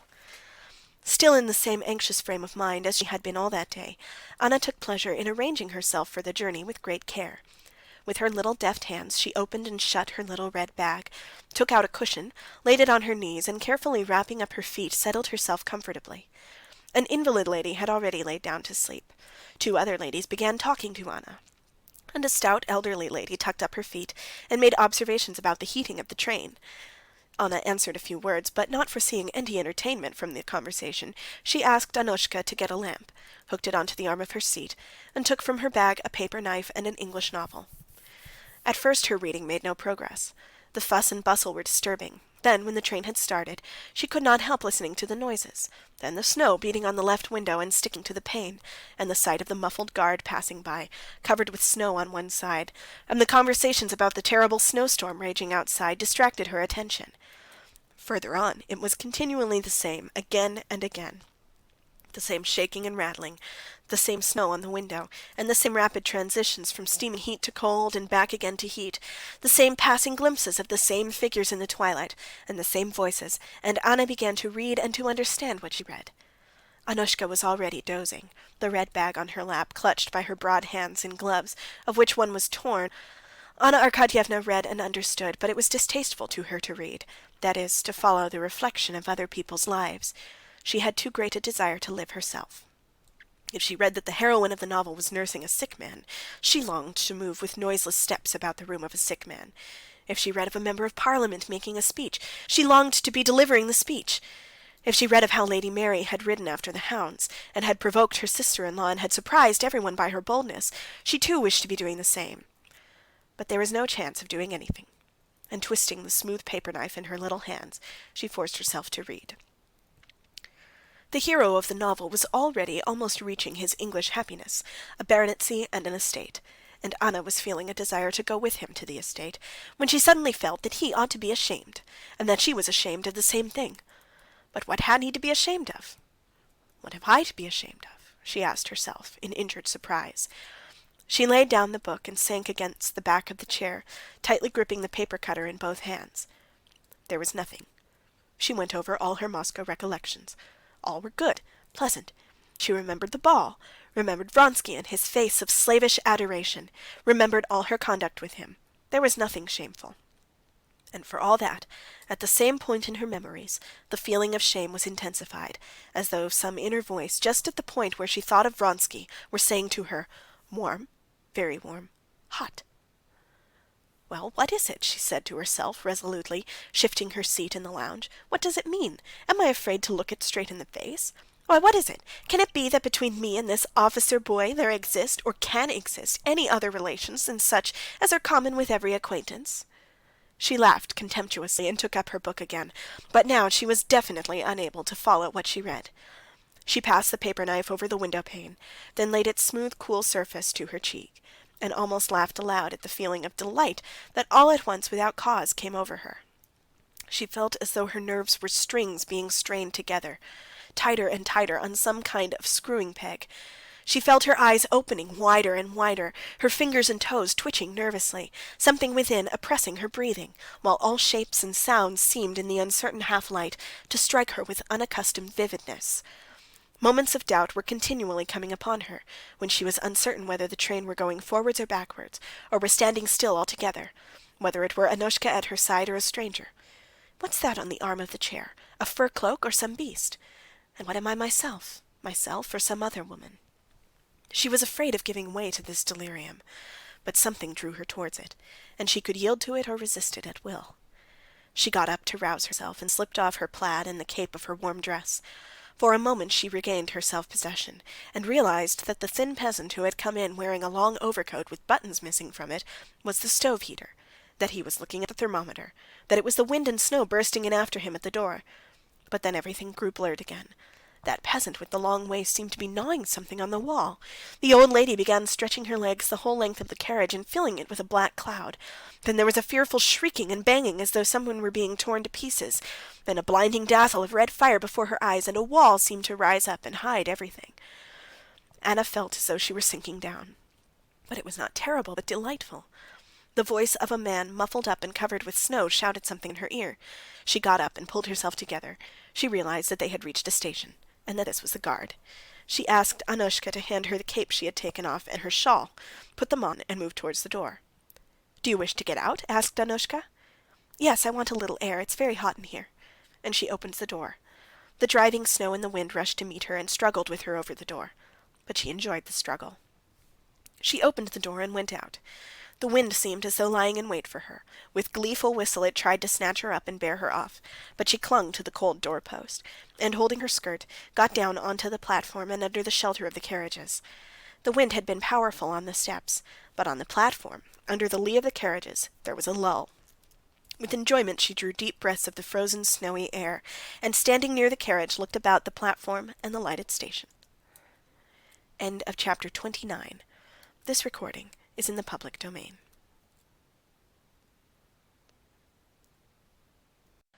Part 1, Chapter 30.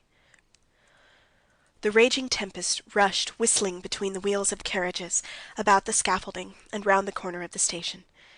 The carriages, posts, people, everything that was to be seen was covered with snow on one side, and was getting more and more thickly covered. For a moment there would come a lull in the storm, but then it would swoop down again with such onslaughts that it seemed impossible to stand against it. Meanwhile men ran to and fro, talking merrily together, their steps crackling on the platform as they continually opened and closed the big doors. The bent shadow of a man glided by at her feet, and she heard sounds of a hammer upon iron. "Hand over that telegram," came an angry voice out of the stormy darkness on the other side. "This way, number 28," several different voices shouted again, and muffled figures ran by covered with snow. Two gentlemen with lighted cigarettes passed by her. She drew one more deep breath of the fresh air, and had just put her hand out of her muff to take hold of the door-post and get back into the carriage, when another man in a military overcoat, quite close beside her, stepped between her and the flickering light of the lamp-post. She looked round, and the same instant recognized Vronsky's face. Putting his hand to the peak of his cap, he bowed to her and asked, was there anything she wanted? Could he be of any service to her? She gazed rather a long while at him without answering, and in spite of the shadow in which he was standing, she saw, or fancied she saw, both the expression of his face and his eyes. It was again that expression of reverential ecstasy which had so worked upon her the day before. More than once she had told herself during the past few days, and again only a few moments before, that Vronsky was for her only one of the hundreds of young men, forever exactly the same, that are met everywhere, that she would never allow herself to bestow a thought upon him. But now, at the first instant of meeting him, she was seized by a feeling of joyful pride. She had no need to ask why he had come. She knew as certainly as if he had told her that he was here to be where she was. "I didn't know you were going. What are you coming for?" she said, letting fall the hand with which she had grasped the doorpost. An irrepressible delight and eagerness shone in her face. "What am I coming for?" he repeated, looking straight into her eyes. "You know that I have come to be where you are," he said. "I can't help it." At that moment the wind, as it were surmounting all obstacles, set the snow flying from the carriage roofs, and clanked some sheet of iron it had torn off, while the hoarse whistle of the engine roared in front, plaintively and gloomily. All the awfulness of the storm seemed to her more splendid now. He had said what her soul longed to hear, though she feared it with her reason. She made no answer, and in her face he saw conflict. "Forgive me if you dislike what I said," he said humbly. He had spoken courteously, deferentially, yet so firmly, so stubbornly, that for a long while she could make no answer. "It's wrong what you say, and I beg you, if you're a good man, to forget what you've said, as I forget it," she said at last. "Not one word nor one gesture of yours shall I, could I, ever forget." "Enough, enough!" she cried, trying assiduously to give a stern expression to her face, into which he was gazing greedily. And clutching at the cold door-post, she clambered up the steps and got rapidly into the corridor of the carriage. But in the little corridor she paused, going over in her imagination what had happened. Though she could not recall her own words or his, she realized instinctively that the momentary conversation had brought them fearfully closer, and she was panic-stricken and blissful at it. After standing still a few seconds, she went into the carriage and sat down in her place. The overstrained condition which had tormented her before did not only come back, but was intensified, and reached such a pitch that she was afraid every minute that something would snap within her from the excessive tension. She did not sleep all night, but in that nervous tension, and in the visions that filled her imagination, there was nothing disagreeable or gloomy. On the contrary, there was something blissful, glowing, and exhilarating. Towards morning Anna sank into a doze, sitting in her place, and when she waked it was daylight, and the train was near Petersburg. At once thoughts of home, of husband, and of son, and the details of that day and the following came upon her. At Petersburg, as soon as the train stopped and she got out, the first person that attracted her attention was her husband. "Oh, mercy, why do his ears look like that?" she thought, looking at his frigid and imposing figure, and especially the ears that struck her at the moment as propping up the brim of his round hat. Catching sight of her, he came to meet her, his lips falling into their habitual sarcastic smile, and his big, tired eyes looking straight at her. An unpleasant sensation gripped at her heart when she met his obstinate and weary glance, as though she had expected to see him different. She was especially struck by that feeling of dissatisfaction with herself that she experienced on meeting him. That feeling was an intimate, familiar feeling, like a consciousness of hypocrisy, which she experienced in her relations with her husband. But hitherto she had not taken note of the feeling. Now she was clearly and painfully aware of it. "Yes, as you see, your tender spouse, as devoted as the first year after marriage, burned with impatience to see you," he said in his deliberate, high-pitched voice, and in that tone which he almost always took at her, a tone of jeering at anyone who should say in earnest what he said. "Is Seryozha quite well?" she asked. "And this is all the reward," said he, "for my ardor. He's quite well." End of chapter 30. This recording is in the public domain.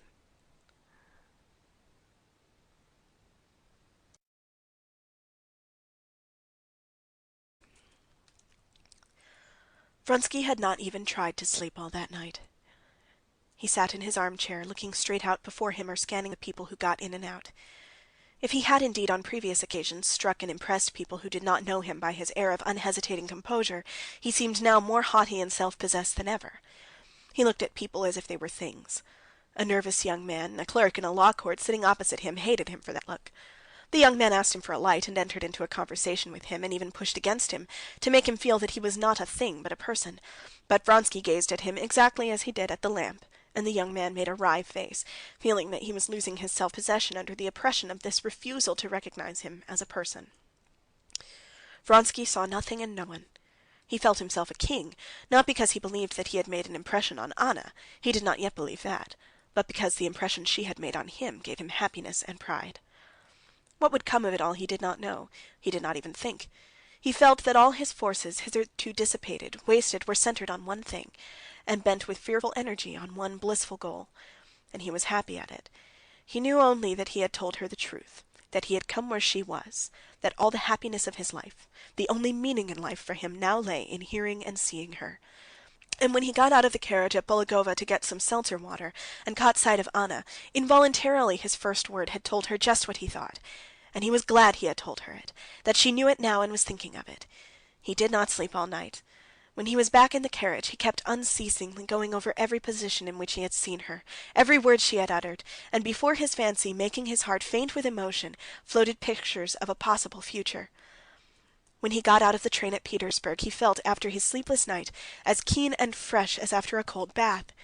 He paused near his compartment, waiting for her to get out. Once more, he said to himself, smiling unconsciously, once more I shall see her walk, her face. She will say something, turn her head, glance, smile maybe. But before he caught sight of her, he saw her husband, whom the station master was deferentially escorting through the crowd. Ah, yes, the husband. Only now, for the first time, did Vronsky clearly realize the fact that there was a person attached to her, a husband. He knew that she had a husband, but had hardly believed in his existence, and only now fully believed in him, with his head and shoulders, and his legs clad in black trousers, especially when he saw this husband calmly take her arm with a sense of property. Seeing Alexey Alexandrovitch, with his Petersburg face and severely self-confident figure, in his round hat with his rather prominent spine, he believed in him and was aware of a disagreeable sensation, such as a man might feel tortured by thirst, who, on reaching a spring, should find a dog, a sheep, or a pig who has drunk of it and muddied the water. Alexey Alexandrovitch's manner of walking, with a swing of the hips and flat feet, particularly annoyed Vronsky. He could recognize in no one but himself an indubitable right to love her. But she was still the same, and the sight of her affected him the same way, physically reviving him, stirring him, and filling his soul with rapture. He told his German valet, who ran up to him from the second class, to take his things and go on, and he himself went up to her. He saw the first meeting between the husband and wife, and noted with a lover's insight the signs of slight reserve with which she spoke to her husband. No, she does not love him and cannot love him, he decided to himself. At the moment when he was approaching Anna Arkadyevna, he noticed, too, with joy, that she was conscious of his being near, and looked round, and seeing him, turned again to her husband. "Have you passed a good night?" he asked, bowing to her and her husband together, and leaving it up to Alexey Alexandrovitch to accept the bow on his own account, and to recognize it or not, as he might see fit. "Thank you, very good," she answered. Her face looked weary, and there was not that play of eagerness in it, peeping out in her smile and her eyes, but for a single instant, as she glanced at him, there was a flash of something in her eyes, and although the flash died away at once, he was happy for that moment. She glanced at her husband to find out whether he knew Vronsky. Alexey Alexandrovitch looked at Vronsky with displeasure, vaguely recalling who this was. Vronsky's composure and self-confidence here struck like a scythe against a stone upon the cold self-confidence of Alexey Alexandrovitch. "Count Vronsky," said Anna. "Ah, we're acquainted, I believe," said Alexey Alexandrovitch indifferently, giving his hand. "You set off with the mother and you return with the son," he said, articulating each syllable as though each were a separate favor he was bestowing. "You're back from leave, I suppose," he said, and without waiting for a reply, he turned to his wife in his jesting tone. "Well, were a great many tears shed at Moscow at parting?" By addressing his wife like this, he gave Vronsky to understand that he wished to be left alone, and turning slightly towards him, he touched his hat, but Vronsky turned to Anna Arkadyevna. "I hope I may have the honor of calling on you," he said. Alexey Alexandrovitch glanced with his weary eyes at Vronsky. "Delighted," he said coldly. "On Mondays we're at home." Most fortunate, he said to his wife, dismissing Vronsky altogether, that I should have just half an hour to meet you, so I can prove my devotion," he went on in the same jesting tone. "You lay too much stress on your devotion for me to value it much," she responded in the same jesting tone, involuntarily listening to the sound of Vronsky's steps behind them. "But what has it to do with me?" she said to herself, and she began asking her husband how Seryozha had got on without her. "Oh, capitally! Mariette says he's been very good. And I must disappoint you, but he has not missed you as your husband has. But once more, merci, my dear, for giving me a day. Our dear Samovar will be delighted." He used to call the Countess Lidia Ivanovna, well known in society, a samovar because she was always bubbling over with excitement. "She's been continually asking after you. And do you know, if I may venture to advise you, you should go and see her today. You know how she takes everything to heart. Just now, with all her own cares, she's very anxious about the Oblonskys being brought together." The Countess Lidia Ivanovna was a friend of her husband's, and the center of that one of the coteries of the Petersburg world with which Anna was, through her husband, in the closest relations. "But you know I wrote to her." "Still she'll want to hear details. Go and see her, if you're not too tired, my dear. Well, Kondraty will take you in the carriage, while I go to my committee. I shall not be alone at dinner again," Alexey Alexandrovitch went on, no longer in a sarcastic tone. "You wouldn't believe how I've missed." And with a long pressure of her hand and a meaning smile, he put her in her carriage. End of chapter 31. This recording is in the public domain.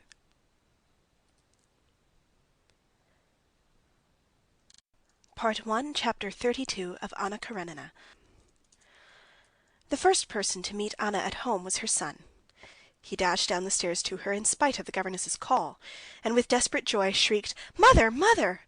Running up to her, he hung on her neck. "I told you it was mother," he shouted to the governess. "I knew." And her son, like her husband, aroused in Anna a feeling akin to disappointment. She had imagined him better than he was in reality. She had to let herself drop down to the reality to enjoy him as he really was. But even as he was charming, with his fair curls, his blue eyes, and his plump, graceful little legs in tightly pulled-up stockings. Anna experienced almost physical pleasure in the sensation of his nearness, and his caresses, and moral soothing when she met his simple, confiding, and loving glance, and heard his naive questions. Anna took out the presents Dolly's children had sent him, and told her son what sort of a little girl was Tanya at Moscow, and how Tanya could read and even taught the other children.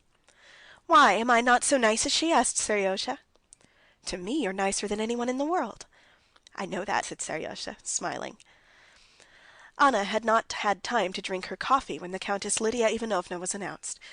The Countess Lidia Ivanovna was a tall, stout woman with an unhealthily sallow face and splendid, pensive black eyes. Anna liked her, but today she seemed to be seeing her for the first time with all her defects. "Well, my dear, so you took the olive branch?" inquired Countess Lidia Ivanovna as soon as she came into the room. "Yes, it's all over, but it was all much less serious than we had supposed," answered Anna. "My belle-sœur is in general too hasty." But Countess Lidia Ivanovna, though she was interested in everything that did not concern her, had a habit of never listening to what interested her. She interrupted Anna. "Yes, there's plenty of sorrow and evil in the world. I'm so worried today." "Oh, why?" asked Anna, suppressing a smile. "I'm beginning to be weary of fruitlessly championing the truth, and sometimes I'm quite unhinged by it. The Society of the Little Sisters," this was a religiously patriotic, philanthropic institution, "was going splendidly. But with these gentlemen it's impossible to do anything," added Countess Lidia Ivanovna in a tone of ironical submission to destiny. "They pounce on the idea and distort it and then work it out so pettily and unworthily.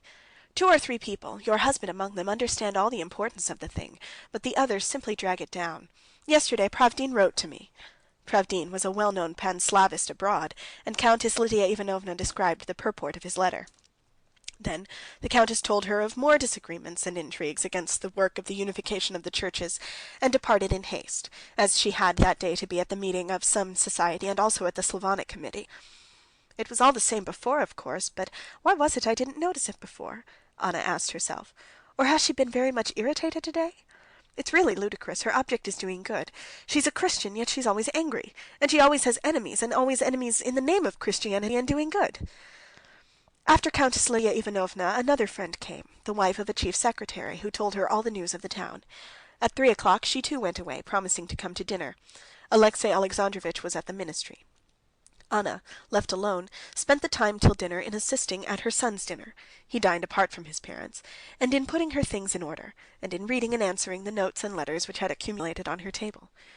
The feeling of causeless shame which she had felt on the journey, and her excitement too, had completely vanished. In the habitual conditions of her life she felt again resolute and irreproachable. She recalled with wonder her state of mind on the previous day. What was it? Nothing. Vronsky said something silly, which it was easy to put a stop to, and I answered as I ought to have done.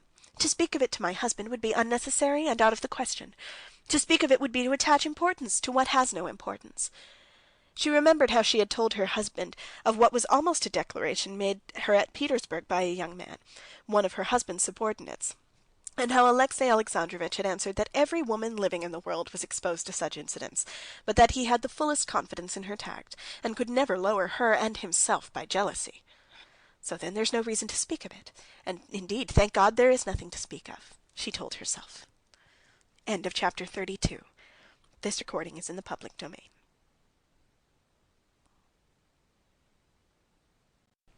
Part 1, Chapter 33 of Anna Karenina. Alexey Alexandrovitch came back from the meeting of the ministers at 4 o'clock, but as often happened, he had not time to come in to her. He went into his study to see the people waiting for him with petitions, and to sign some papers brought him by his chief secretary. At dinner time, there were always a few people dining with the Karenins. There arrived an old lady, a cousin of Alexey Alexandrovitch, the chief secretary of the department and his wife, and a young man who had been recommended to Alexey Alexandrovitch for the service. Anna went into the drawing-room to receive these guests. Precisely at 5 o'clock, before the bronze Peter I clock had struck the fifth stroke, Alexey Alexandrovitch came in, wearing a white tie and evening coat with 2 stars, as he had to go out directly after dinner. Every minute of Alexey Alexandrovitch's life was portioned out and occupied, and to make time to get through all that lay before him every day, he adhered to the strictest punctuality. Unhasting and unresting was his motto. He came into the dining hall, greeted everyone, and hurriedly sat down, smiling to his wife. "Yes, my solitude is over. You wouldn't believe how uncomfortable," he laid stress on the word uncomfortable, "it is to dine alone." At dinner he talked a little to his wife about Moscow matters, and with a sarcastic smile asked her after Stepan Arkadyevitch, but the conversation was for the most part general, dealing with Petersburg official and public news. After dinner he spent half an hour with his guests, and again with a smile pressed his wife's hand, withdrew, and drove off to the council. Anna did not go out that evening, either to the Princess Betsy Stervetskaya, who, hearing of her return, had invited her, nor to the theater, where she had a box for that evening. She did not go out principally because the dress that she had reckoned upon was not ready. Altogether, Anna, on turning, after the departure of her guests, to the consideration of her attire, was very much annoyed. She was generally a mistress of the art of dressing well without great expense, and before leaving Moscow she had given her dressmaker 3 dresses to transform. The dresses had to be altered so that they could not be recognized, and they ought to have been ready 3 days before. It appeared that 2 dresses had not been done at all, while the other one had not been altered as Anna had intended. The dressmaker came to explain, declaring that it would be better as she had done it, and Anna was so furious that she felt ashamed when she thought of it afterwards. To regain her serenity completely, she went into the nursery, and spent the whole evening with her son, put him to bed herself, signed him with the cross, and tucked him up. She was glad she had not gone out anywhere, and had spent the evening so well. She felt so light-hearted and serene. She saw so clearly that all that had seemed to her so important on her railway journey was only one of the common trivial incidents of fashionable life, and that she had no reason to feel ashamed before anyone else or before herself. Anna sat down at the hearth with an English novel and waited for her husband. Exactly at 9:30 she heard his ring, and he came into the room. "Here you are at last," she observed, holding out her hand to kiss. He kissed her hand and sat down beside her. "Altogether, then, I see your visit was a success," he said to her. "Oh, yes," she said, and she began telling him about everything from the beginning: her journey with Countess Vronskaya, her arrival, the accident at the station. Then she described the pity she had felt, first for her brother and afterwards for Dolly. "I imagine one cannot exonerate such a man from blame, though he is your brother," said Alexey Alexandrovitch severely. Anna smiled. She knew that he said that simply to show that family considerations could not prevent him from expressing his genuine opinion. She knew that characteristic in her husband, and liked it. "I'm glad it has all ended so satisfactorily, and that you are back again," he went on. "Come, what did they say about the new act I've got passed in the council?" Anna had heard nothing of this act, and she felt conscience-stricken at having been able so readily to forget what was to him of such importance.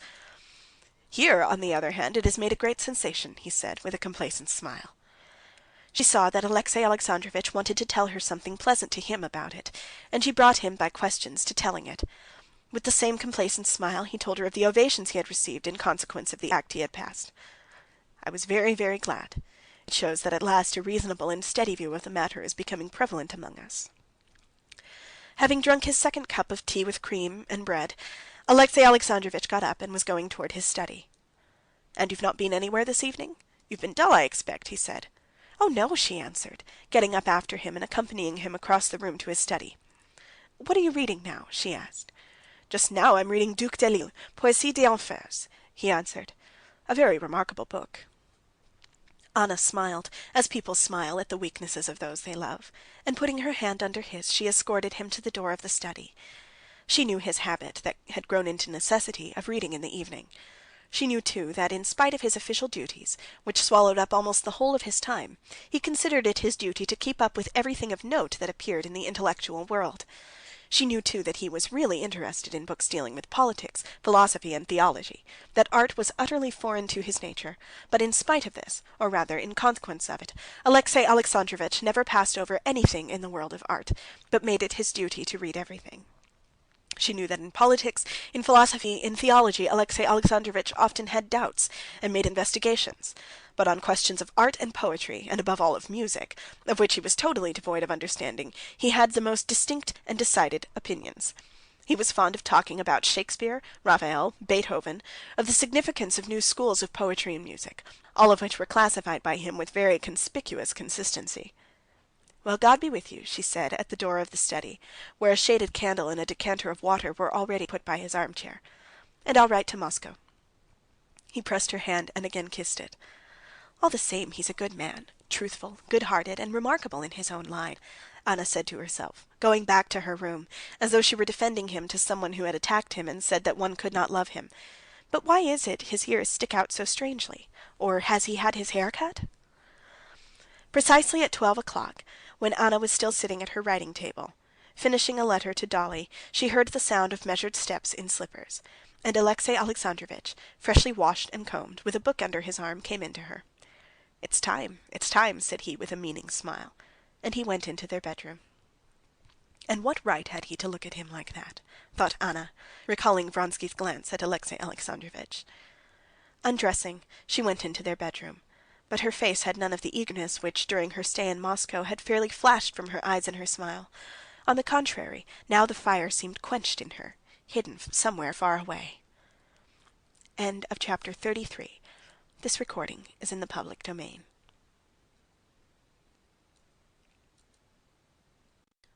Part 1, Chapter 34 of Anna Karenina. When Vronsky went to Moscow from Petersburg, he had left his large set of rooms in Morskaya to his friend and favorite comrade, Petritsky. Petritsky was a young lieutenant, not particularly well connected, and not merely not wealthy, but always hopelessly in debt. Towards evening he was always drunk, and he had often been locked up after all sorts of ludicrous and disgraceful scandals, but he was a favorite both of his comrades and his superior officers. On arriving at 12 o'clock from the station at his flat, Vronsky saw at the outer door a hired carriage familiar to him. While still outside his own door, as he rang, he heard masculine laughter, the lisp of a feminine voice, and Petritsky's voice. "If that's one of the villains, don't let him in." Vronsky told the servant not to announce him, and slipped quietly into the first room. Baroness Shilton, a friend of Petritsky's, with a rosy little face and flaxen hair, resplendent in a lilac satin gown and filling the whole room like a canary with her Parisian chatter, sat at the round table making coffee.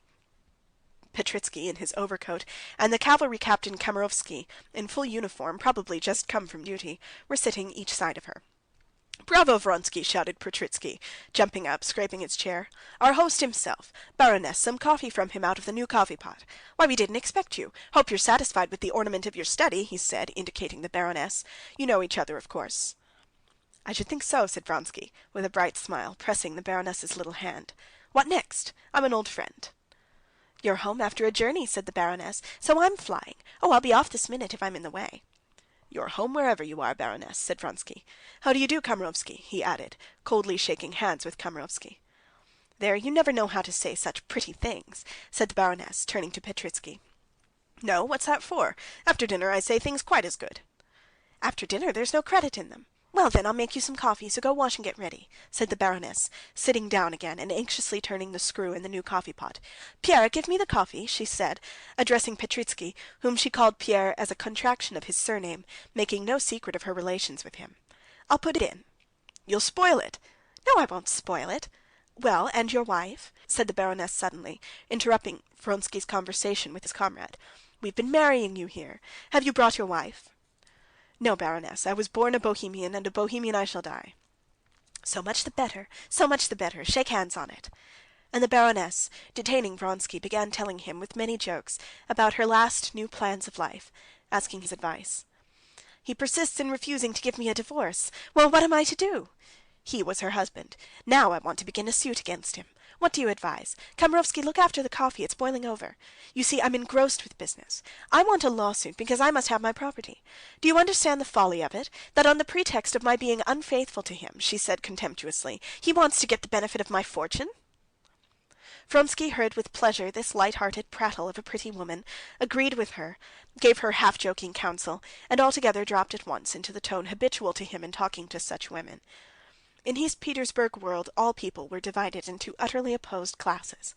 One, the lower class, vulgar, stupid, and above all ridiculous people, who believe that one husband ought to live with the one wife whom he has lawfully married, that a girl should be innocent, a woman modest, and a man manly, self-controlled, and strong, that one ought to bring up one's children, earn one's bread, and pay one's debts, and various similar absurdities.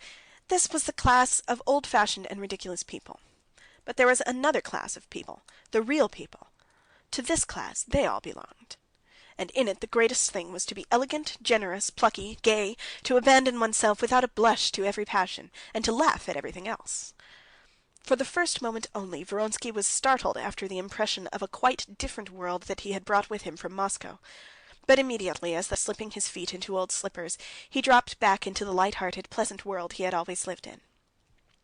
The coffee was never really made, but spluttered over everyone and boiled away, doing just what was required of it, that is, providing much cause for much noise and laughter, and spoiling a costly rug and the Baroness's gown. "Well, now, good-bye, or you'll never get washed, and I shall have on my conscience the worst sin a gentleman can commit. So you would advise a knife to his throat?" "To be sure, and manage that your hand may not be far from his lips. He'll kiss your hand, and all will end satisfactorily," answered Vronsky. "So at the Français." And with a rustle of her skirts she vanished. Kamerovsky got up too, and Vronsky, not waiting for him to go, shook hands and went off to his dressing-room. While he was washing, Petritsky described to him in brief outlines his position, as far as it had changed since Vronsky had left Petersburg. No money at all. His father said he wouldn't give him any and pay his debts. His tailor was trying to get him locked up, and another fellow too was threatening to get him locked up. The colonel of the regiment had announced that if these scandals did not cease, he would have to leave. As for the Baroness, he was sick to death of her, especially since she'd taken to offering continually to lend him money. But he had found a girl, he'd show her to Vronsky, a marvel, exquisite, in the strict Oriental style, genre of the slave Rebecca, don't you know? He'd had a row, too, with Berkashov, and was going to send seconds to him, but of course it would come to nothing. Altogether, everything was supremely amusing and jolly. And not letting his comrade enter into further details of his position, Petritsky proceeded to tell him all the interesting news. As he listened to Petritsky's familiar stories in the familiar setting of the rooms he had spent the last 3 years in, Vronsky felt a delightful sense of coming back to the careless Petersburg life that he was used to. "Impossible!" he cried, letting down the pedestal of the washing basin in which he had been sousing his healthy red neck. "Impossible!" he cried, at the news that Laura had flung over Fertinghof and had made up to Miliev. "And is he as stupid and pleased as ever? Well, and how's Bazulikov?" "Oh, there's a tale about Bazulikov, simply lovely," cried Petritsky. "You know his weakness for balls, and he never misses a single court ball. He went to a big ball in a new helmet. Have you seen the new helmets? Very nice, lighter. Well, so he's standing. No, I say, do listen." "I am listening," answered Vronsky, rubbing himself with a rough towel. "Up comes the Grand Duchess with some ambassador or other, and as ill luck would have it, she begins talking to him about the new helmets. The Grand Duchess positively wants to show the new helmet to the ambassador. They see our friend standing there." Petritsky mimicked how he was standing with the helmet. The Grand Duchess asked him to give her the helmet. He doesn't give it to her. What do you think of that? Well, everyone's winking at him, nodding, frowning. Give it to her, do. He doesn't give it to her. He's mute as a fish. Only picture it. Well, what's his name, whatever he was, tries to take the helmet from him. He won't give it up. He pulls it from him and hands it to the Grand Duchess. Here, your Highness, says he, is the new helmet. She turned the helmet the other side up, and just picture it. Plop went a pear and sweetmeats out of it. 2 pounds of sweetmeats. He'd been storing them up, the darling. Vronsky burst into roars of laughter, and long afterwards, when he was talking of other things, he broke out into his healthy laugh, showing his strong, close rows of teeth when he thought of the helmet. Having heard all the news, Vronsky, with the assistance of his valet, got into his uniform and went off to report himself. He intended, when he had done that, to drive to his brother's and to Betsy's, and to pay several visits, with a view to beginning to go into that society where he might meet Madame Karenina. As he always did in Petersburg, he left home not meaning to return till late at night. End of chapter 34. End of part 1 of Anna Karenina. This recording is in the public domain.